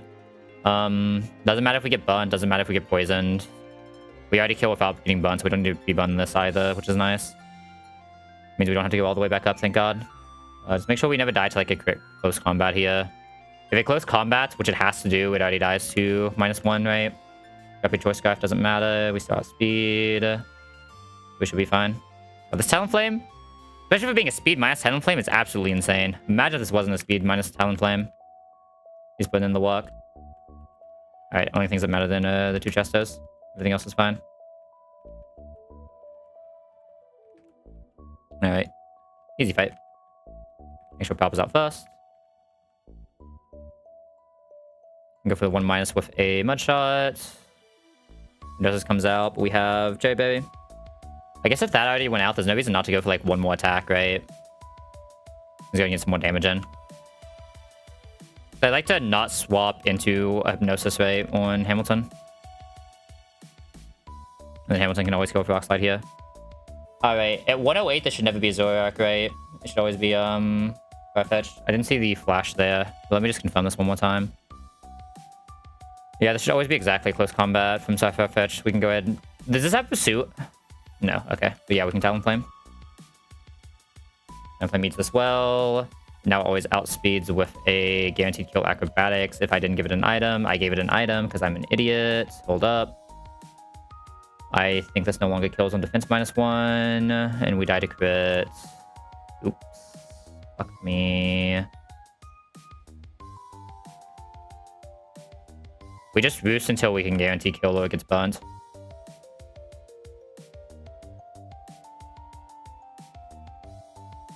Why did that one do so much?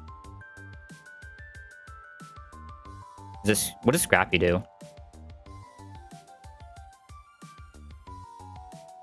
Scrappy does nothing right. Why did that do so much? That had to be crit, right? No, even crit shouldn't do that much. Wait, what?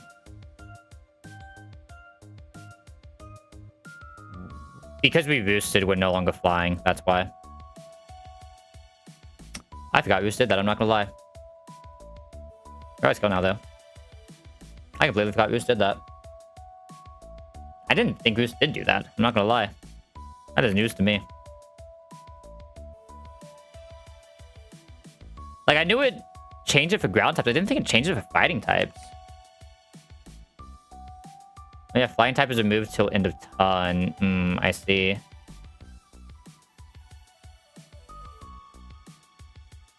Good to know. I just up to have lost a Talonflame there. I mean, we should never even be in that position, right? We just press battle before we win. I just don't have the item whenever in that position, right? That's just me being an idiot. That's part of the... It's kind of getting late, right? Really losing focus. I just ban myself from ever putting an item on this Talonflame realistically, right? I think that's the real answer. Alright. Time for the fun one. I have a dark type, but I don't know how the fuck it does here. I mean, it doesn't get one shot. And it does one shot. The issue is it can reflect light screen, right? Like, we can one-shot this, but it could just press reflect or light screen. You can always still set it up. Push reflect play. See if that or we brick break this. Right. I'm looking at the wrong one, by the way. I'm an idiot. Be this one. Yeah. I mean, we have the dark type, but the issue is, we don't one-shot it. We're not fast enough. Realistically, this thing's never fast enough either, but... I mean, I can only take damage from the Hyper Voice. I mean, how much does, like, a Brick Break from this guy do, right? I mean, wouldn't I... I mean, does 37? What does Brick Break on this guy do? I may still just lead this. Brick Break guarantees 3 shots here. It's very likely it doesn't use everything here, right? Like, it's very likely for it to just screen 3 times. If we lose Seismitoad on this run, it kind of sucks because we don't have a lot of water types, but... I mean, we could just one-shot and just say, fuck the screen, right? It's guaranteed to only be able to put a reflect up here, right? We could just play around that. If we can only reflect. It'll always send Blaziken out. It'll always send Blaziken out. If this Kook was a little bit faster, we could use it to kill Indeedee. And then use it to not bait Blaziken, huh? There'll always be Blaziken with exactly close combat. I have no idea who the fuck is fighting this guy. Nito gets absolutely butchered by Overheat. Gets butchered by close combat. It'll get 1 speed boost, so it'll always be faster than everything here. Guarantees the close combat KO. Has White Up the first one anyway. God, this thing's a bloody monster. The White Turtle runs always feel so bad. You just have to fight this guy. And how the fuck are you fighting this guy? Sunflame isn't fast after the +1, right? I'll just get one shot by Stone Edge. Alright. What's the plan? Is the plan actually to try to pull for some Psychic or Water Poison and lose 118? That can't be right. That idea sounds terrible. There's no way anyone else uses this after speed boost, right? Not even close. I could try to pull for Grimer. That's the other option here, right? I could pull 117. Get the Alolan Muck. I don't even know if that actually does it here. Not gonna lie. Blaziken is just so hard, man. It's so hard. Yeah, because we just always get one shot by the close combat. I mean, you know what we could do? Is say, fuck it, we ball up and we win the 50-50. The entire run just becomes a 50-50. We don't let us set the reflect because we take Brick Brick instead. But we just say, fuck it, the entire run is just a 50-50. Thoughts?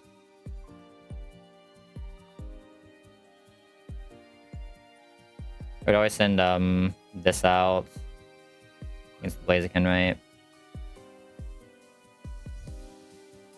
We could never actually set up an Acrobatics here then. We would never send Blaziken out against this. This taking a close combat would never be able to do anything the next turn. We'll just guarantee KO. I mean, like, what can I actually send in here that can do two things is the question, right? Without just being dead.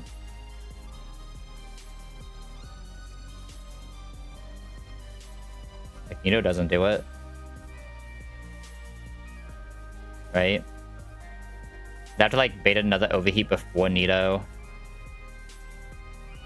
Like, Hariyama can just come in and fake out, but that doesn't really advance that position.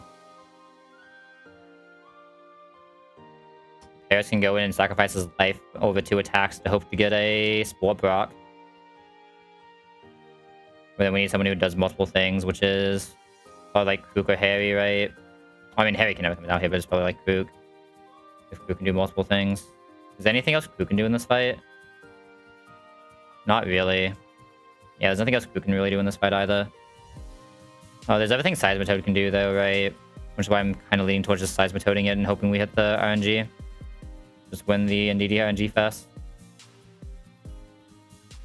Because if we're full health from the RNG Fest, it can't send out Blaziken next. So who will send out? If we get hit once, it's always Blaziken, though. If we get hit once, we just lose, right? That's the issue. But it would send in Savina Dropkick. This is not just always a choice, Savina. Like with Asta, we don't one-shot, but the triple axle should never be able to kill. We likely burn the triple axle anyway. Yeah, I mean, Time Flame can basically always go into Savina if we bait Dropkick correctly. I'm still assuming it presses this 3 times in a row, though, which is very much not guaranteed. Versus us just giving it one almost guaranteed reflect, right? But again, the issue is if it does have the reflect out, we'll be 100% HP, but it'll just always send out Blaziken. We just have... Can I figure out how to deal with Blaziken with reflect? That's the question, then. Blaziken without reflect, sure, but Blaziken with reflect, can we? Probably not. I mean, I don't even think I can deal with this thing without reflect, honestly. Like, I don't know how the fuck I deal with this thing right now. In this box.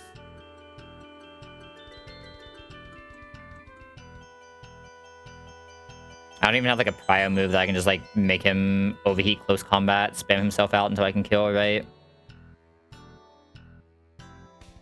There's a world where I can get him to use enough overheats where I can kill though, right? The overheat is lower special attack by 2. If I get... Oh, that's a physical attack. If I get his special attack down by 2, can I get an attack in here? I'd have to eat 2 close combats first is the issue. So we've taken like, what, 70? 80? Like, worst case of the 2 close combats. Close combat is only defense, right? It's not, defense and special defense by 1. I mean, resisting crits, but if this... I mean, it can just Blaze Kick, though, is the issue, right? So it always has 50% it can do. I need something else that eats the close combats better, basically. That isn't Nito. Because even if, like, Citrus here...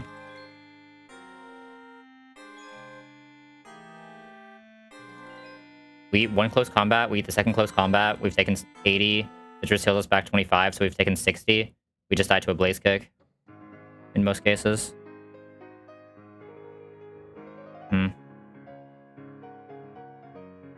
God, we hate Sierra.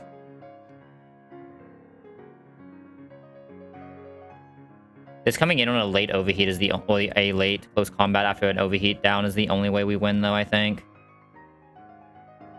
Luckily, it never kills on, like, close combat into Blaze Kick outside of crit, right? Just not. So I need something else I can switch into a close combat that takes nothing that I can then bait an overheat on. Do I have that? What else just tanks close combat well?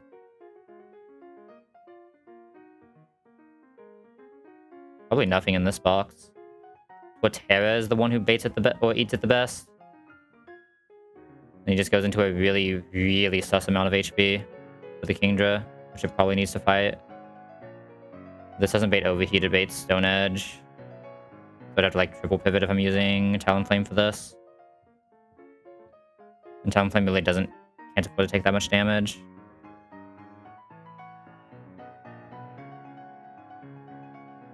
I mean, Parasect. But then I'm still down one mon is the issue. So I still need one mon that does multiple. I don't think I'm finding that anywhere, right?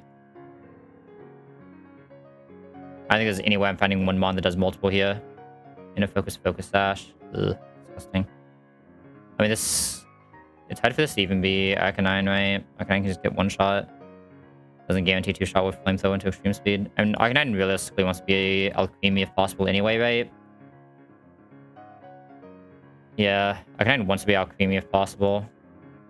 I can't even probably move here anyway, right? So I need something that can just straight fight this.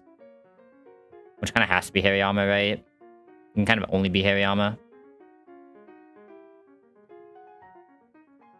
It's Hariyama coming into anything that isn't low kick, basically.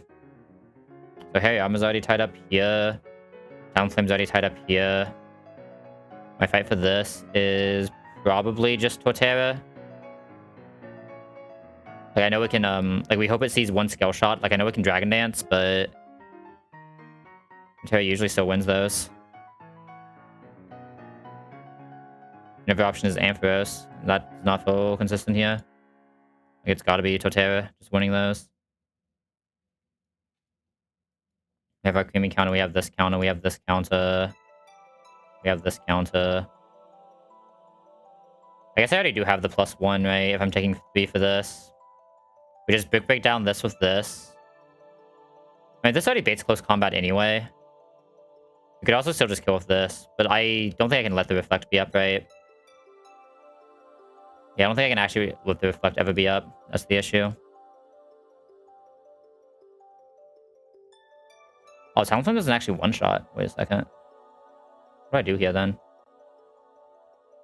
Oh, he outspeeds, so it doesn't matter, right? And Hariyama should always be able to win this. Any realistic sense. And I just need some, like, weird-ass Nidoqueen line for Blaziken, basically, right? It'll have enough downs that Nidoqueen can one-shot by that point. It's just getting it in where it can hit. So I need to, like, use this to kill Indeedee. Unless this takes, Overheat well. It dies to a crit Overheat. This doesn't die to crit, right? So yeah, it needs to be... I think this is the line. Okay. I think we found the line. I think the line is sus as fuck, but I think we found the line. Okay, I do need to go get Brick Breaker on Seismitoad, though. Luckily, this is a very attack-heavy Seismitoad, right?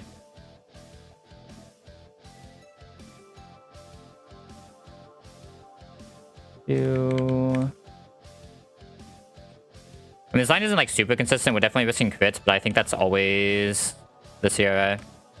Actually, we can probably make this super consistent, right? If we just sack Paris. What if we just sack Parasect here? That guarantees it, right? We either sack Parasect or we risk a crit, basically. I'd probably just lose Muddy Water here. I like the speed control too much. I don't like being able to miss. Yeah, I'm sacking... dropping this. Okay, item-wise, Citrus, Seismitoad. Let me actually grab everyone I want here. Hold up. Oh, this is everyone. Never mind. Oh, no, it's not, because we need Nidoqueen in here somehow. Who's not supposed to be in here, though? Wait a second. Did I just put too many Mon in here? I'm confused. I don't have Hamilton in here for fucking... Oh, so I do have too many Mon, yeah. Never mind. I'm an idiot. So that means I have no close combat bait for the first one. It'd have to be taking close combat on Talonflame. Does that have to be, like, Talonflame pre-damage enough to eat close combat? Oh, also swapping it on a Trop Kick. Remember that. Does that matter, though? We still two-shot. It has to be, like... Because then we bait Stone Edge, not Overheat is the issue, so it actually can't be this. Oh, fuck. Unless this can do something else somewhere. I don't think it can.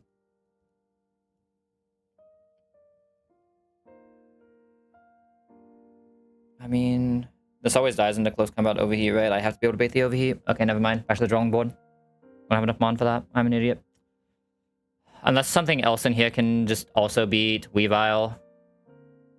I don't think Arcanine can do both. There's no way, right? Like, Arcanine is barely doing one. Flame also does work here, though, kind of. Like, do I think some combination of these two can just do this? Usually. The issue is, if this starts to Acid Armor, we're kind of fucked, right? We're kind of very fucked if this starts to set up Acid Armors. Acid is physical defense, right? Or is it special? Yeah, it's physical defense. Flamethrower doesn't show enough damage either, does it? If this sets up one Acid Armor, we already lost anyway. Unless Hearthstone is enough to do one defense. Hearthstone is not enough to do one defense. Hold up. It's actually really inconsistent then. I need someone who does more damage, preferably on a special attack.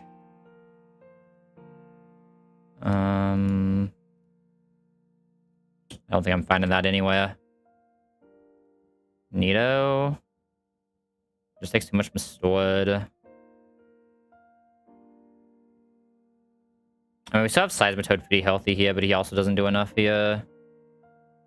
There's no way Krook does. He takes too much from Dazzling anyway. Wow, this is... I guess this is just not having a Steel type, right? For Alchemy. No Steel type, no, like, strong... I mean, usually this is actually really good for the... I mean, the Poison isn't even enough. And I guess this is why you really want Muck, right? Muck does so much. I see why you want Muck now. For future fights of this. You can't guarantee it here.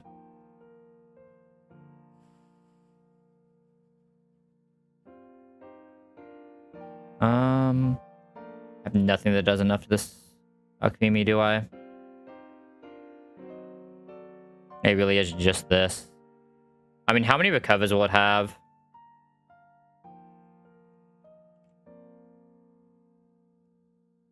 They only have 8 recovers, right? Oh no, this is I think this is old recover. Or new recover, one of the two. Hold up. That's not ASP recover. How much PP does it have in this generation? Was the actual move dex? PP was reduced to 10 engine that. It's gen that's 9, right? So this is its increased PP, so it's like 10 or 15, I think, right? I mean, Rockslide has infinite PP, right?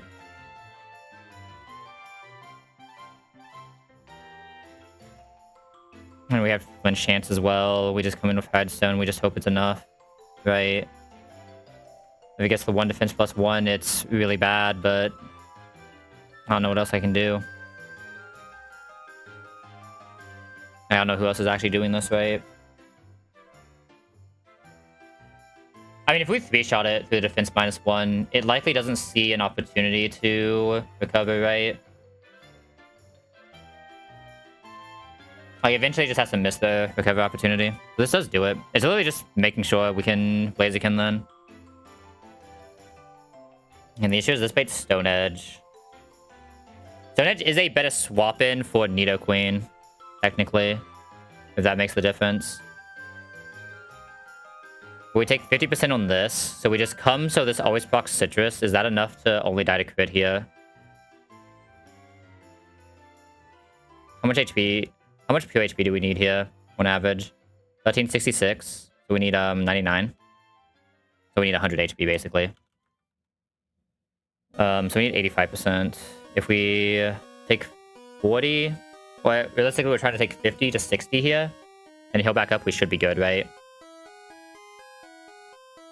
No, 85 is... I mean, 50 plus 25 is only 75, right? That's not enough. If we need 85. Do we out-heal with Roost? We do if this ever gets burnt, right? There's a high chance of this getting burnt. We can probably just Roost back up. Yeah, we can probably just Roost back up, right? I think we make the play of just Roosting back up, then. And eventually it'll just block the... Because the Assault Vest doesn't stop... It's not protective, right? Yeah.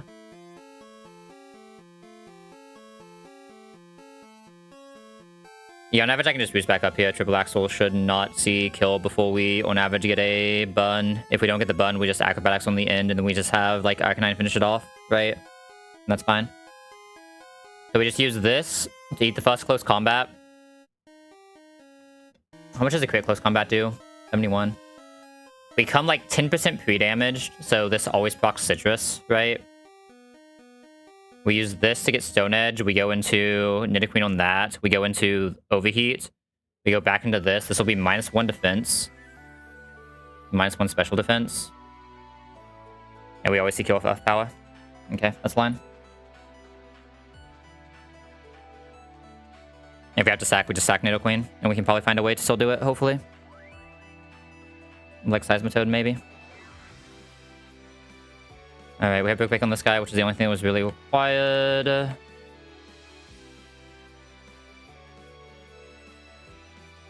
it's been so long since I looked at the rest of the fight, I have no idea what the rest of the fight looked like. Hold up. So Seismitoad... with Brick Break, Seismitoad is already 33%, so we only have to do 3. Yeah, if we only have to do 3, there's no real reason to have anything that isn't a Citrus on this guy. So we can Citrus this guy. Hariyama should be good to straight swap Weavile as long as it's not into a low kick, and even then it's usually good, or as Icicle Spear, I guess. Either way, no statuses here. He should be good with just Citrus. Fletchend into this. We want Fletchend to pre-damage, and we want to give it a Citrus. But we need Fletchend to pre-damage by 10%, right? We need 40.1 to show... We need it to be like 90.1, which I think is 105, right? I mean, I can just do this. What is 50%? What does it need to be? It needs to go to 59. What is 59 plus 47? Needs to be 106. Okay. We give it Citrus, and it needs to be 106. A Nidoqueen also just needs Citrus, and I believe Totera also just needs Citrus. There shouldn't be any... The one that doesn't need Citrus is Arcanine, I believe. Does Arcanine have to have Hardstone? If this thing gets defense +1, Hardstone is what makes it most consistent, yeah. It's not, like, super consistent, but... I'm definitely most afraid of this Alcremie line, I'm not gonna lie.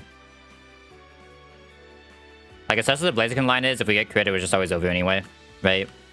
I'm very afraid of the Alcremie line. Just poison this so it gets damaged. I said 106 needed to be, so it needs to take 11.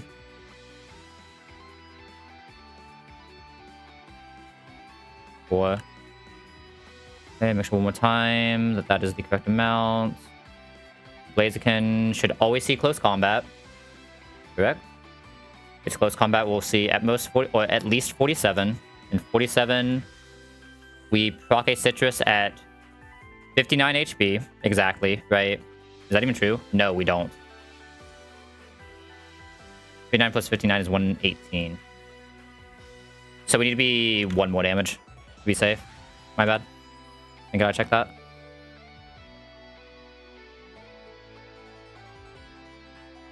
Okay. I mean, if this is gonna work, it's gonna work. Let me just make sure you have Brick Break. Alright. Time for Super Sus CR. Because that's how I roll. Because for some reason we're running Turtle instead of 3-ass fucking Swampert CR. We're gonna save real quick. Alright, second monitor game is lock in. It's CR time. Unmute. Pause music. Unslow down. One more check. Make sure everyone has the right items. Seismitoad should be good with Citrus. You should have Citrus. You should have Headstone. You should have Citrus, but you're pre-damage, so you exactly proc the Citrus at a good timer. You should have Citrus, because you don't need the damage, and you should have Citrus. Unless exactly Totera does not want Citrus. That's the one thing you can debate. But I think it just wants Citrus. It doesn't mean it always two-shots, but there's a good chance this shows 1 skill shot, and then it will two-shot anyway. But I don't think it needs to have the Miracle Seed here. Alright, let's do this. Yo, Brendan, what's up? It's been a while, buddy. Last time we saw you was, like, right over there, like, 1 route over. You remember that? Good old 103? That was a fun time. We go back to that matchup. That was a fun one. Back when your Torchic was a little Torchic without speed boost and not a bloody fucking Blaziken. Alright.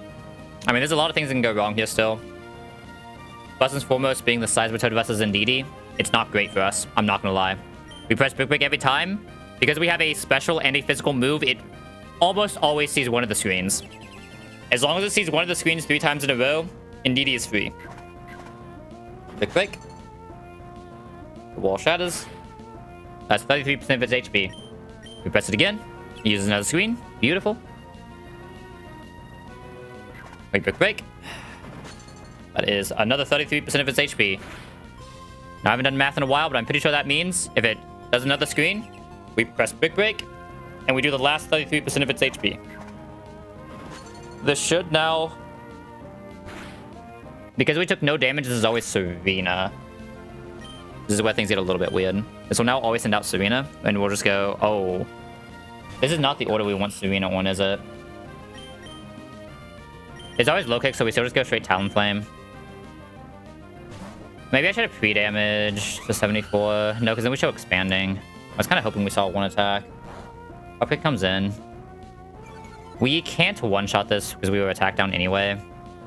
We got instant flame body, which is really good here. Our goal here is kind of for Talonflame to just leave with the most HP possible, basically, now, since we got this early. But faster, we can go ahead and press Acrobatics here, because this is burnt, it'll never kill, right? That's why Talonflame is actually really good here. Because we have an item, this will never kill.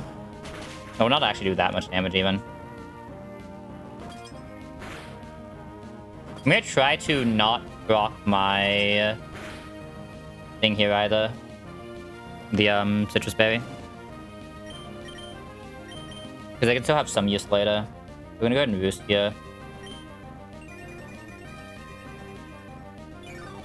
It actually makes us better into the Triple Axle as well.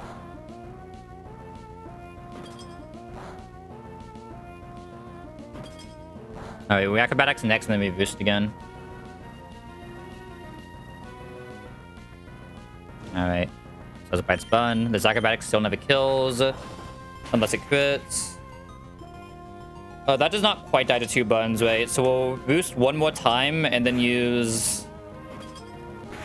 We're taking 1 extra hit on, Nito. I could... If this can't press Jump Kick, I could actually kill this with, Seismitoad. Right? I can just kill this with Seismitoad. Because this is always exactly Triple Axle, and we outspeed this. It's Bun Triple Axle, which would do basically nothing. I'm gonna go ahead and... I'm gonna boost one more time, then swap Seismitoad.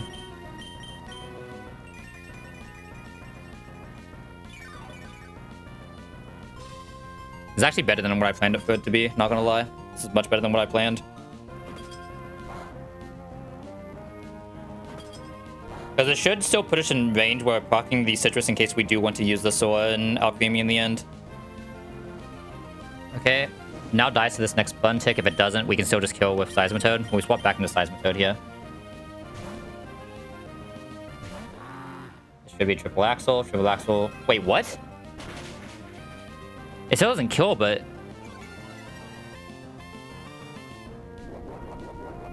I went for Drop Kick for the attack down. It's weird to me that it can do that. We're still fine. That is unlucky. What are the odds of it actually doing that for just for an attack down? Maybe a setup move, attack down. I just wonder what the odds of that actually happening is. That is... Unless they ran out of Triple Axles. Was that 5 triple... How many Triple Axle PP is there? Is that my issue? No, that's a 16 PP. Like 40%. That's very pain it happened on that turn, not gonna lie. Ugh, that is actually disgusting. You do need to know this for future though. Doesn't really even say anything about that, right? This is just kind of this general setup. It shouldn't be. Just set up, bulk up, palm mind, agility, belly drum, coaching. It's constantly +6. Okay. Oh yeah, damaging, attacking, or attack reduction moves. Nah, fair. That is actually really sad.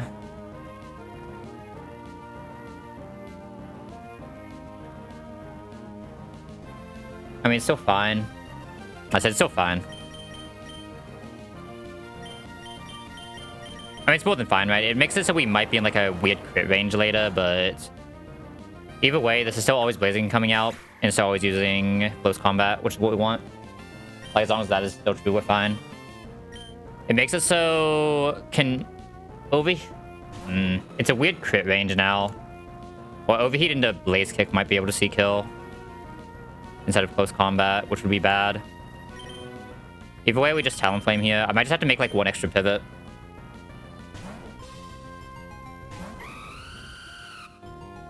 We go Talonflame into guaranteed close combat here. It's fine.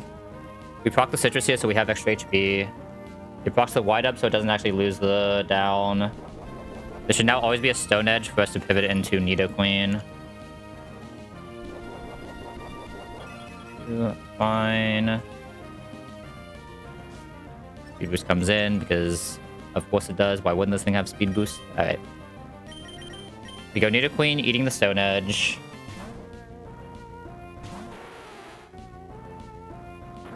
Edge comes in. Fine.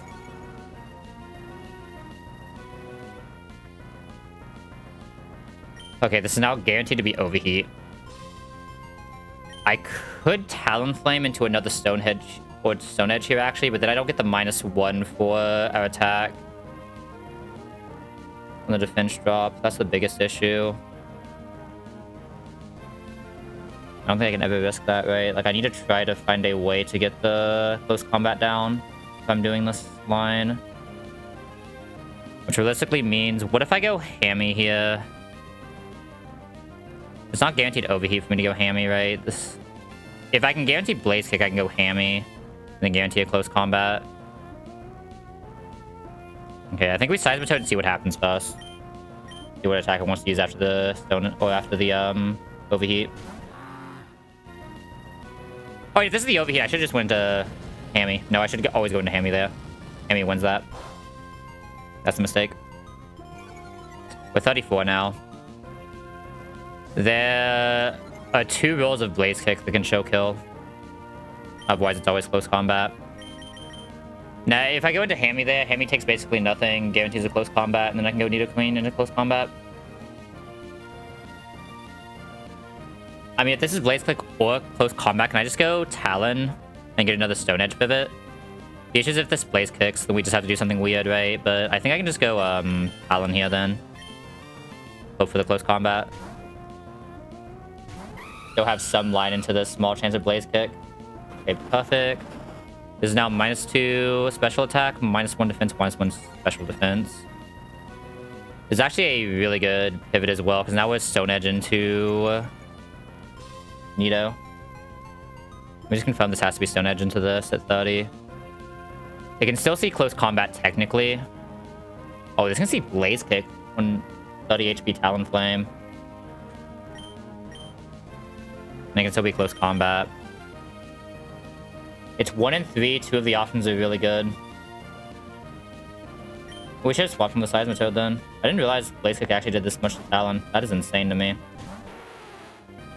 Ooh, Quinn wins these, see? Easy Stone Edge. Queen's got this. It crit, doesn't even matter. Except it really does. We are now the perfect HP where the highest roll of Blaze Kick kills without crit. But F power always kills if it hits. The highest roll just kills here at this HP. Queen wins these. Queen always wins these. Easy game. Alright, now for the rest of this fight. I mean, the rest of this fight is the... I mean, to be fair, after all of that, this still isn't the most sus of the fight. I still have an Alcremie to get through with no Still type. I still have an Alcremie to get through with no Still type, which is not the easiest thing in the world. All right, Tough Tortoise always wins these. Good news is it can't de-dance, which is really good for us. Oh, no liquidation drop, please. That's the one thing that can go wrong here, right? Is liquidation drop. Alright. We press Seed Bomb. Hopefully it sees a Skill Shot. Not guaranteed by any means. Liquidation again. Okay. Get the -1 here. We have the Citrus healing, though. Bomb comes in. Dodging liquidation twice is insane there, though. The bomb does not always kill, and it has leftovers. I should Synthesis once here, I think. I think I need to Synthesis once here, right? Oh, liquidation again. Oh, that's where it gets bad.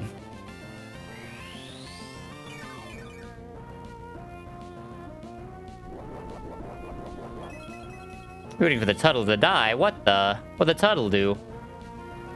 Okay, liquidation is 61 here. We're still fine if we don't get hit twice here, because then we can kill 10. Or heal 10. Ape Gang. Fair enough, but like, come on, man. The will gave me Tuttle this run. We can't not respect the will. If we don't get down again with Mega Drain, we win. Okay, Skull Shot is beautiful. We win. As long as it doesn't... Okay, it hit it too. Yeah. See, Potaro's got this. Mega Drain, we just heal back out of range of liquidation, even though we're already out of range of liquidation. Defense drop, Seed Bomb always kills. Look, man, trust me. I would love to be on an Ape run right now, because it means I would not have had to just use 3 Pokemon to kill a fucking Blaziken. Alright, this can have a kill. We always kill on return, because defense drop. This Kingdra's a bum, true. All he had to do was keep pressing liquidation, and it's actually kind of sus. Alright, Weavile. Now here's the awkward part of this is an Icicle Spear, right? This is always Icicle Spear. Okay. Does Talonflame live in Icicle Spear here? Fuck no. The Seismitoad? Fuck no. I would just Hammy take from it. More than I'd like, and gets a low kick anyway, which is not a better position. We can still lose here. Like, very much. I need this Harry Almond to do a lot. But I mean, I need this Icicle Spear to do 2. We need the 2-hit Icicle Spear. Alright. Hold. We're not holding. This isn't holding. This isn't holding. That did not hold. That did not fucking hold. 109. We always die. 5-hit Icicle Spear. I think that's actually game, right? I'm pretty sure that's actually just game. Yeah, this is Guts Harry. But there's no reason to come in with Bun, because we already shot or saw every hit. Wait. If it hits 2 here. Hold. Hold. Okay. 69, nice. It needs a 4 Icicle Spear. All of us is Thick Fat. Yeah, yeah. We would have loved to have Thick Fat for this specific position, but... Guts will go really hard later, right? We just didn't have a better option for this. I mean, I guess the real answer... I was probably supposed to Gutter this, or Conkeldurr this, right? I'm probably supposed to have Conkeldurr or Conkled this.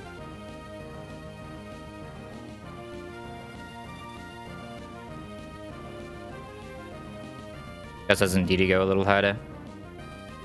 Yeah, I mean, Guts is like better for everything else. There's like very specific times where it would be really nice here. I mean, we just have to dodge 4 Icicle Spear, and it has to high roll basically every single one of them if it passes it. Okay, just no crit. Easy game.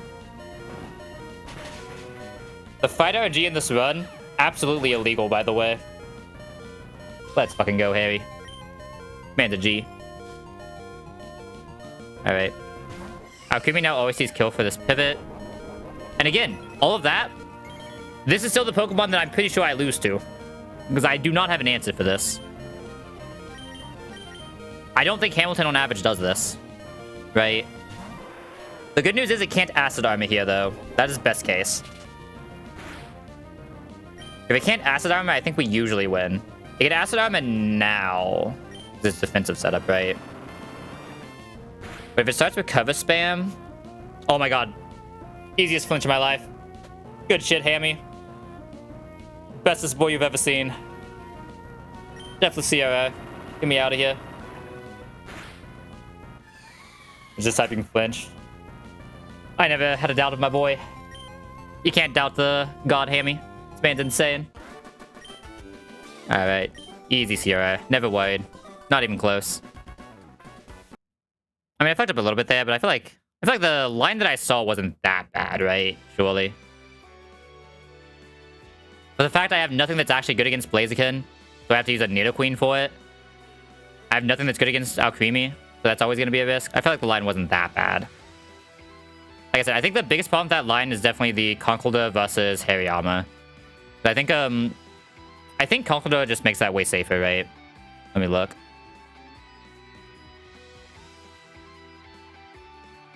I think the line was good. I think I definitely fucked up the line in the actual play.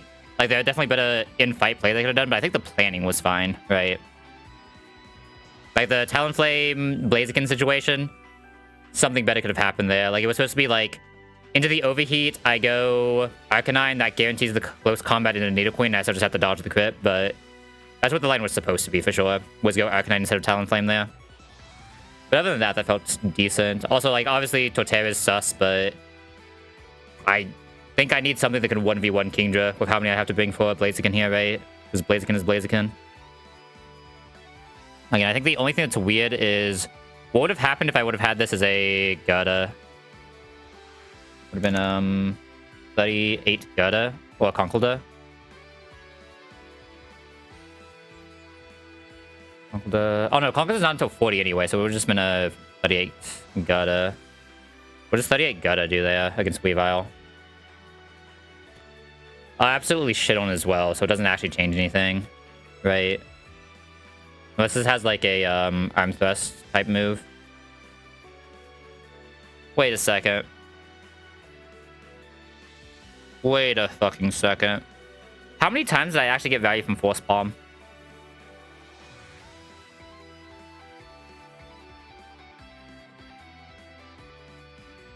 Could I have kept arm thrust?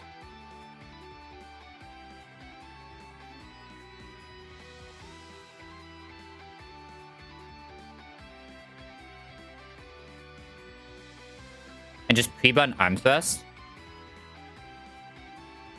Should I be keeping arm thrust on this guy for this exact fight? And then just switching off to Brick Break after?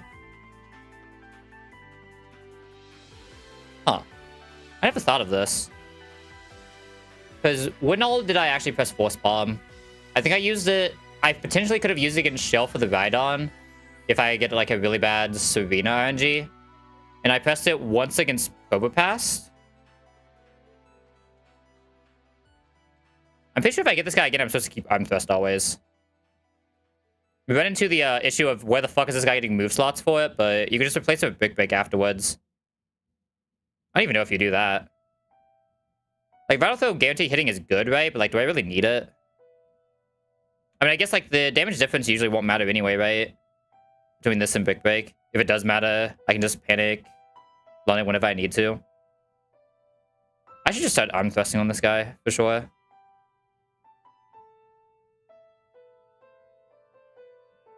Yeah, I agree. Vital Throw isn't great, right? But, like, compare it to, Brick Break, it isn't, like, insane.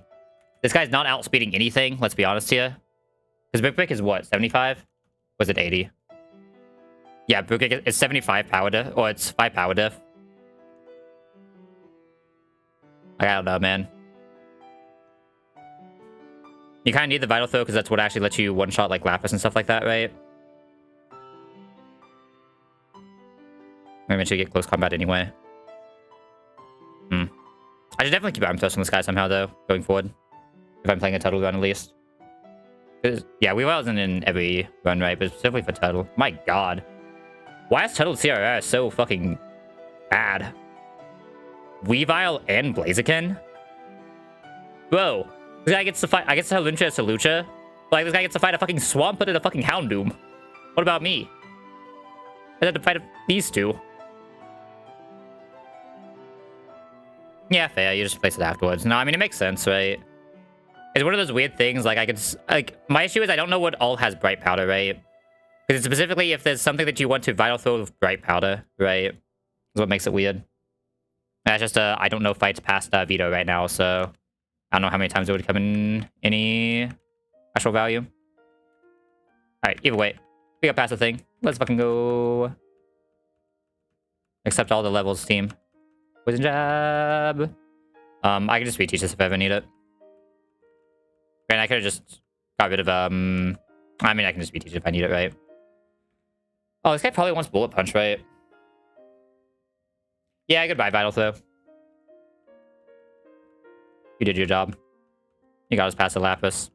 If I regret this, I'll come back to this moment, even though I probably have forgotten this moment.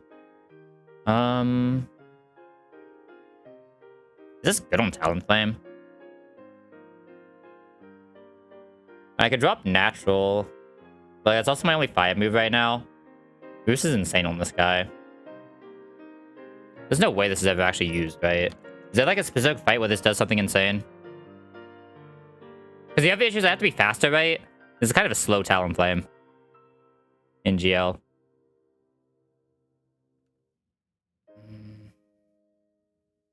I mean, when am I actually pressing Will-O-Wisp, right? Only if something doesn't make contact with me, I guess. But when am I sending Talonflame against a non-physical attacker? Probably never. Or at least very rarely.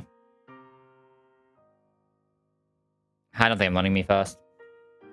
I feel like the niche of that is probably low enough I can get through without it. Take a drain. Oh my god. We finally get the Conkeldurr.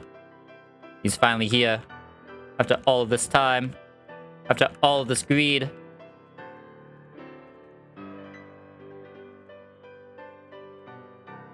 This is a Swift Swim Seedra, right?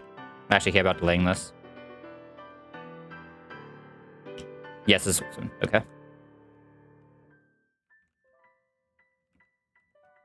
Oh, hold up. I need to fucking 100%. Oh. If I'm pressing dual wing beat, I'd probably rather press Brave Bud anyway.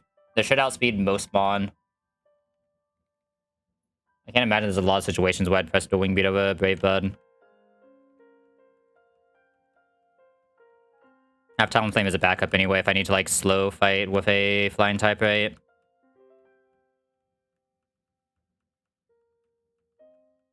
Oh my god, my Parasect gets Synthesis. Is he ever gonna press that? Fuck no, but he gets it. Let's go. Love to see Big P thriving. Alright. This guy has to level like 200 times, so what's my thing? Oh. The almighty, greedy as fuck Timber delay to get an early Hammer Arm. Let's go. You might press this eventually. I feel like they'll ward you Leah, though. I definitely ward you Low Kick and Wake Up. I guess Wake Up Slap is just worse Brick Break. If I don't want to... I guess I'm running Hammer Arm anyway, right? So I would never use either of them.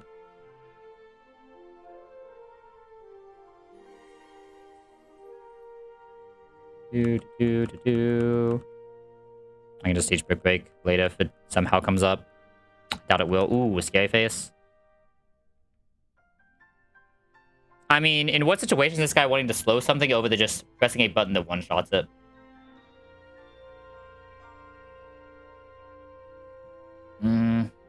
It'd probably press Leah more than Scary Face, right? Am I crazy? I think this thing presses Leah more than Scary Face. Hold up. I feel like I remember this guy being the slowest Timber I've ever seen in my life as well. Okay, he's like 18 speed, but like, he's still a Conkeldurr. That thing has no speed, right? Yeah, Conkeldurr's speed is like 45. That thing ain't outspeeding anyone. I'm pretty sure most of the time, this guy even presses Scary Face, he's still slower.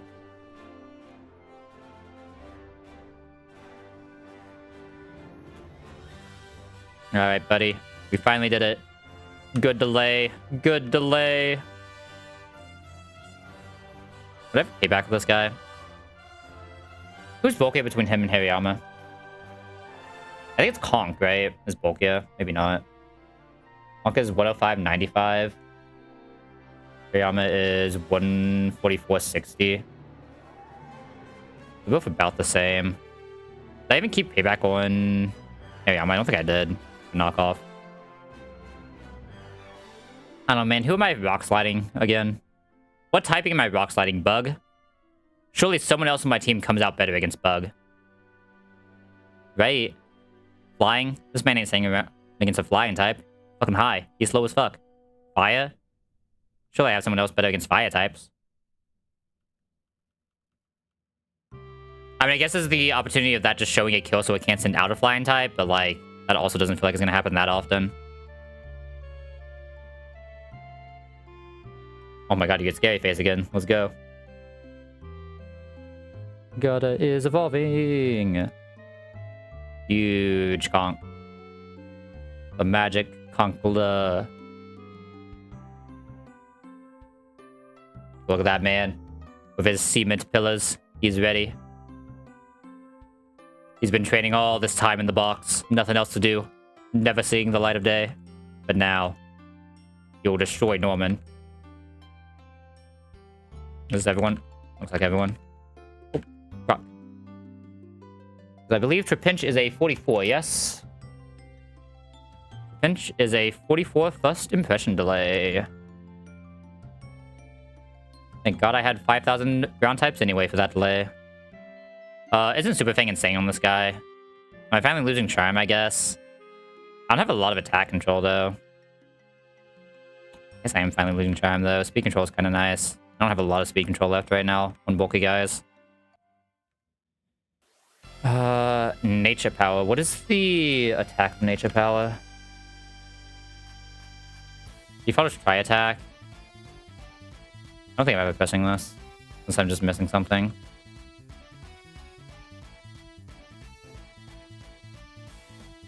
Alright. The box is healthy as fuck other than losing the Dreadnought. Like, I don't know, man. Here's the thing. This is obviously hindsight.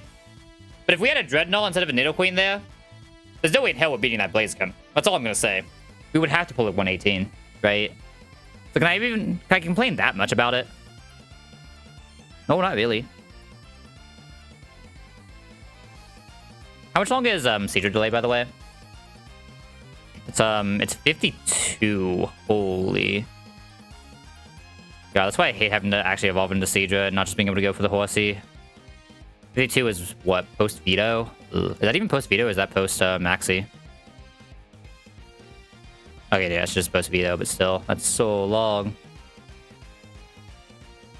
Because I'm just sitting here box maxing now. Alright, who do we got next? Lycanroc. Oh my god, look at all my beautiful level 42 guys. They're ready. They're ready to take on the world.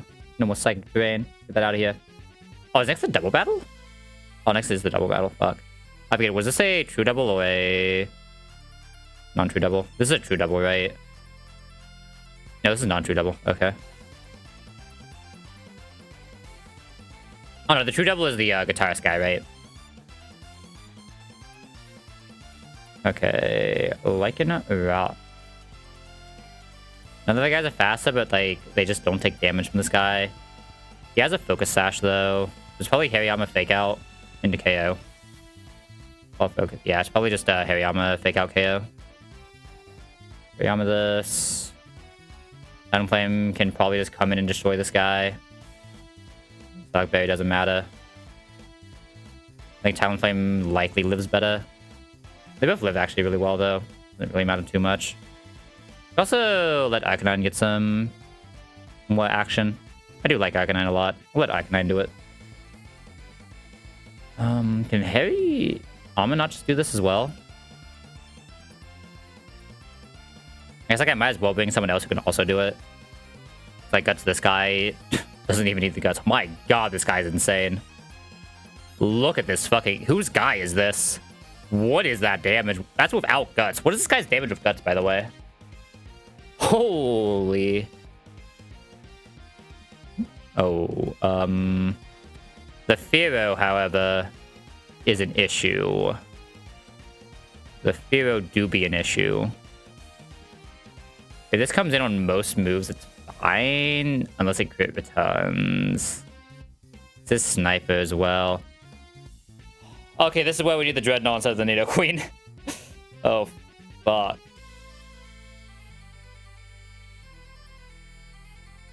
I mean, Ampharos only needs one. But, like, how is Ampharos getting one? Absolutely destroyed by crit. I mean, Tatuga can get the damage in for Fletch to finish, right? Tatuga just gets the damage in for Fletch to finish, or this to finish.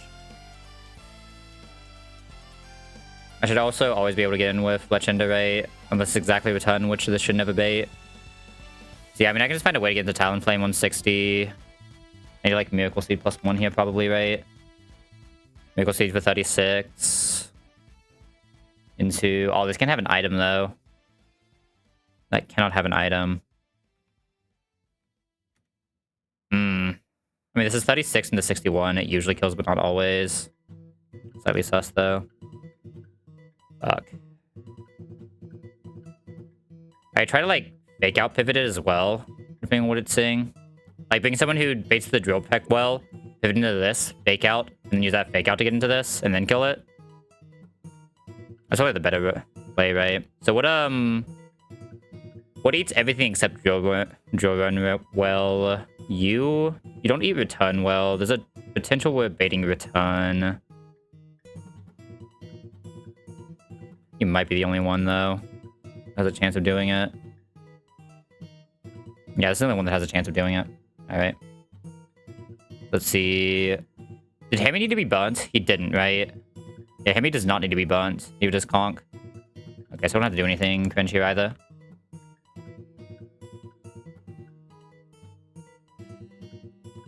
Alright. Sammy. Back 9. Talonflame. Amp. And... I guess I'm planning on going through a... fake out anyway. Right? But I think I am always planning on going through a fake out. It already does 50. So we don't actually need anything stupid. We can just citrus. One, actually, because I don't feel like taking extra. No one here should need any specific item, right? Chesto or an Akadine, actually. Should be no over statuses this fight. Yeah, the no over statuses this fight. Talonflame cannot have an item. Let's never forget that again. Do I just nickname... Can I just nickname this guy no item? Surely I'd notice it every time I actually do things, right?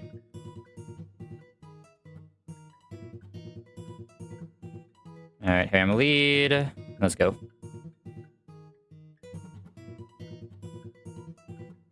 Oh, I'm an idiot. This is a double fight, isn't it? I just did not calculate this as a double fight. We're gonna talk about that. Wait, this is easier than I thought it would be then. So there's these two out first. I could just kill both of them.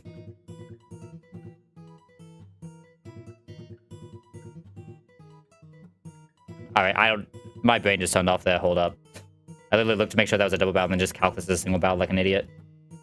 Alright, so what's happening here? We send out fake out first. Which side are we killing first? Should be like Kangaskhan side. We probably leave Kangaskhan out first then. We don't have a faster fake out. And there's nothing we can do to force it to fake out. We still have no Protectmon. That's actually annoying then. We can't guarantee which side fakes out here. Right, nothing that outspeed KOs like Nuzlocke. We can't outspeed fake out this. So we need something like low enough to just always bait. Slow kill Kangaskhan, right?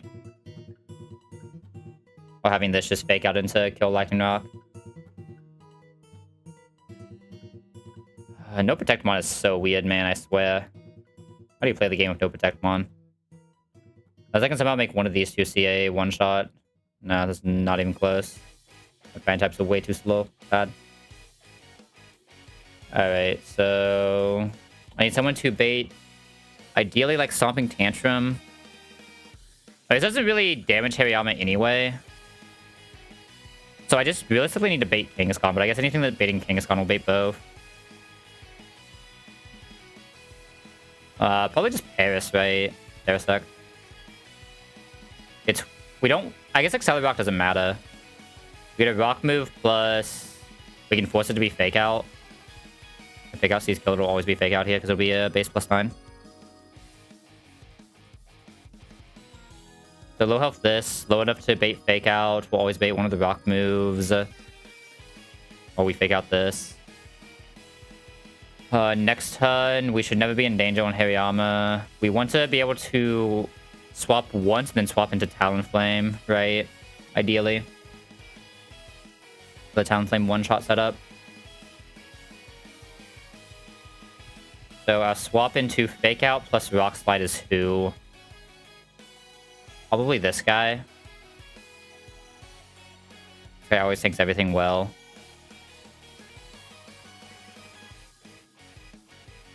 And that'll be the turn we're killing this. So this is where... What is this bait from both guys?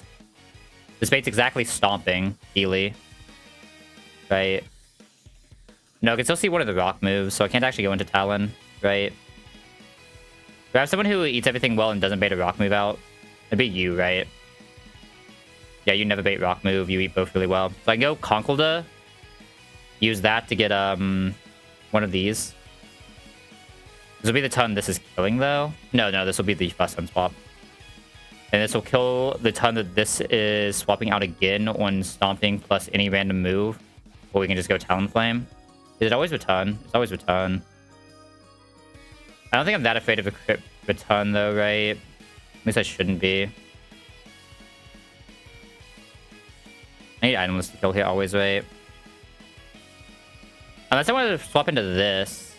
This can't swap into a Stomping, but if I can get... no, I think this is always too sus to swap into. We swap Talonflame and have Talonflame kill on outspeed. We're in danger to non-crit return into crit return, though. Which is a little sus. This, I mean, I guess... Can this come in on rock move, realistically, if it's coming in?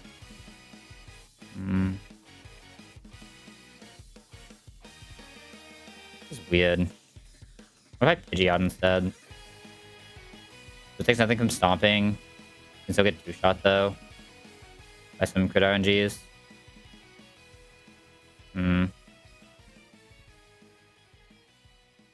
Oh, maybe this isn't attacking turn 1 because we're faking out, by the way. Oh, you know what I just thought about? What if I, Conkle this first turn and then swap into Hariyama for the fake out? And I have Hariyama conk out. Does that help at all? Doesn't really matter what move this uses. We just need to find clean pivot into Talonflame, basically. Or Arcanine. They're both kind of in danger from this. I mean, if this is dying that turn to a fake out, now it's only one attack coming in. I can't clean pivot to both, though. I can only clean pivot to one. Okay, what do you bait? Go return. So we still Paris 1 HP. We're now swapping into the Rock Slide and the Fake Out, which is fine. We can still just go into this guy very consistently. The Fake Out. This guy's not really taking any damage. Just need to be 16, so that's fine. Fake Out kills. I just have to find my pivot into one of these on the Fake Out ton killing. I mean, if this does nothing to either of them, I could also Fake Out Kangaskhan that turn, but I don't think that helps position, right? It just doesn't help position at all.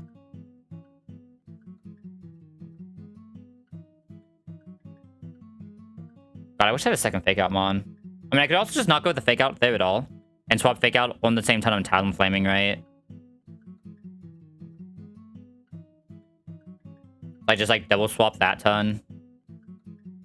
I should be able to find a swap in on double swap that doesn't really endanger us. And then I can Fake Out this turn. Double swap is kind of hard, though. I guess a Talonflame doesn't outspeed, does it? Yeah. What all priority moves do I have? Absolutely none. Kinetic Extreme Speed is actually a priority move.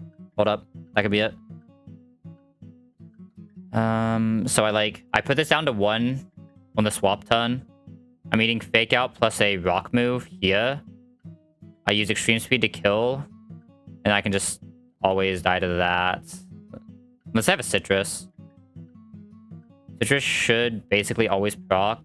Hammer crit is 70. The ton I'm extreme speeding is the ton I'm swapping into Hariyama, right? And that's for the fake out on the second ton. So I just need to be able to survive that always. I need to just always be able to survive Accelerate Rock Slide plus fake out into Hammer Arm crit, which I don't think that's possible if that's 70, right? Not on this guy at least. But what about on Fletch? Not if we're taking Rock Slide, right? No way in hell if we're taking Rock Slide. Lycan Rock is a problem. Okay, what if I just keep the Lycan Rock alive somehow? I just have a bunch of Mon that don't take damage from Lycan Rock, like my fighting types. Or Torterra. I just have like Torterra fighting type on one side, and the rest are just dealing with Kangaskhan. I can literally bring 2 Mon that just one-shot Kangaskhan here as well, right? Guarantee one-shot Kangaskhan. Oh, I see the play. I see the play. I see the play. Oh, no, you don't have... Oh, I should have Rock Slide. I was just say I can... How much does this do to Firo? This can one-shot Firo if it's burnt, right? If I just, like, come pre-burnt Conk, beta Fake Out plus Rock move with the Paris, Hitmon Lee to Fake Out into killing Firo, or this guy into Fake Out into killing Firo, and then the rest is just free, right? Somehow. That sounds like the play. Oh, that took way too long to see, though. Holy.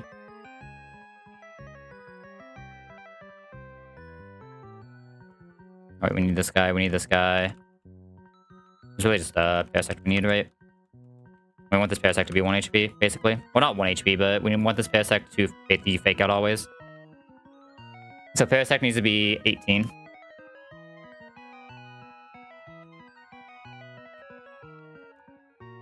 Exactly 18.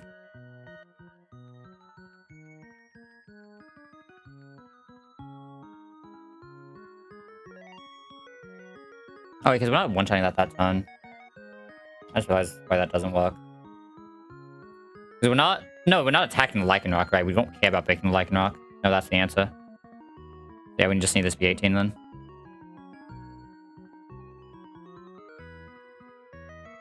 Three... Come on. Come on, buddy. A little bit more damage, I believe in you. 4... 1, 20, 19, 18. 2, pop the antidotes. Take his item away so he doesn't heal. Push this in with Conk. I should have both these guys bunt, right? Or do I need both these guys bunt? If I'm faking this out anyway, I don't even need these guys burnt, right? They'll still just have the damage windows. Lum doesn't matter. This can get one shot. Yeah. So I don't even need burn for the damage windows here. Which makes it even easier, right?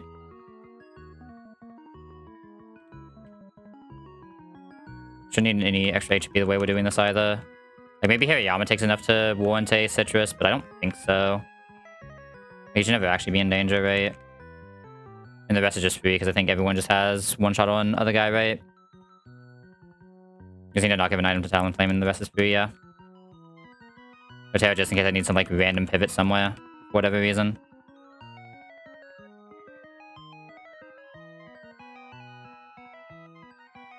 I guess you can actually debate burning Conkeldor just to, just in case I can't fake out that ton, but if I can't fake out that ton, I'm probably already fucked anyway.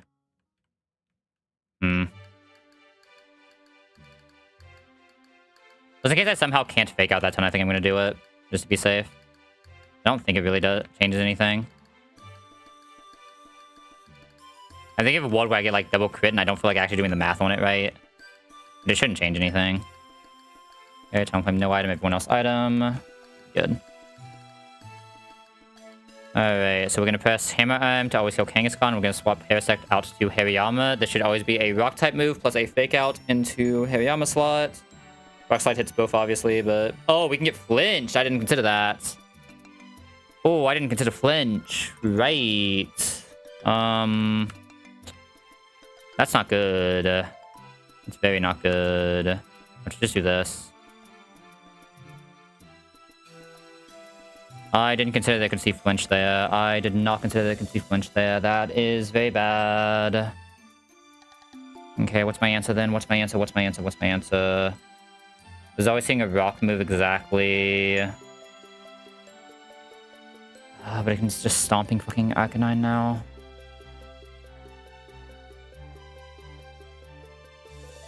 I figure out Rock Slide can flinch. Conkeldurr can always just be killed here. Hariyama's basically always safe.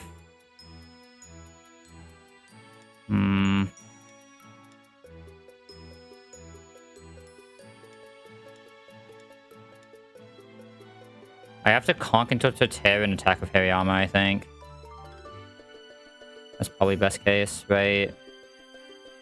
Lemberry, that doesn't really matter. We just Brick Break, Vito here, for as much damage as possible. Stomping is best case. Brick Break there is fine. Brick Break there. Okay, what does it see now? They'd have to both attack into Torterra to kill it. Then both attacking does not kill Torterra. It is current HP. Does Torterra see the kill in Firo? No. Into Hariyama, does Firo see kill? Firo always sees Drill Rut or Drill Peck kill into Hariyama. Lycanroc into Hariyama always sees Stomping. So we're taking a Drill Peck plus a Stomping into Hariyama. We're taking nothing into Torterra. Torterra Synthesis does not out-heal anything, so we should just press Seed Bomb on Firo to try to get damage in and swap this. So this is always Drill Peck plus exactly Stomping. Yes, yes. This is always Drill Peck plus Stomping. Into exactly Hariyama. Which means I have to just go Talonflame.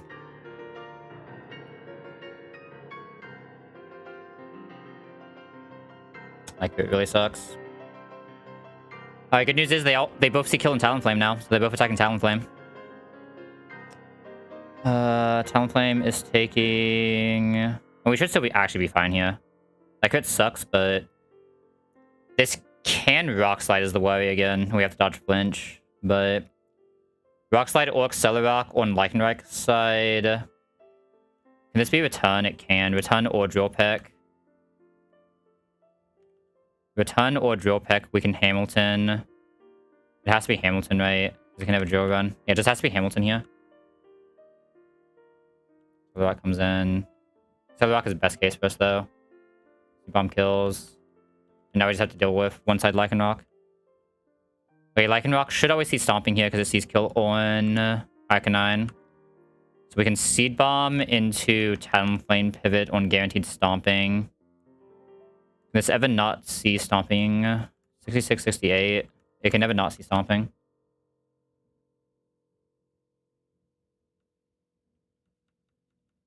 Okay, I think I used all my brain power on CRA. And now, like, I'm playing this fight insanely, though. I figured out the pivots we need to do. Talonflame no item show now is outspeed one shot. Yes, yes. Talonflame has no item, yes. Yes. Bomb for fun, and then I guess we can Stomping for fun, actually. It does more, but Acrobatics will always kill here. Alright, we pivoted decently. Thank god my box is so fucking insane, it doesn't matter how poorly I play, holy. Alright, bring me back to a double or a single fight. Let me stop thinking again, holy. I should not be allowed to think. Alright, guarantee one shot, Boom Bust does nothing. Good job, Conk. Got to Hariyama, but I don't think it really changes the fight at all, right? Conk after that probably just baits this on another Boom Bust, right? Boom Bust, Chatta, Heat Wave, Sing. We will have taken at least 50. We're not coming Bunt, though. We actually still show one shot here. It might not be able to send out Chatot if we show one shot, right? Even if it can, we should always be able to just find a line into Arcanine there. If it somehow can't send in Chatot, who does it send in? I mean, Conk just shows one shot to everything here. It's just not fast enough to attack first, right? Hariyama's also really good into the Helios. I probably want one of my fighting types for Snorlax, though, right? Yeah, I need one of my fighting types with Snorlax for sure. Conk has better one-shot on the Snorlax, but... I think Conk just has a better one-shot on the Snorlax, right? Because it's low kick. If we're -1, are we still faster? No. I mean, Hariyama also just guarantees kill bunt, though, right? The difference is Conk doesn't need to be bunt. Anyway, it's 1 for one, 1 for the other. Yeah, for sure. Think about it more. I think I prefer Hariyama out first, honestly. Fake out plus this means it doesn't need to be burnt, and then Conkeldurr doesn't have to be burnt for this, and let's just find answer to this, which is probably just this guy, right? Hyper Voice, Signal Beam. We're getting Signal Beam, so we need a Sim, but in case that fails, Unleash doesn't quite guarantee one shot. We don't outspeed. I have no one who outspeeds this Helios, huh? I think it's fast as fuck. Do you have anything that can just like tank every ability here and do some damage just in case? I should always get one Seed Bomb, but in the case that I don't finish it off, I need like Ampharos to come out maybe. Yeah, Ampharos is fine. Just Ampharos, Torterra, both with Cinnamon Berries, and the rest should just clean itself up. Low Kick always kills. Fake out into Big always kills. Yeah, we're good.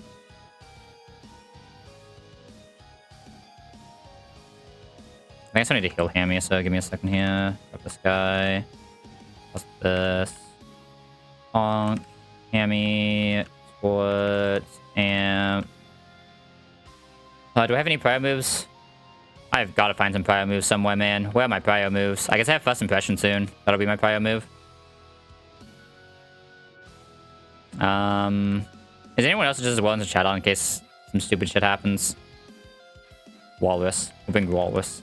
Actually, no, we bring, Paris is gonna come to, like, every fight just because I always have +1 slot. And it's just like, yeah, I can sack this guy. He can come. Shouldn't need anything specific for this fight, right? Chesto or an Hamilton just in case. But other than that, I shouldn't need anything specific. No statuses. Oh, Cinnamon Berries. Duh. Cinnamon Amp for Torterra. And other than that, we should be fine. Is that plan one? Yeah, it is. Okay. Alright, we should be able to get to altering here soon, though. That'll be fun. Alright, Hariyama, fake out into Big always kills. This thing is never in a focus rate. Big kills. Voice taking 1. If this somehow doesn't kill, we have Bullet Punch anyway. It does see the chat out because we don't show one shot here. This doesn't always see kill, but if we just go straight Arcanine, we always win. So it doesn't really matter. Arcanine can never die here. He uses the same, but we have the Chesto Berry. We just Rock Slide. Who's this send out? Snorlax using exactly Earthquake. Shouldn't really matter for a Conk send in. Conk is just always vibing. Conk don't care about your damage. And now low kick Snorlax. And that's why low kick is insane.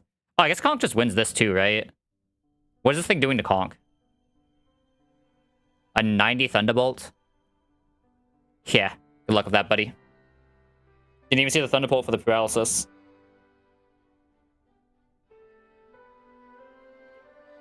See, that man doesn't know how to pivot mid-fight. He should press the Thunderbolt. He's pressing the Hyper Voice instead. Like, what's that gonna do? Oh god, it's a Typhlosion. Oh god, it's this fight. Alright, I'm pretty sure Arcanine Lead just does work here, right? We die... Focus Blast is anti-priority though, right? Or am I crazy? No, Focus Blast... I'm thinking, Focus Punch. Arcanine dies to crits. It one-shots, but it dies to once or 2 singular rolls of crit. I could go for 2k with Talonflame instead, right? Talonflame never dies to crit here.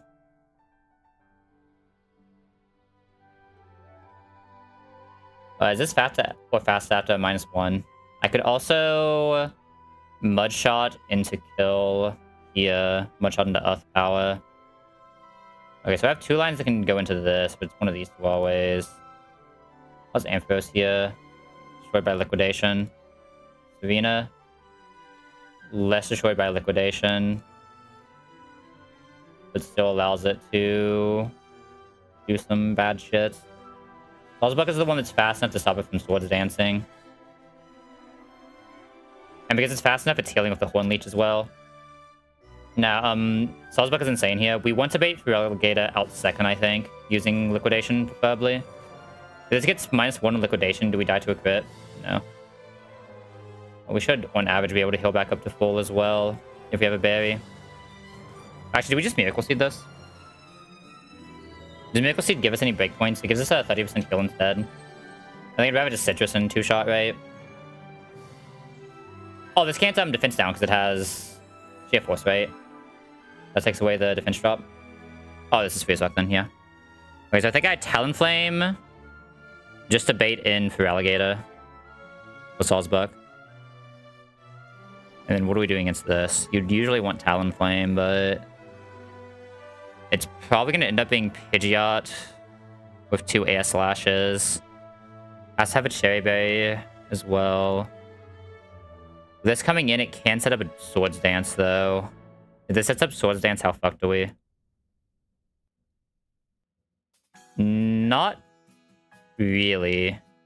Because we kill with Air Slash and a Brave Bird, and we're always faster. No, Pidgeot basically always wins this as well. Just in case, because we'll always be doing those two, we can have, like, Arcanine in the back for, like, 1 attack, maybe. Seadra in the back for, like, 1 attack. Bears for a sack. Yeah. Talon. Salzbuck. You. You want to lead Talon, no item. Let me look at this Salzbuck line one more time. If this crits, so it can't liquidate us. It can't get the drops with liquidation. So if it crits, it's doing 70. It's doing 60% if it crits. Then we heal for 30. Then we'll do another 60%. So we're safe. Even without anything. So we should be able to just one-berry Salzbuck. Not be in danger. Cherry has to be on Pidgeot, though. Cherry has to be on Hamilton if it's coming in for the 1 attack as well. And I don't know how the fuck Seadra's actually coming in for 1 attack. He's just kind of here. He's just vibing. I'm kind of surprised it's Talonflame 2-shots, by the way. Let me confirm that one more time. Yeah, the Talonflame does 2-shot and outspeeds. Yeah, he's safe. This Talonflame does some fucking walk, though. Holy. Static. One charge comes in, can never kill. We did get the crit, though, sadly, but we always outspeed now. Should always be exactly for Alligator seeing kill, so we can go ahead and straight Salzbuck. Salzbuck being fast means it just always wins the straight. By pressing Horn Leech a few times. Never die here. Oh, my critical. Critical hit. I still think I go Pidgeot here, but maybe I should just Silk Scarf just to make sure this couldn't set up. Okay, if it does that, we always win. Well, S/Fast for clinch. 54. Okay, so this is weird. This is less than 50, right? So we always go for Brave Bird. How much damage do we take of Brave Bird if this is 50%? Not enough, right? There's no way Brave Bird kills us here. Absolutely no way Brave Bird kills us. Right. Yeah, not even close.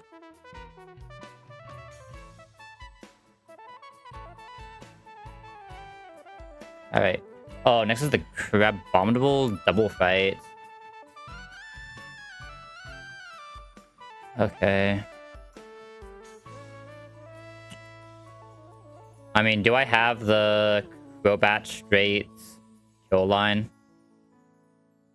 I don't have a Protect is the issue, but... So it might have... Not having a Protect here is actually really bad. This is one that it really sucks I don't have a Protect on. Because of the Tailwind. I don't think there's any way for me to get a Protect though, right? So I have to just do some old-fashioned kill baiting. I'd like to kill the right side if possible here. And just not let it set up Tailwind, because the rest of the fight should be free. Easiest way to do that would usually be... Can this guarantee KO? Not even close. I don't think I'm going to have anything that can guarantee KO on a Crobat here, right? Not in less than 1. Fuck. Even a super powerful hammy doesn't do it. Hold up. Do I have what's the team you get from Raleigh? Where the fuck are TMs at? Am I blind? Oh, they don't have the TM icon. I have a Rock Blast and a Rock Tomb. Does Rock Blast or Rock Tomb ever kill? Yeah. Rock Blast hitting 3 kills. Does Rock Tomb ever kill? Rock Tomb barely doesn't kill, but gets a speed -1. Yeah. Keep in mind, we have the extreme speed as well. For Ton 2, right? We do have the extreme speed for Ton 2 if we want to. Like, Rock Slide plus extreme speed always kills, right? So we can kill the Crobat, 1 prio. Other than the fact we're showing slow kill to Crab though, right? But I have to do something weird where I like show a second slow kill to Crab. I have to like have Paris or Parasect bait slow kill from both of these and be swapping into something that baits a slow kill or in one of these two. For this to be allowed to do its job. Or flinch this, one of the two. I could also flinch this that ton. And swap out. They should 2 of my one-shots here. It's also Arcanine, realistically, right? I need to be, like, switching into... That's why this will always be able to just go for slow kill. Which is a problem. What if I wall rain this with Never Melt? Orbeam kills, but can Orbeam set up so like Orbeam fake outs will never kill? We can set it up so Orbeam this kills, but that's not good enough. Yeah, Orbeam's always a 2-shot. I don't think there's really a way for me to stop this from getting Tailwind set up then.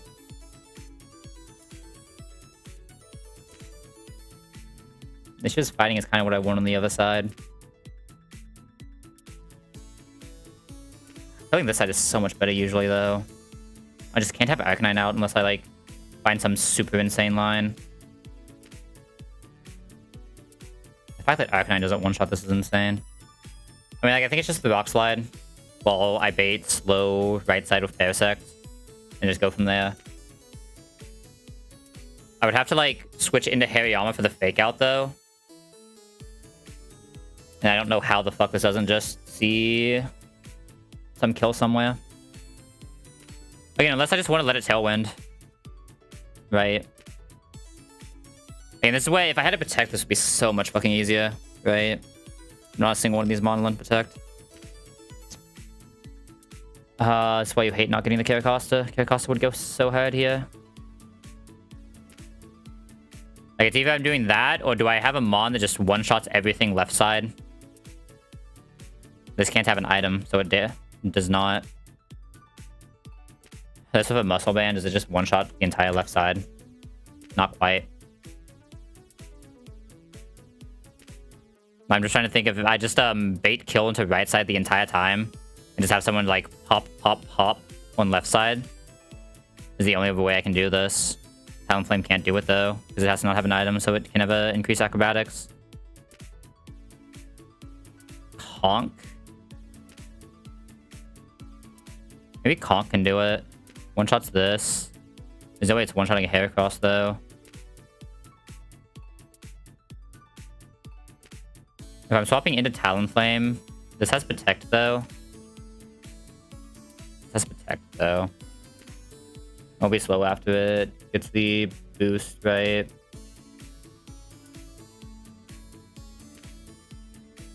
There's no way for me to guarantee this doesn't Protect, either. Unless it sees slow kill on right side. On the other side.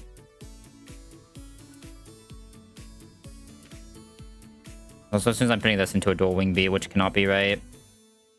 And so realistically this I want to put into the dual wing beat. Does this show outspeed one shot? If it has like a muscle band, maybe? It shows getting slow killed, so it should be able to protect either. I need something on left side that outspeeds though. So I need like bullet punch left side right? And then this plus bullet punch would kill. That could be it. I'd be letting it set up Tailwind that ton, though, basically. That wouldn't be coming in with a fake out. But it'd be like this one-shot Crab by being Bunt Hariyama. Maybe even just Muscle Band Hariyama. No, by being Bunt Hariyama. So we Bun Hariyama, one-shot Crab while it's going for a slow kill. Harris, slow kill on that. Because this is an Ice Punch, the pivoting to this doesn't really matter. Oh, this is a fast kill, by the way. So it doesn't actually matter at all. Yeah, that's just a fast kill then. So we fast kill Crab while taking a dual wing beat or an Arcanine. Arcanine is in. It's showing a slow kill to Heracross. I believe that means it should not be able to protect if it has a slow kill rate. Let's protect that. Okay. As for someone filled, it is a double battle. None of these are true. None of these are true. I mean, my Pokemon is Bun, so it does have the +1, but it should always go for slow kill first. Yeah, it'll always go for slow kill first. So it'll go for slow kill Arcanine, not realizing it just dies to Bullet Punch plus Fire Fang. Oh, but the issue is if this is setting up Tailwind that turn, then it outspeeds. It outspeeds because of Tailwind. Fuck. I forgot about that. Fucking dynamic speed, man. Where's my Protectmon?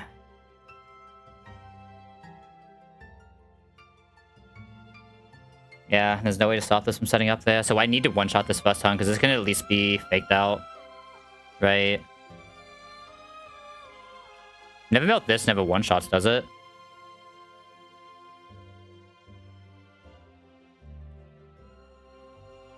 Doesn't this just get absolutely fucking wrecked by close combat? Yeah, it does. Yeah, it does.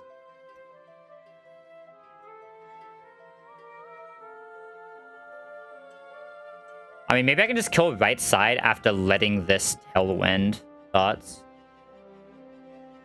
I, like, let this Tailwind anyway. Or, like, it is a Tailwind ton 2. Right? On the original strat. And I just have deal with this in Tailwind. When I can just know exactly what it's attacking with. Because how long does Tailwind last? 4 tons? Does that include the first ton? Or does that not include the first ton? I think that includes the first ton, right? So what I can do is, like, Arcanine, Parasect lead. Parasect is baiting both of these guys to attack it. Arcanine Rock Slides to get this low, and then kills with the extreme speed. Right? Gets a little bit of damage on the Crab as well, but the damage on the Crab doesn't matter too much. We swap into Hariyama. On what should be Ice Punch plus the Wing Beat. No, never mind. Who are we swapping into here? We're swapping in on an Ice Punch and a Dual Wing Beat. Would usually be Arcanine, but he's already out. You kind of need to swap into a Fake Out, though, is the issue. Maybe you do swap into that. But keep in mind, this won't be allowed to attack afterwards. You can die to crit, though, right? You can die to non-crits, honestly. Guys, if this is going first anyway, you can always just get a Citrus Heal in, right? I mean, the issue is, like, is Citrus Heal enough if you're taking 60 plus 90? Fuck no.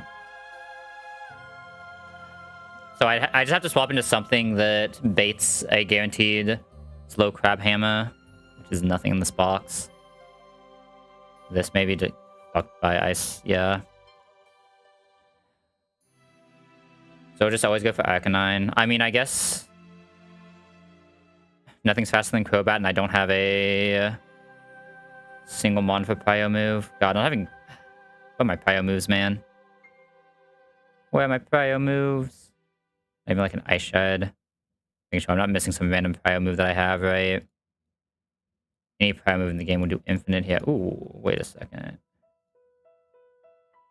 Croc shows close combat here. Croc never shows kill here. We have nothing in one shot. Fuck. Double barrels without protect are actually cringe. It's like the fact I don't have protect and the fact I can't one-shot this, right? It's both those things together that are really fucking this.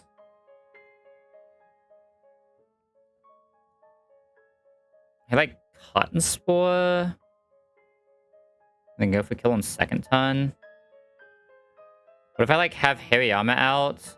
I fake this out. Cotton Spore, I mean that doesn't do anything. I just have this out to discharge then, maybe? And switch into a ground type on the Dual Wing Beat Ice Punch? No, there's no way that works. This is the only thing that actually baits slow kill. But I guess if Ampharos isn't showing kill, nothing will attack it if something else shows kill rate. It's like Ampharos pressing discharge. I bait close combat or Crab Hammer plus Dual Wing Beat with something. This guarantees that. But this doesn't want to eat a close combat, right?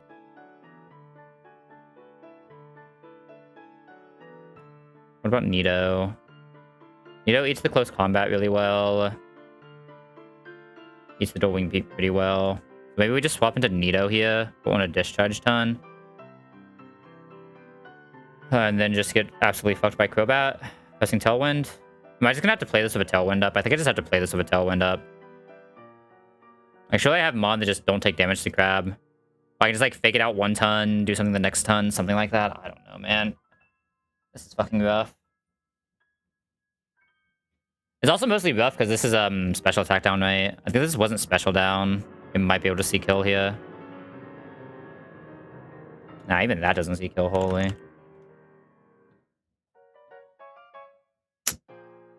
Fuck. There's absolutely nothing I can get to kill this Krogunk that is not, or this Crobat that is not Arcanine, right? I mean, Arcanine can also see Niven kill as a thing, right? Arcanine can also kill Niven pretty well, if it's allowed to. If we can just keep the baits going in. So hold up. Let me see if I can just keep these baits going in. The issue is I need something slower than Crab. I don't know how I set that up. Because once it hits Tailwind, it can always see Arcanine, right? My only thing slower than Crab is this guy. He just gets destroyed by Ice Punch. And that's what this guy always baits. It's like I'd have to go into the Fake Out here. The Fake Out can just always die. Unless I'm eating Crab Hammer first.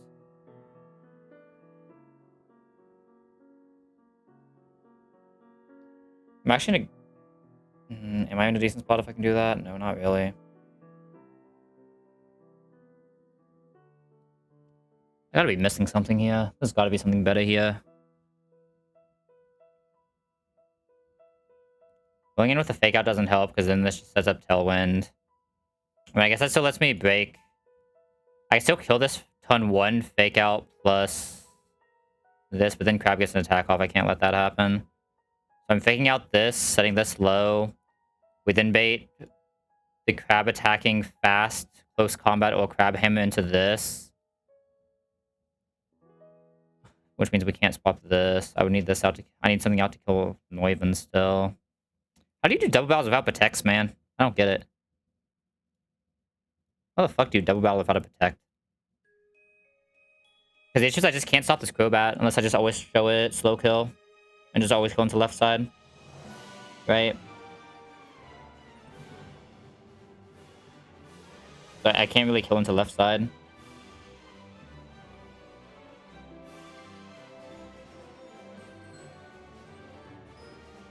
I'm lost. Didn't help. I am so lost.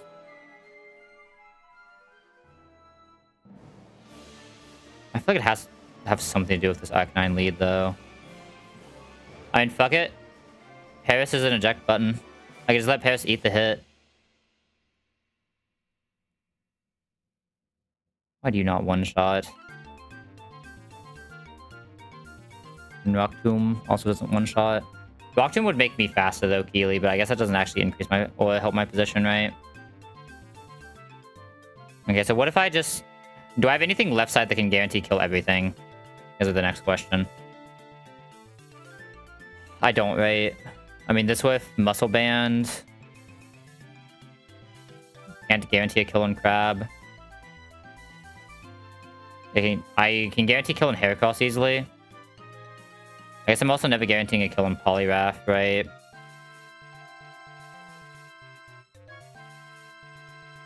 If I had kept a Rock Slide on Conk, this would actually be so much easier.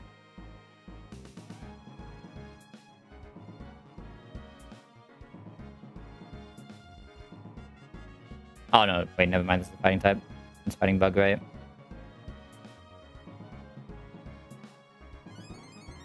I mean, is there any way to just not bait Heracross out here? Why do you have to Lumberry, man? That's the issue of, I mean, this is even plus special attack Amphi. Doesn't show one shot. That's insane to me. Yeah, I mean, I think I have to give up on any line of trying to one-shot this guy, right? I just feel like killing right is just always so much better here. There's just no way for me to kill right here under any circumstance.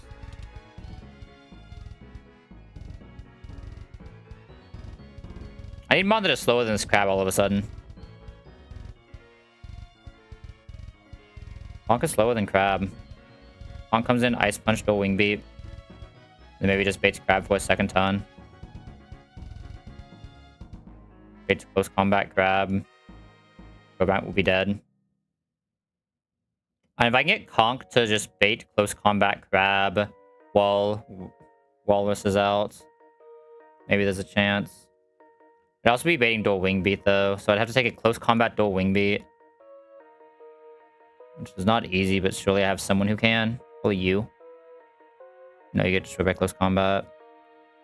Okay, so say we're taking this line. We have Walrus plus Parasect out first. Walrus has Never Melt Ice, so it can guarantee one shot here. Or does it even need it? It doesn't even need it. So it doesn't have Never Melt Ice. And it just goes for 2 kills here. It just goes for 2 Orb Beams into Crobat. And then gets an Orb Beam into Noivern. Right, that's the goal. So all the while, I need to be baiting Crab plus Crobat attacks. So if I come in, to bait Ice Punch plus dual Wing Beat. We're like 90% with Pinsir. We go into this. Do we die to double crit ever? Double crit is 84 plus 50. It was 84 plus 50. Double crit is 135%. But if we don't get double crit, we're fine. The issue is we have to be below 50 afterwards, right? To bait the close combat. So we're trying to get Conk to be below 50% to bait. I mean, the issue is that baits dual Wing Beat, though. The Wing Beat close combat has to go into something else. Because he can't go back into Parasect. So what can each dual Wing Beat close combat is the question. You can always just eat dual Wing Beat close combat. You wouldn't bait slow kill for Crab, though, is the issue. You can't eat dual Wing Beat, right? Yeah, there's no way you can eat it. You can't eat it. Nido can also eat it. This would be the point where... So... Croagunk dies as we're switching... Or... Crobat dies as we're switching away from Conk. That'd be where we're switching Nido Queen. And that means this can now just show a close combat on Walrein. But if I have to swap out Walrein here, we just lose, though. Right. Because we're also just baiting Tailwind here, unless this is low enough. Is this low enough? It's taking 60. This is not low enough. I can pre-damage this and it'd be low enough. I mean, the issue is that this can always just go for Walrein.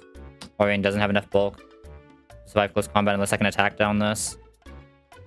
The only way I do that is I pivot through and Intimidate on Croc. But Croc is too fast to come out. I'd have to go into Croc on close combat. That can't happen. Or into Ice Beam. That can't happen. Man. I really just not have a protect? And that actually just walls me off this fight in any realistic sense. I mean, I just can't ever do this fight riskless. So what is my least risky line then? The least risk is if this thing could actually kill Conk. Least risk is if this thing could actually kill Conk with a muscle band, but it can't. Not consistently.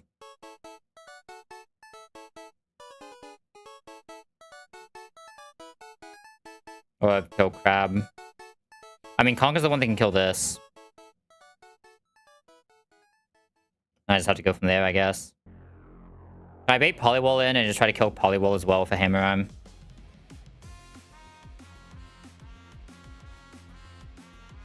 I don't think Bud Muscle quite does it. No. I'm also just letting it Tailwind after. So this dies. This is baited into this. Both these moves still hit. But I can't go back into Conk here. So I'm just going into something that can just survive the Ice Punch, survive the Dual Wing Beat well, while killing Crab. Crab dies. I'd like to bait out Poliwrath. Right? I can't really guarantee either. Ideally, I'm baiting Poliwrath out, and somehow this is coming out with a fake out on the same turn. Just stop Poliwrath, right? I mean, Poliwrath, if it doesn't see a kill, is just going to press Belly Drum anyway, right? Hold up. Remind me what Belly Drum AI does. Pokemon cannot AO after Belly Drum. Pokemon isn't incapacitated. But it'll still see the +8 or +9 into the other slot, right? So if I'm like asleep, it'll send this out and always Belly Drum because it sees it in one slot. And then Conk can just kill. So let's just figure out how the fuck I'm killing this Heracross. Which ideally is as I'm getting back into Hariyama for a fake out somehow. And then we're just leaving the fucking Crobat alive the entire time. Just sit there and absolutely destroy my Conk. I mean, turn 1, it's always dual wing beating. Turn 2, it's always tailwinding. By that point, 2 should be dead. If I did this right. Assuming I can find someone who actually pivots into Poliwrath that has eaten everything. Which is probably just this, right? I come pre-slept Arcanine. It eats the dual wing beat, it eats this. Because it's asleep, this will still just see Liquidation. Is that a Belly Drum? Never mind. Okay, so what can eat Ice Punch, dual Wing Beat, and not bait Liquidation? But it also baits out Poliwrath. That sounds not easy to do. Ampharos? Would probably still bait out Kill. Right. We're not gonna get Belly Drum in. Has to be something like super fucking tanky. This guy, maybe? This guy always gets Poly or Heracross, right? That's the issue.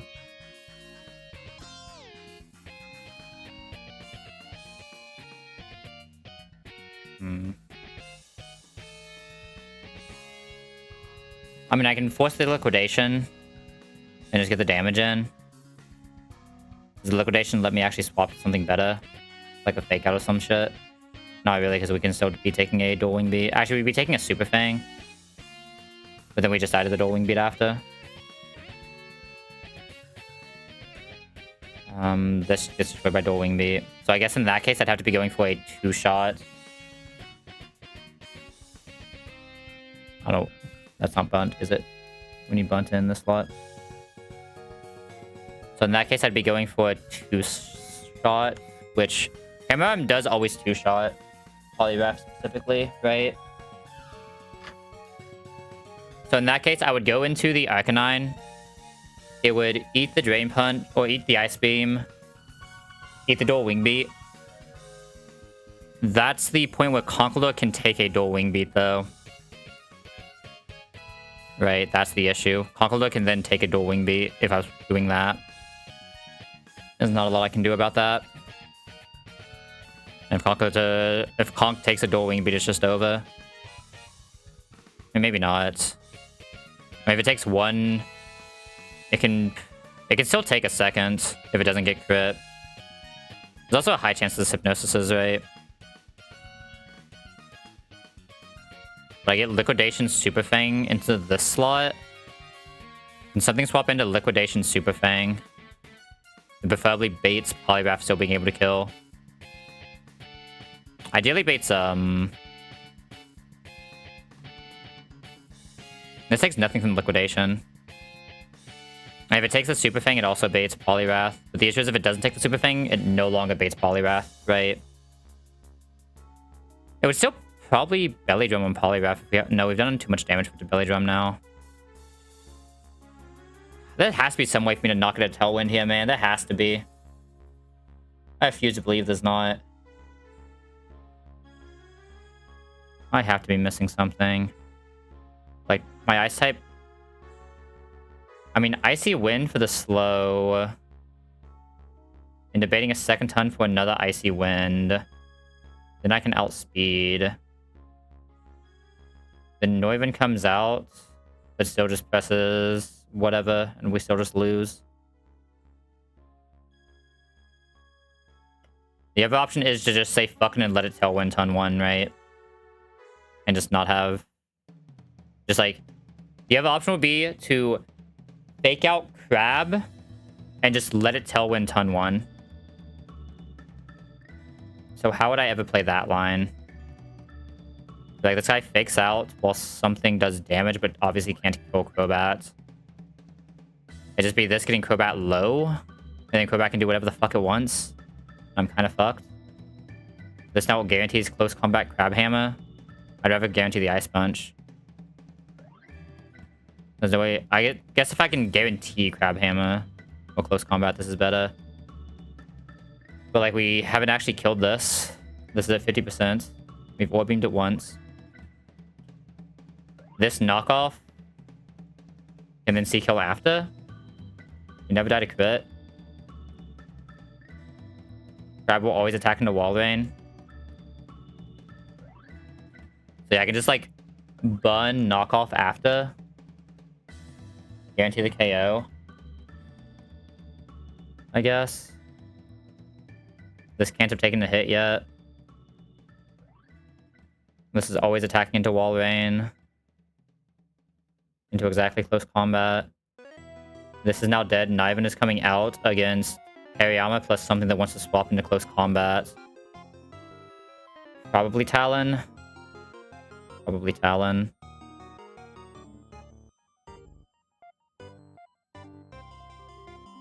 And this Tailwind is already out. Can I ever just then hard pivot back into Hariyama plus this?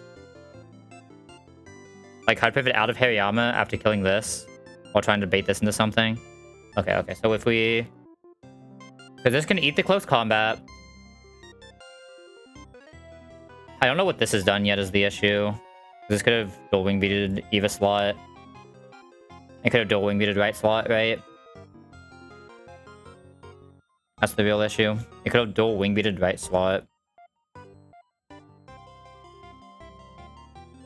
Can Talonflame Acrobatics kill after Never Melt this? It can, right?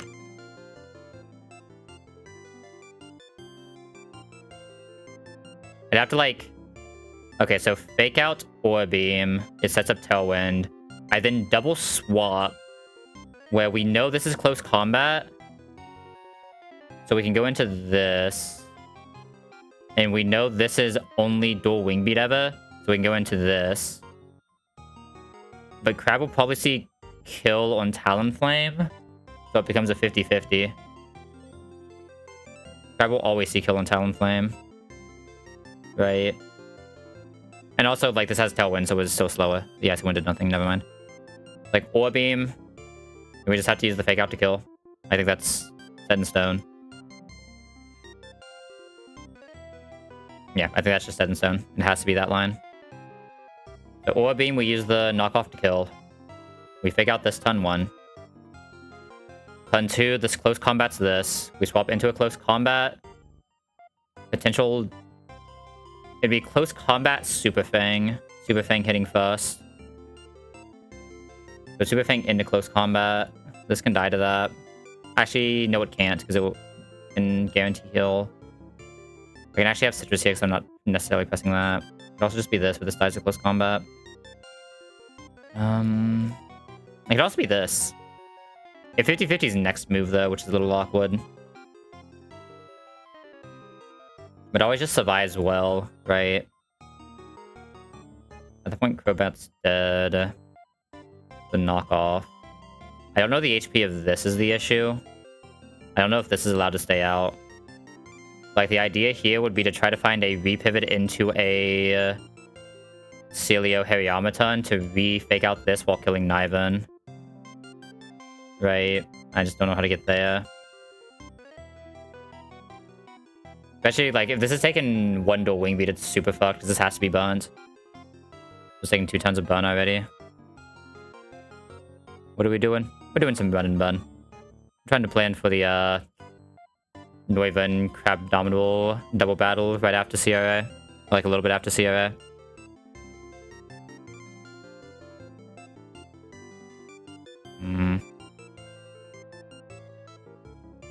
This fight is so fucking hard if I had to protect, man. I mean, you could just try to pull protect, right? 115.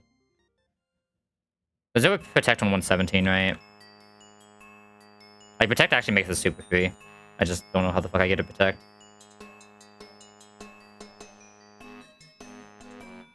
Another fake out would also make it pretty free, to be fair. Wait, only one fake out, one. That's so sad.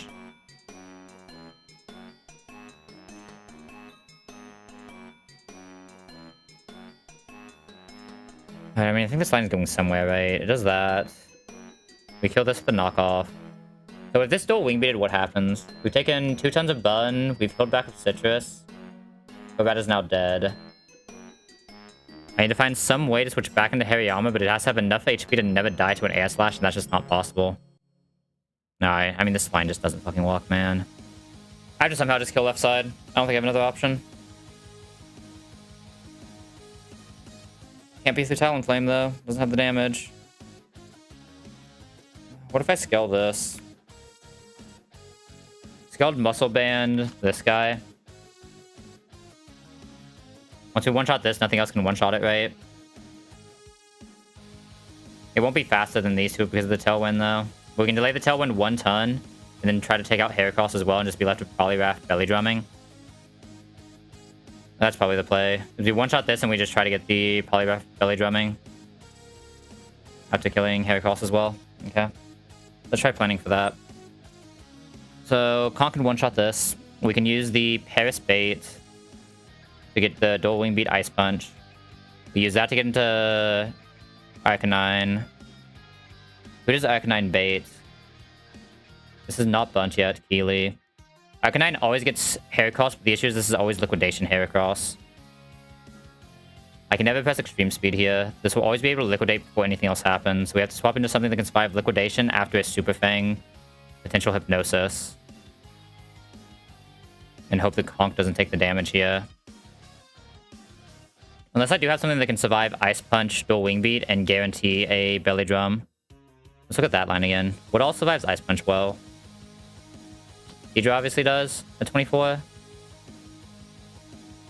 This actually might be able to then. I think this always baits out Heracross is the issue though, right? I know Conk always baits out Heracross. Actually, is there a way for Conk to see out damage on Heracross, but not Polyrath? There's no way, right? Nah, there's no way that's possible. There's Heracross. Oh wait, this is pretty bunt Heracross though, so it's only seeing 30. Damn. Because we always also do more than Polyrath, right? There's just no way.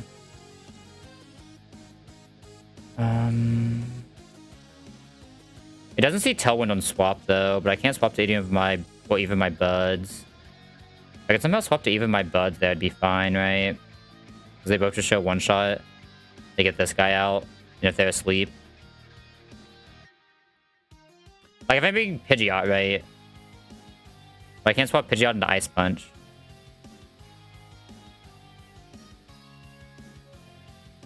So what if I go for Outspeed Kill on Crab? I go for like Outspeed Hariyama Kill on Crab. with Brick Break. Can I still show 50 to this? Okay, so what if we just only let it take the dual wing beat so we can try to not bait Heracross and then bait Polygraph into something that has to belly drum. I don't know how I'm dealing with the Heracross after, but surely we can figure something out.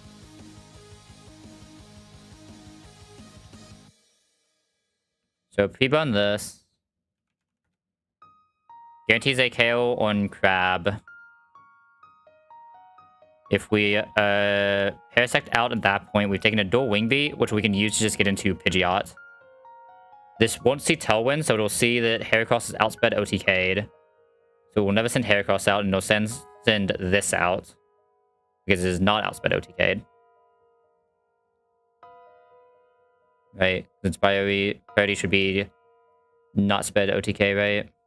Pokemon is slower than the players in OTK, is never sent out. So I should be able to do that.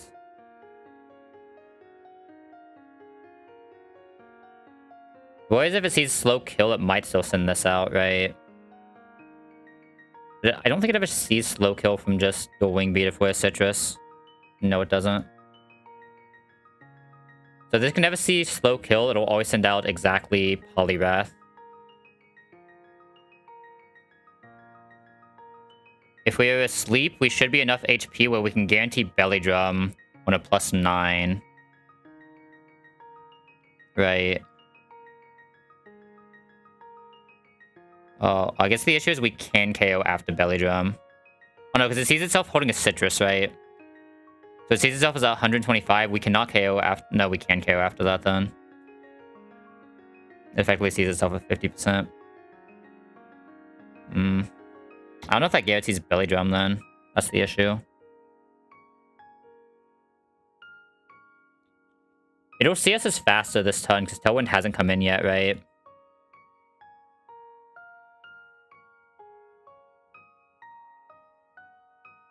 I wonder if I'm ever allowed to press a button with Pidgeot there. I think this has to be the line, though. Try to get rid of Poliwrath. This will be the turn it's placing Tailwind. Unless I can guarantee Pidgeot shows dual Wing Beat while not baiting out Heracross. That is physically not possible. Right.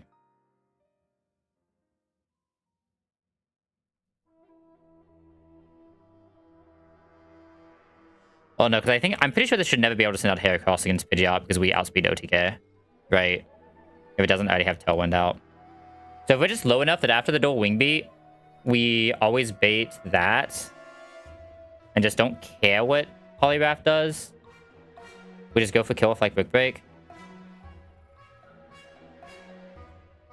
We still take 2 tons to kill though is the issue, right? No matter what we do. And no matter what we do, we still take 2 tons to kill. That'd be another ton of it not Tailwinding, right?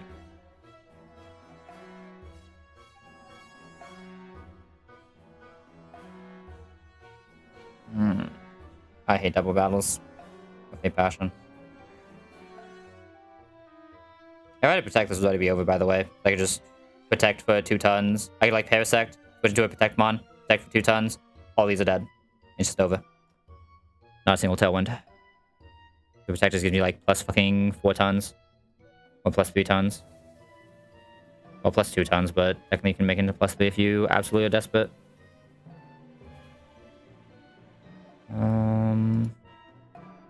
Man. Yeah, I think I just have to one-shot left side, though. So we Parasect bait. Ice Punch doesn't matter, so we're just baiting the dual Wing Beat. We use that to get into Pidgeot. Pidgeot should guarantee that we see Poliwhirl.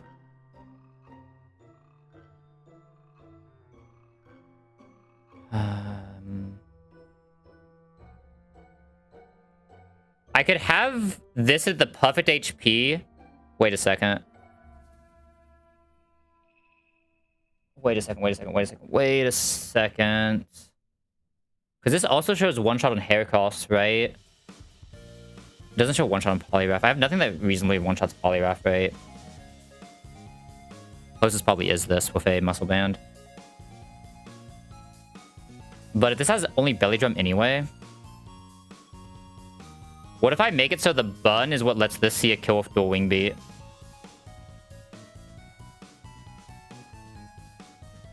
I have to be like at such an exact HP though. This is a range, right? How much do I take from a bun? 11. So if I'm at, say, 57, right? I take the 11 down. I will now always show dual wing beat on second ton onto this slot. Well, I just have this out against a relatively healthy Pidgeot. So I'm just going down to 11 here. I sadly don't ever show kill to Poliwrath. I can just double air slash into Poliwrath side now. There's a World Weather Seas attack here. Will this see Belly Drum? The Belly Drum doesn't have a minus, right? It just has the pluses. Okay, but I use this. We air slash this twice with Wise Glasses. I guess we have to have Chesto is the issue though, right? Because Hypnosis. We have to have Chesto here actually. But we can still two-shot air slash Brave Bud outspeed if this hasn't tailwinded yet. Which it won't have tailwinded because it's pressing dual wing beat this turn. I just need to figure out what I'm switching to dual wing beat plus potential liquidation, which is absolutely nothing, right? I should have nothing for this fight, man. I just do not see the line. Like, it was getting somewhere there, but I think we go back to where Hariyama never takes a hit. Like, I just can't. Or like, if my Pidgeot is asleep, do I guarantee this?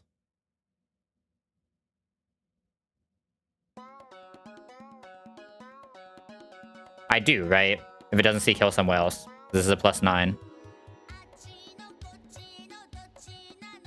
So I'm pretty sure if I just swap into sleeping Pidgeot with a Citrus, I guarantee that Belly Drums and I just kill with Hariyama.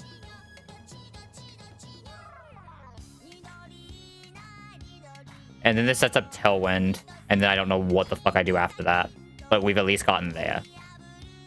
Right. This sets up Tailwind that turn. Okay. If that's the case, do I care if it sets up Tailwind turn 1? If we're playing for that? If I'm playing for that, don't I just not care if it sets up Tailwind turn 1? Kind of. So I just don't have to take the damage on Pidgeot. If Pidgeot is asleep, it should still always bait, Belly Drum for this to kill. And I just figure out what the fuck I'm doing against this. Sadly, I can't get Pidgeot to guarantee wake up that turn either. But I guess on that turn where that is happening... Oh, but don't I want to take the Tailwind turn to potentially swap into something for Heracross? Like Talonflame? Talonflame can die too, Facade though. Do I have anything else that outspeed kills this? Does this have an outspeed kill cleanly? No, not quite.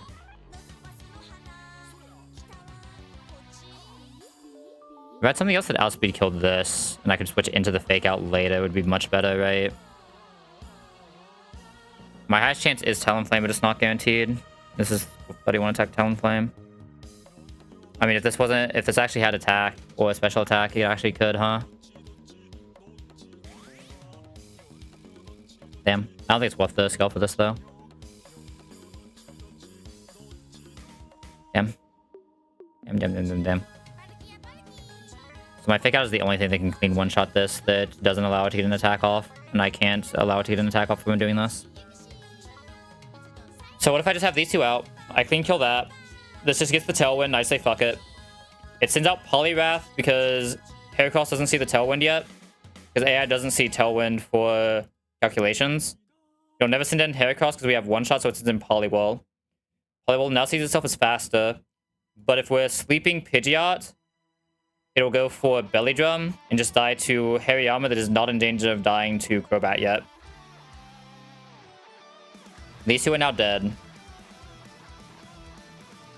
And now we're just non-bunt Heracross plus Crobat. Crobat could have dual wing beated this. What does Heracross see? Can I ever go for the Air Slash here? If we've woken up, we can. As we're swapping this into Talonflame, I guess. This will not see kill.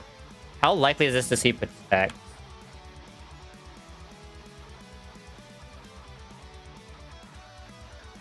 Air's first on the field. Your Pokemon is Poison, Bunt, Cuss, Infatuated, Perish Strong. We are Bunt, so this is a +7 for it to see Protect, because we are Bunt on Hariyama, if Hariyama is still out.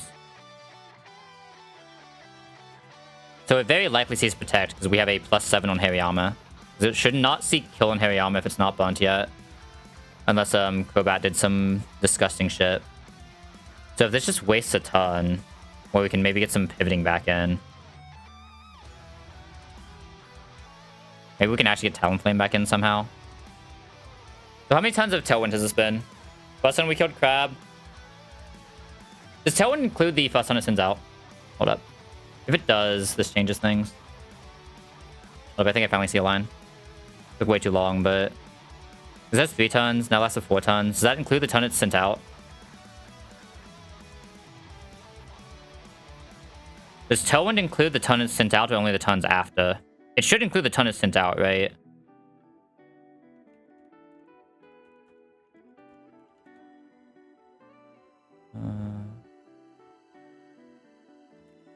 Pokemon.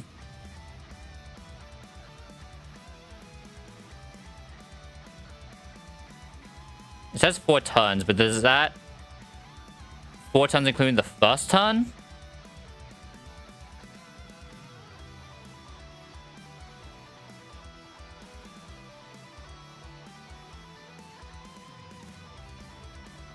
Oh, that's some stress.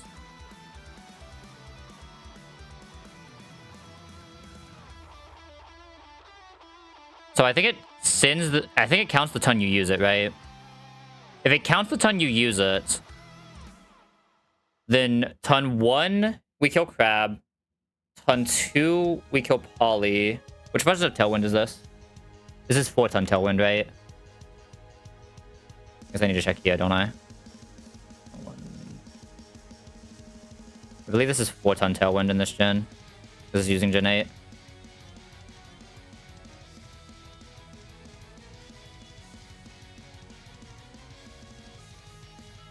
Yeah, this is Gen 5, so this is 4 ton Tailwind. But then Tailwinds... So on the ton this likely protects at Tailwind is ton 3. Then I'm still not in a position to really do much. It's not like I'm faster than Noivern anyway, right? Doesn't really help that much. Yo, cool banana. Thanks for the raid. You came in at an absolute fucking time, I'll give it that much.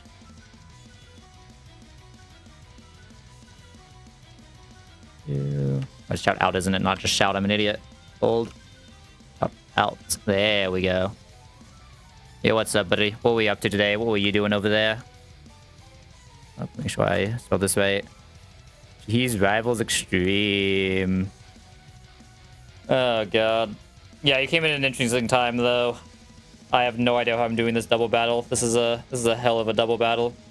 Yeah, welcome in, Raiders. I'm Neff. I play a lot of Pokemon shit and do it very poorly. As right now, when I've been looking at the screen for like 30 minutes trying to figure out what the fuck is going on. Yeah, anyone coming in from over there, make sure you get up, stretch, get some water, anything you need to do. My rivals again. Nice-oo, nice-oo. Ooh, Cobblemon. Man, I haven't played any Pokemon on Minecraft since like the old Pixelmon days. Like, I mean, like way back in the day. Oh god, big stretch. I mean, I think this line eventually does something. I don't know, man. I hate this Heracross guy. He does too much. Someone's got to nerf this Heracross guy. He actually just does infinite to my entire team, and I don't know what to do. I mean, Konk's probably just here for fun. I need my things that actually deal with this, which are like this guy, this guy. If I can get there. I'm bored. If we lose this fight, we lose this fight. And we just go... We get to play more Venom Bun if we lose this fight, right? That's exciting. Oh, God. Oop. Alright, we're just doing it. Realistically, I'm past the point where I have enough patience to keep looking at this fight, so we're just gonna hope that this somehow figures out. Even though Cobblemon exists until like 3 weeks ago. I mean, Cobblemon is pretty new-ish, right? Like, I don't remember... It may have just been like it became popular, but I remember when the, like, random-ass lawsuits that didn't actually do anything to Pixelmon came out is when Cobblemon, I want to say, started. I guess that's a long time ago, isn't it? Fuck. Time is weird, man. I'm still pretty sure I'm coming, like, pre-slept Pidgeot as well. And I can't remember... Or maybe there was something else that wasn't Cobblemon that was coming up around that time. Nah, that is, like, ancient fucking lore, though. Like, this is back in, like, high school. This is back when I watched, like, fucking, Lachlan and whatever their named thing was. Vicstar123, all those guys played Pixelmon all day. Back when everyone actually still had Minecraft decks. Those were the days. Okay. Hopefully this works. Nah, it was yesterday. We aren't old yet. True, true. My bad, my bad. Alright, we're gonna sleep this. We're gonna burn this. I probably don't actually bring Conk here, right? Do I have anyone else who pivots well, though? Who else pivots well here? Nito? I guess Nito. Unless I do want to bait the dual wing beat. I think I figured out that's just, like, not the play, though, because I kind of just want Tailwind in as soon as possible. Unless, like... I want to go into Parasect. And if it dies to Facade, it dies to Facade? That'd be the other potential. Probably not. Fuck it, I think I do just bring Parasect instead of Conk, so I do have a sack, but... Hopefully we don't have to sack Big P. He kind of has some more uses in this game right now. Alright. Where are my berries? I'm blind. There we go. Citrus Harry for sure. Citrus Pidgey for sure. Does Hamilton need any specific breakpoint here? He shouldn't, right? By the time Hammy is going out, if we did this well, Hammy is just, like, unkillable. Okay, do I want an item on Talonflame, though, is the question. Because it needs to not have an item to guarantee one-shot, but, like, it could also be swapping into a Facade if I do this wrong. Or if I don't win the RNG fight. Oh, this is just so sus always. What if I knock off the Flame Orb somehow? Wait a second. Wait a fucking second. What if I knock off the Flame Orb? What if I give Heracross a fast kill and I just knock off Flame Orb? Hold up, did I find a hack?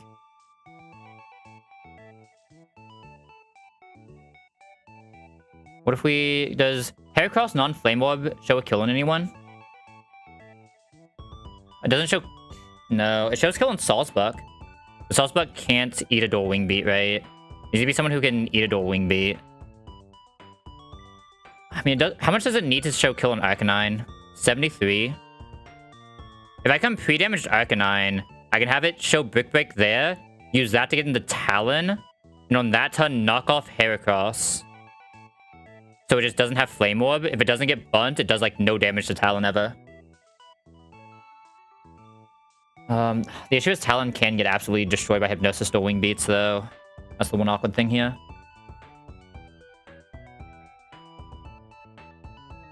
I'm never swapping into a dual Wing Beat, but I can be swapping into Hypnosis or Super Fang. Right?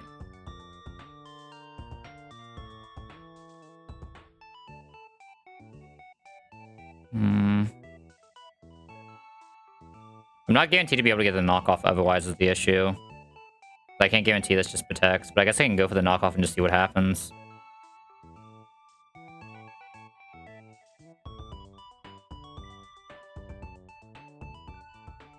Because, yeah, I can guarantee Arcanine shows that. It'll then try to... It'll technically be a fast kill, but it'll try to Brick Break Arcanine. While Crobat uses random move. I could make that into the Tailwind Ton, actually. Wait, that'll be the Tailwind Ton. If that's a Tailwind Ton, that means Crobat can't be doing anything. Hariyama's still full health. I get the knockoff. Talonflame's never swapping into a dual Wing Beat. Wait, that actually works. Hold up. Hold up. I know I said I was just going to send it, but I think we cooked. I think we finally cooked. So, that means this needs to show Brick Break, kill, non-bunts. Which is... It needs to be 86 HP after taking dual Wing Beat. Dual Wing Beat does minimum of 18. Is that 86, right? I think I said 86. Yeah, 86 plus 18. So if I come with this guy at 104 HP... Okay, so we bring this guy 104 HP. Can I still Citrus him just in case? If he's 104. If this crit is doing 22, which would just proc if it like double high rolls, that's never happening. Okay. Hold up. I think I actually just cooked so much. Wait a second. Okay, so we need this guy 104 HP. 3, 5. Wait, did I say 104? Wait, that's so low. Am I sure that's right? I mean, 72 sounds right. Yeah, 104, yeah. Oh, I need this to guarantee Brick Break, don't I? Not to just cast Brick Break. Oh, but the 104 will be... It's after we take the 10, right? Or the... Not 10, but after we take the 9. Yeah, 104 does sound right.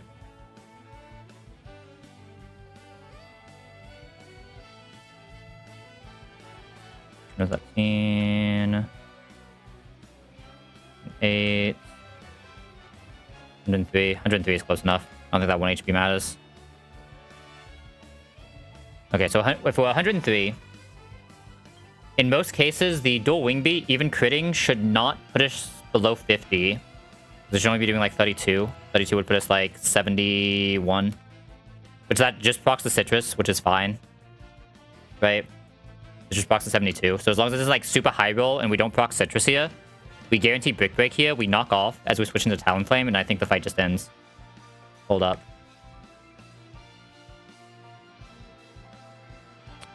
Oh, does that mean I don't want to sleep Pidgeots?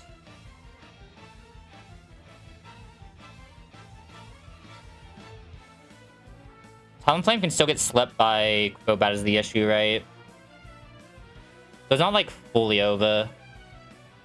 And that means we don't need to sleep Pidgeot though. But I don't think, if that can't set up Belly Drum anyway, we're not actually in the worst position. Oh, I meant to use that. Wait a second. But the issue here is we can't actually always show one-shot with Talonflame.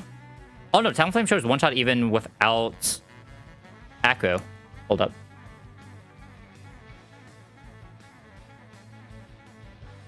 We give this a Chesto.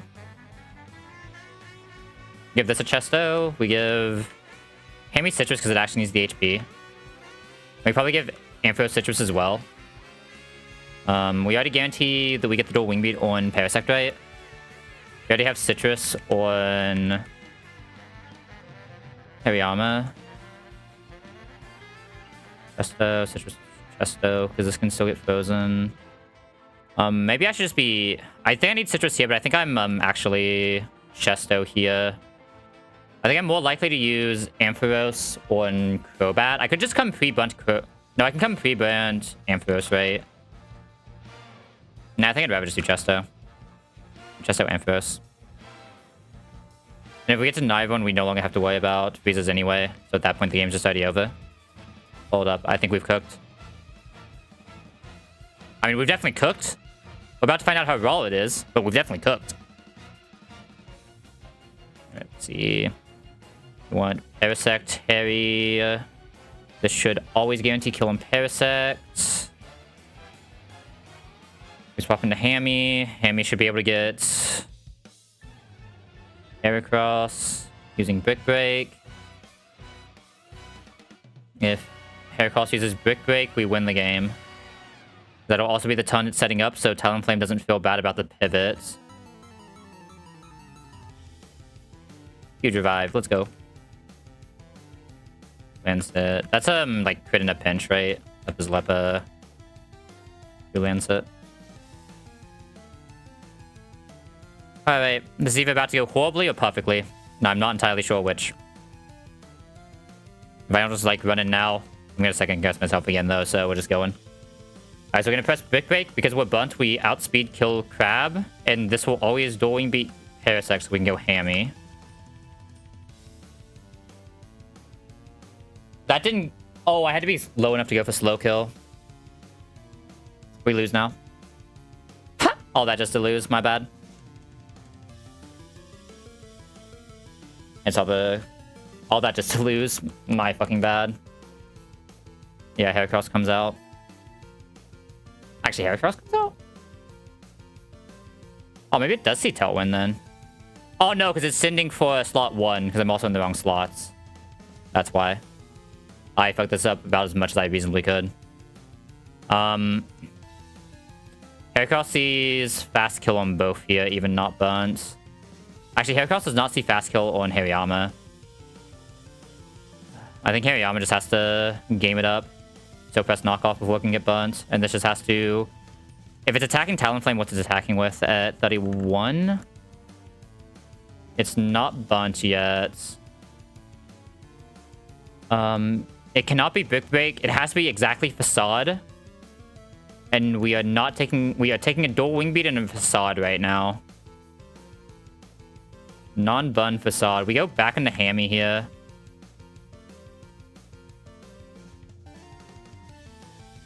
We get the citrus healing. And before we're still just fine. Because Healy, this no longer has that. I can go for another bit of damage with Hariyama here always, right? Let me just check to confirm that.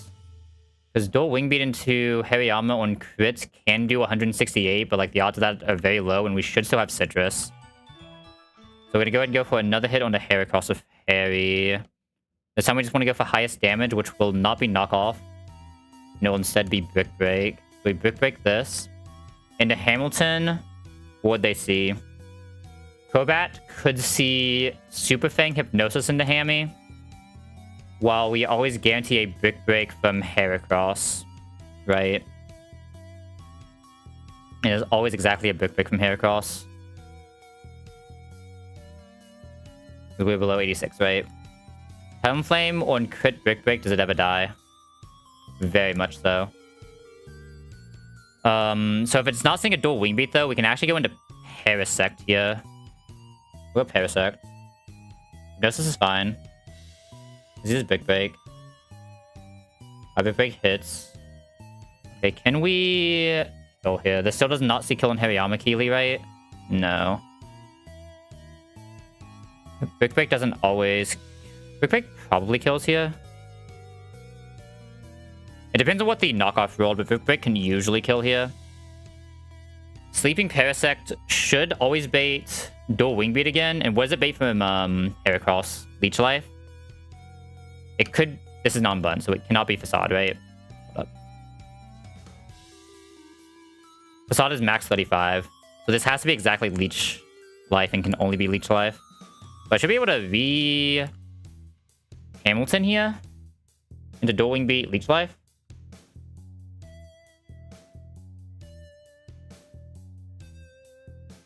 Okay, this is fine. It does heal now, which means it's probably outside of kill range. Okay, we still Brick Break. The Tailwind ended, so Keely, this always presses Tailwind again. We could actually Extreme Speed here if this is always Tailwind, because it never sees kill onto Arcanine, right?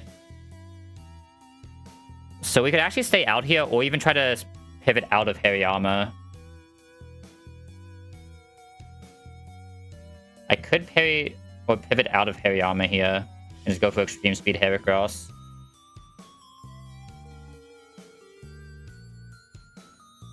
Can I kill Heracross with Bullet Punch and just get some damage on Krogunk? Or Crobat? I can, right? Bullet Punch always kills here. So we Bullet Punch this and we get some damage onto Crobat. Right? It should always be safe to do. Unless the bullet punch actually does more. No, there's no way the bullet punch does more than a rock slide here. I'm gonna go ahead and get some damage here. Yeah, I think that's correct. Bullet punch Heracross, get some damage onto Crobat. This is always Tailwind. Tailwind is back up. Yeah, it doesn't always kill. Came close though. That came very close. Oh, it's because we left guy bugged, right? Left guy bugged. I guess I could have left guy bugged, huh? Okay. Keely here, pair. This guy sees he's faster than everything here. He never sees killing Hariyama. Crobat can start kind of seeing kill on Hariyama here though, but it's still very fictional. This is always pressing a button into Hamilton. It can press Drain Punch or Liquidation. They are both equally likely. If the Crobat attacks Hamilton, does it still see Super Fang? Yes, it does. What items does this guy have? A Citrus? Do I ever just knock off the Citrus here so it can't heal? Is that better than pressing Brick Break? Probably not, right? No, we're losing 25% damage anyway. So Brick Break this. We are Liquidation or Drain Punch. I think that does mean I have to Pidgeot and risk a crit, right? I can go back into Parasect here, actually. Wait a second. Parasect is gaming. Wait, what? How did that do a Wing Beat?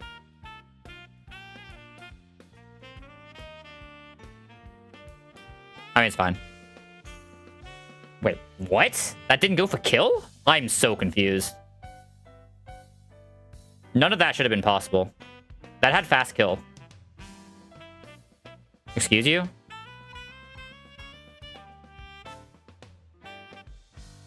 Do moves retarget? I didn't think moves retargeted in this game. I thought they were slot dependent. Okay, well, Hariyama can get killed by Krogunk now, right? Or Crobat now, right? Always, yeah. Well, that's bad. I have to Pidgeot here. This just has to swap out into Ampharos. This just has to... Probably has to be exactly Brave Bud, right? If I'm gonna go for kill here, and I have to go for kill. Yeah, this just has to Brave Bud. That's not good. Wing Beat's fine. Static, but it has Lum.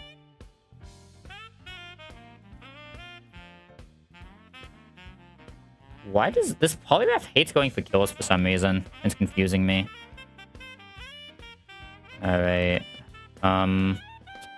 If this sees attack on Pidgeot, was it pressing? This is where things get weird though. I don't have another Mon that can just be out, right? I might have to just sack again here. I'm assuming this sees kill on dual Wing Beat, right? So I think I have to Hamilton. And then maybe Hamilton can somehow get me back into Hariyama. I think that's the only way though. Dual Wing Beat sees 54, so it always shows kill. Yeah, I have to Hamilton here. As we kill this. Yeah. It's always dual Wing Beat. Shockwave kills though. Not press Discharge ever here. Tailwind just ended. Does that do anything for me? This does have Lumberry still. I'm not allowed to press Discharge. I have to press Shockwave again. Or go for a Cotton Spore. I don't think that increases our position though. I think we just go Shockwave and then... this cannot see Flamethrower. It can see D-Pulse. And it can see Air Slash. Hariyama only dies to Air Slash. I mean, you just have to go Hariyama and hope he lives.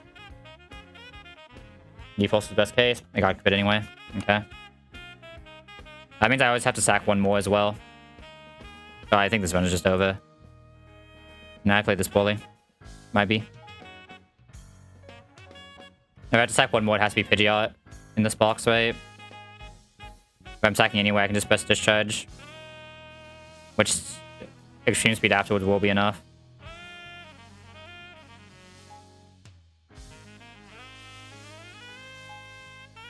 I lost 3 to some random ass fucking fight for no reason. I played that really poorly. No, I fucked up. What did I fuck up again? I can't even remember what I fucked up there in that line. Oh, I forgot to pre-damage Parasect. Wait, no. I forgot to pre-damage Parasect so I could see fucking Ice Punch instead of Protect. No, that's what I fucked up. Yeah. I still need to see the Ice Hammer. And Parasect doesn't matter, but two of those actually matter a fucking shit ton. Out of curiosity, I want to see what that fight would have looked like if I actually did the line that I meant to do. Save state, state 1. Would that line have looked... Oh, wait. I didn't want to save there. I wanted to... Yeah. Okay, never mind. We can't check now. My bad. I mean, this box is good enough. 4 deaths is fine, but that feels bad. Especially the Pidgeot. The Pidgeot is the one that actually feels bad. Fuck me. This is why I will never beat this game, though. Oh, wait. Talonflame did not die. We specifically kept Talonflame alive.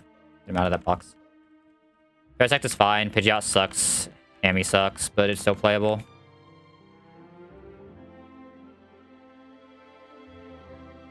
It is still very playable, though.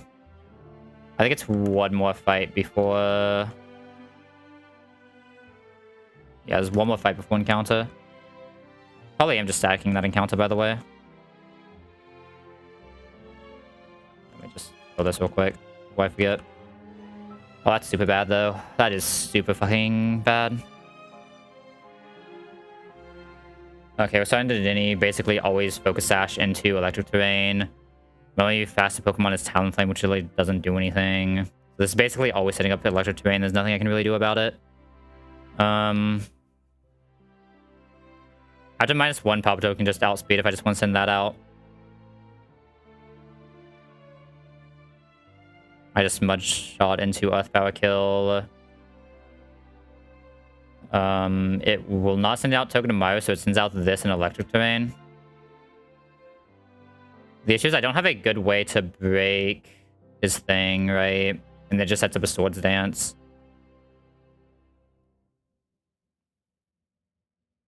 I have no good ways to break that. I need something that just cannot take damage from this guy. I mean, Torterra is usually pretty okay here. It's not, like, super consistent. Do I have an Intim anywhere? I have Crook Intim. I'd have to, like, guarantee a Shadow Sneak, but if I can Crook Intim before going into Torterra... It doesn't really do enough, does it? It'll just Swords Dance after. What if I Crook Lead? We're not fast enough, but it's not that often it sees Dazzling Gleam. But the issue is we won't outspeed after, will we? We outspeed after 1 Bulldoze. We risk crit, but... I guess we always just get, Well, it depends on what it uses, right? You should usually send Mimikyu out. Mimikyu doesn't always see play rough kill, though. You can still set up Swords Dance. I don't know how it calcs, Disguise into Sing Swords Dance either. Actually, Nidoqueen just destroys this thing always, right? Just straight out. It might actually be some combination of Nidoqueen, Torterra destroys that guy. That lets us go back to the help lead. KO this. I don't think I'm really that afraid of Togi. Let me clear out these bad losses. Stupidity. I mean, those are pure stupidity losses, though. If you get rid of the electric terrain and it can no longer do this, we're kind of vibing. Right? Like, who can fight this pretty well? Honk fights this well. We have some combination of a shit ton of Mon that just eventually fight this. Actually, you don't need a queen here. I'm probably not going for much longer after losing that many Mon, though. Like, I'm not, like, super tilted yet, but it's going to hit me soon, right? No items should matter here, right? There are no statuses. This does have Magnetize, though, Keely, so it definitely needs to be the fighting type that fights it. Yeah, there should be no statuses in this fight whatsoever. Do I ever want a Poison Vibe to get 2-shot? Probably not, honestly. It's probably just lead size, so I can go from there. I mean, this run is still recoverable, right? Like, this run is by no means over just for losing those guys. We're fine. Actually, it's the Super Fang. It's still fine. 2% is fine. It actually means it didn't set up the electric terrain, Keely.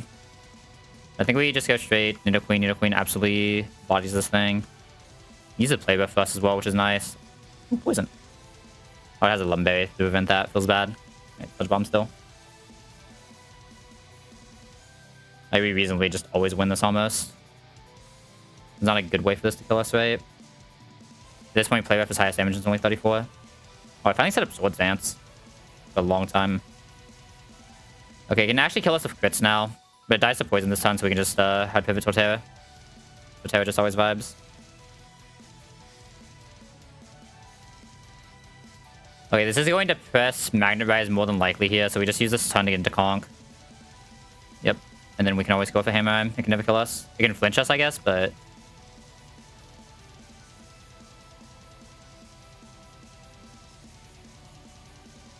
What did we use there? I'm probably just capturing this with Amp, by the way. I mean, let me look at this encounter pool again in altering.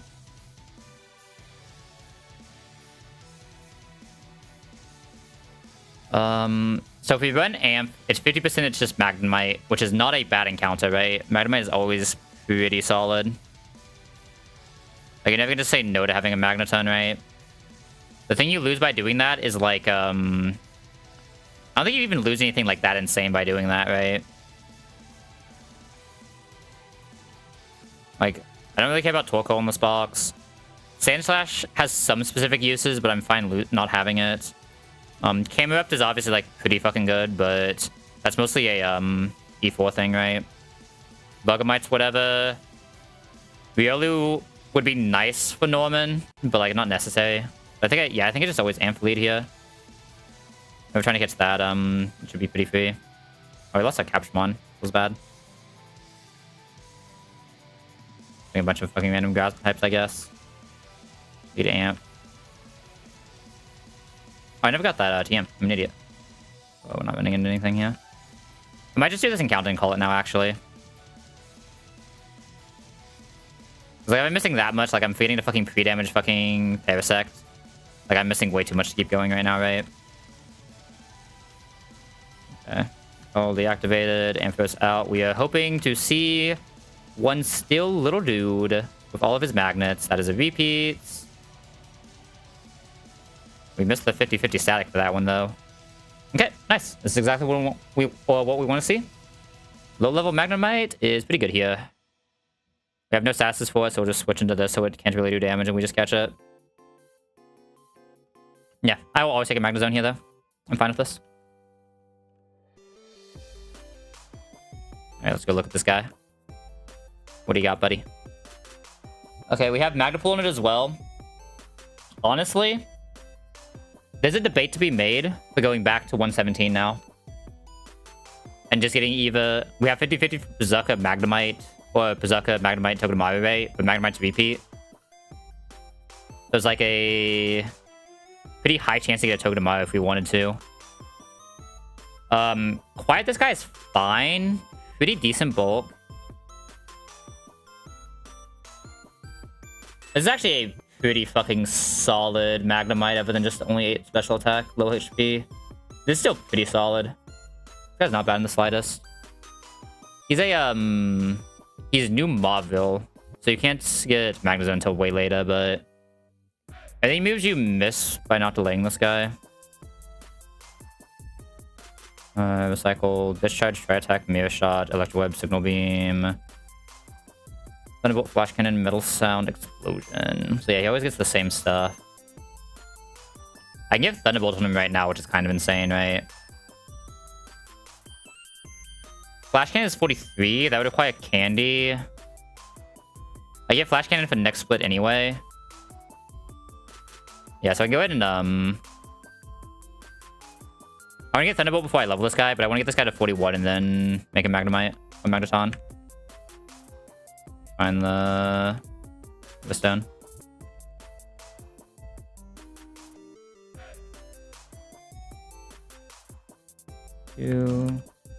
Shockwave. I mean, it's slightly upgraded, but I'm pretty sure it gets replaced by... I mean, we get Thunderbolt, right? Magnemite is definitely solid here, though. I'll take this any day. There's no way this move is going to be strong enough for where we are right now. Guaranteed... Is this special or is this physical? Physical. Kind of sad, but you still take it. Flash. Probably not, right? Only 70% accuracy anyway. Recycle Cycles a used item for one more use. Does that include berries?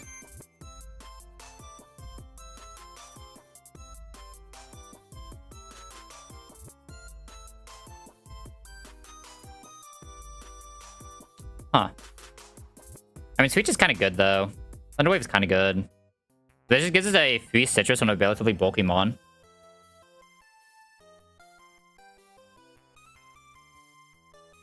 Like, would you take a move that just says, heal 25% on a Magna Zone? Like, you would, right?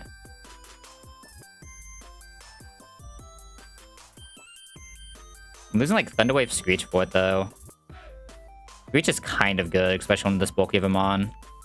It gives you some options to go through. I'm going to regret this, but I think I'm giving up Thunderwave.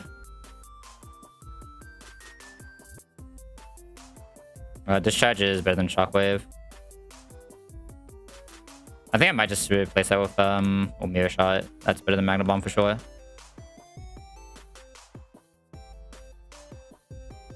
Fletcher Web is a very good move. I mean, that's my speed control. Okay, never mind. We would never take Recycle anyway, but this is very good speed control. I think I still want to keep Screech. Signal Beam isn't, like, bad coverage, but I don't know, man. I feel like he needs his other moves a little bit too much. Like, this is insane, for move syndrome, right? I guess it's if you want to keep Screech or not, but Screech definitely has uses. It'd always be replaced by Metal Sound, I guess, anyway. Screech doesn't directly help Magnemite. It only helps it as a support. Which is a really good support, right? I mean, I think I'm going to drop it and probably just regret it. Okay, we want to level next level. This Magnemite is absolutely fucking insane of a hit, though. I'll take this any day. Thunderbolt over Discharge. I mean, Discharge is also good in double battles, but I think I'd rather just have the single target Thunderbolt here. Right. Done. Oh, Magnemite doesn't let him try attack. Oh no. Whatever will I do? I'm sure I don't care about that move, right? This is a good electric type as well. I said we definitely made some mistakes this stream. Like, we should not have lost these three. I still think the Dreadnought sack was actually, like, an okay line to guarantee shell. That box was good enough, we always needed to sack something to just guarantee shell. And the question is Nido versus Dreadnought, and I feel like there are definitely some times I'd say I would have liked to have had Dreadnought. But I don't know, I just feel like this Nido Queen has actually done a lot, right? Just being a poison type. I don't have an option to another poison. Like, I already have other water types, I at least have another normal resist at that point. We have two now. Like, I think it's okay. I can't wait until we get a Magna Zone, though. That's gonna be really fun. It's not until stuff, though, so obviously it's gonna be a while, right? But it's gonna be a while. Yeah, box is definitely looking a little light with 3 deaths, though, not gonna lie. But I mean, we have a couple delays we can take if we absolutely have to, right? Like, we have Pedal Bug, we have 117, we have access to 111 and 118, but hopefully we don't need those. We actually get a pretty good box refill after Norman as well, right? Like, how many do we get after Norman? Let's see. Like, Plenary Split, we get Mirage Tower, 111, 113, eventually Farliber, Desert Underpass, because we should be able to delay for Fossil here. 114, we'll get eventually. We'll get to Meteor Falls, probably. Like, we get a pretty good box refill with a lot of good mid-game mon, so I'm not too worried. Like, the thing we lost that actually sucks is the Pidgeot, right? But, like, you just pretend you got a bad 101 encounter. That's basically what that Pidgeot was, right? That was a 101 encounter. Like, that's exactly what it was. Like, yeah, Pidgeot is good, but, like, is it really that good for Mega Pidgeot? Probably not, right? I mean, it's very good, but, like, do I have another option of someone I can Mega right now? I mean, I guess, like, you would take the different Megas to different fights anyway, right? That's the deal. It's like, that's not really a fair one-to-one comparison, but I'm like, I think it's fine to lose it, right? I think it could be a lot worse, personally. Like, it's manageable, especially when we already have this Talonflame doing infinite, right? It's definitely manageable. The important part is we didn't lose Talonflame. We didn't lose Conk, right? This Conk is actually going to do a lot at this point in the game. So remember, last time we had a good Conk, it just absolutely fucking shredded everything through Desert, right? But, the Hariyama does suck, though, because it means we lost our only Fake Out Mon. So we're down another tool for... I've got to find a Protect Mon somewhere. Holy. Because all that was just the derivative of us not having a good Protect Mon, right? There's a 0 Protect Mon in the world. Oh. I mean, I guess we get a guaranteed one at Flannery, right? We just have to make it until there. Which isn't easy, but... yeah, it's 3:30. I should probably go get some food and take a nap, right? I want to keep playing, though. Nah, I should not play after that fight. Let me just go ahead and find someone to raid out real quick. Let's see. Anyone cool online? This is like kind of early what I've been streaming or ending lately, so maybe someone's still online.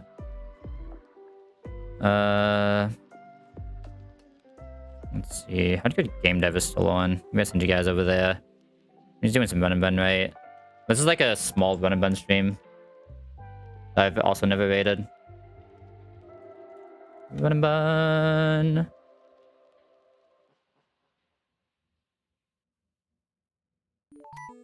Let's see. Let me look at this stream. We'll decide from there.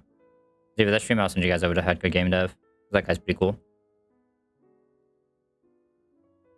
Yeah, I don't think I've ever raided this guy. I'll send you guys over here. Looks like he's doing a Brawly. Ooh, Brawly. Another guy. I don't know what his PB is, but yeah. Looks like a guy also just starting up with all this. So yeah. I'm gonna send you guys over there. I'm gonna go eat, sleep, do stuff like that. We'll probably be back tonight for some more run and bun, because I'm actually really having fun with this. I do actually need to do work tomorrow, though, so we'll see. Yeah, either way. We should be back later tonight. Usually, probably like another late night stream.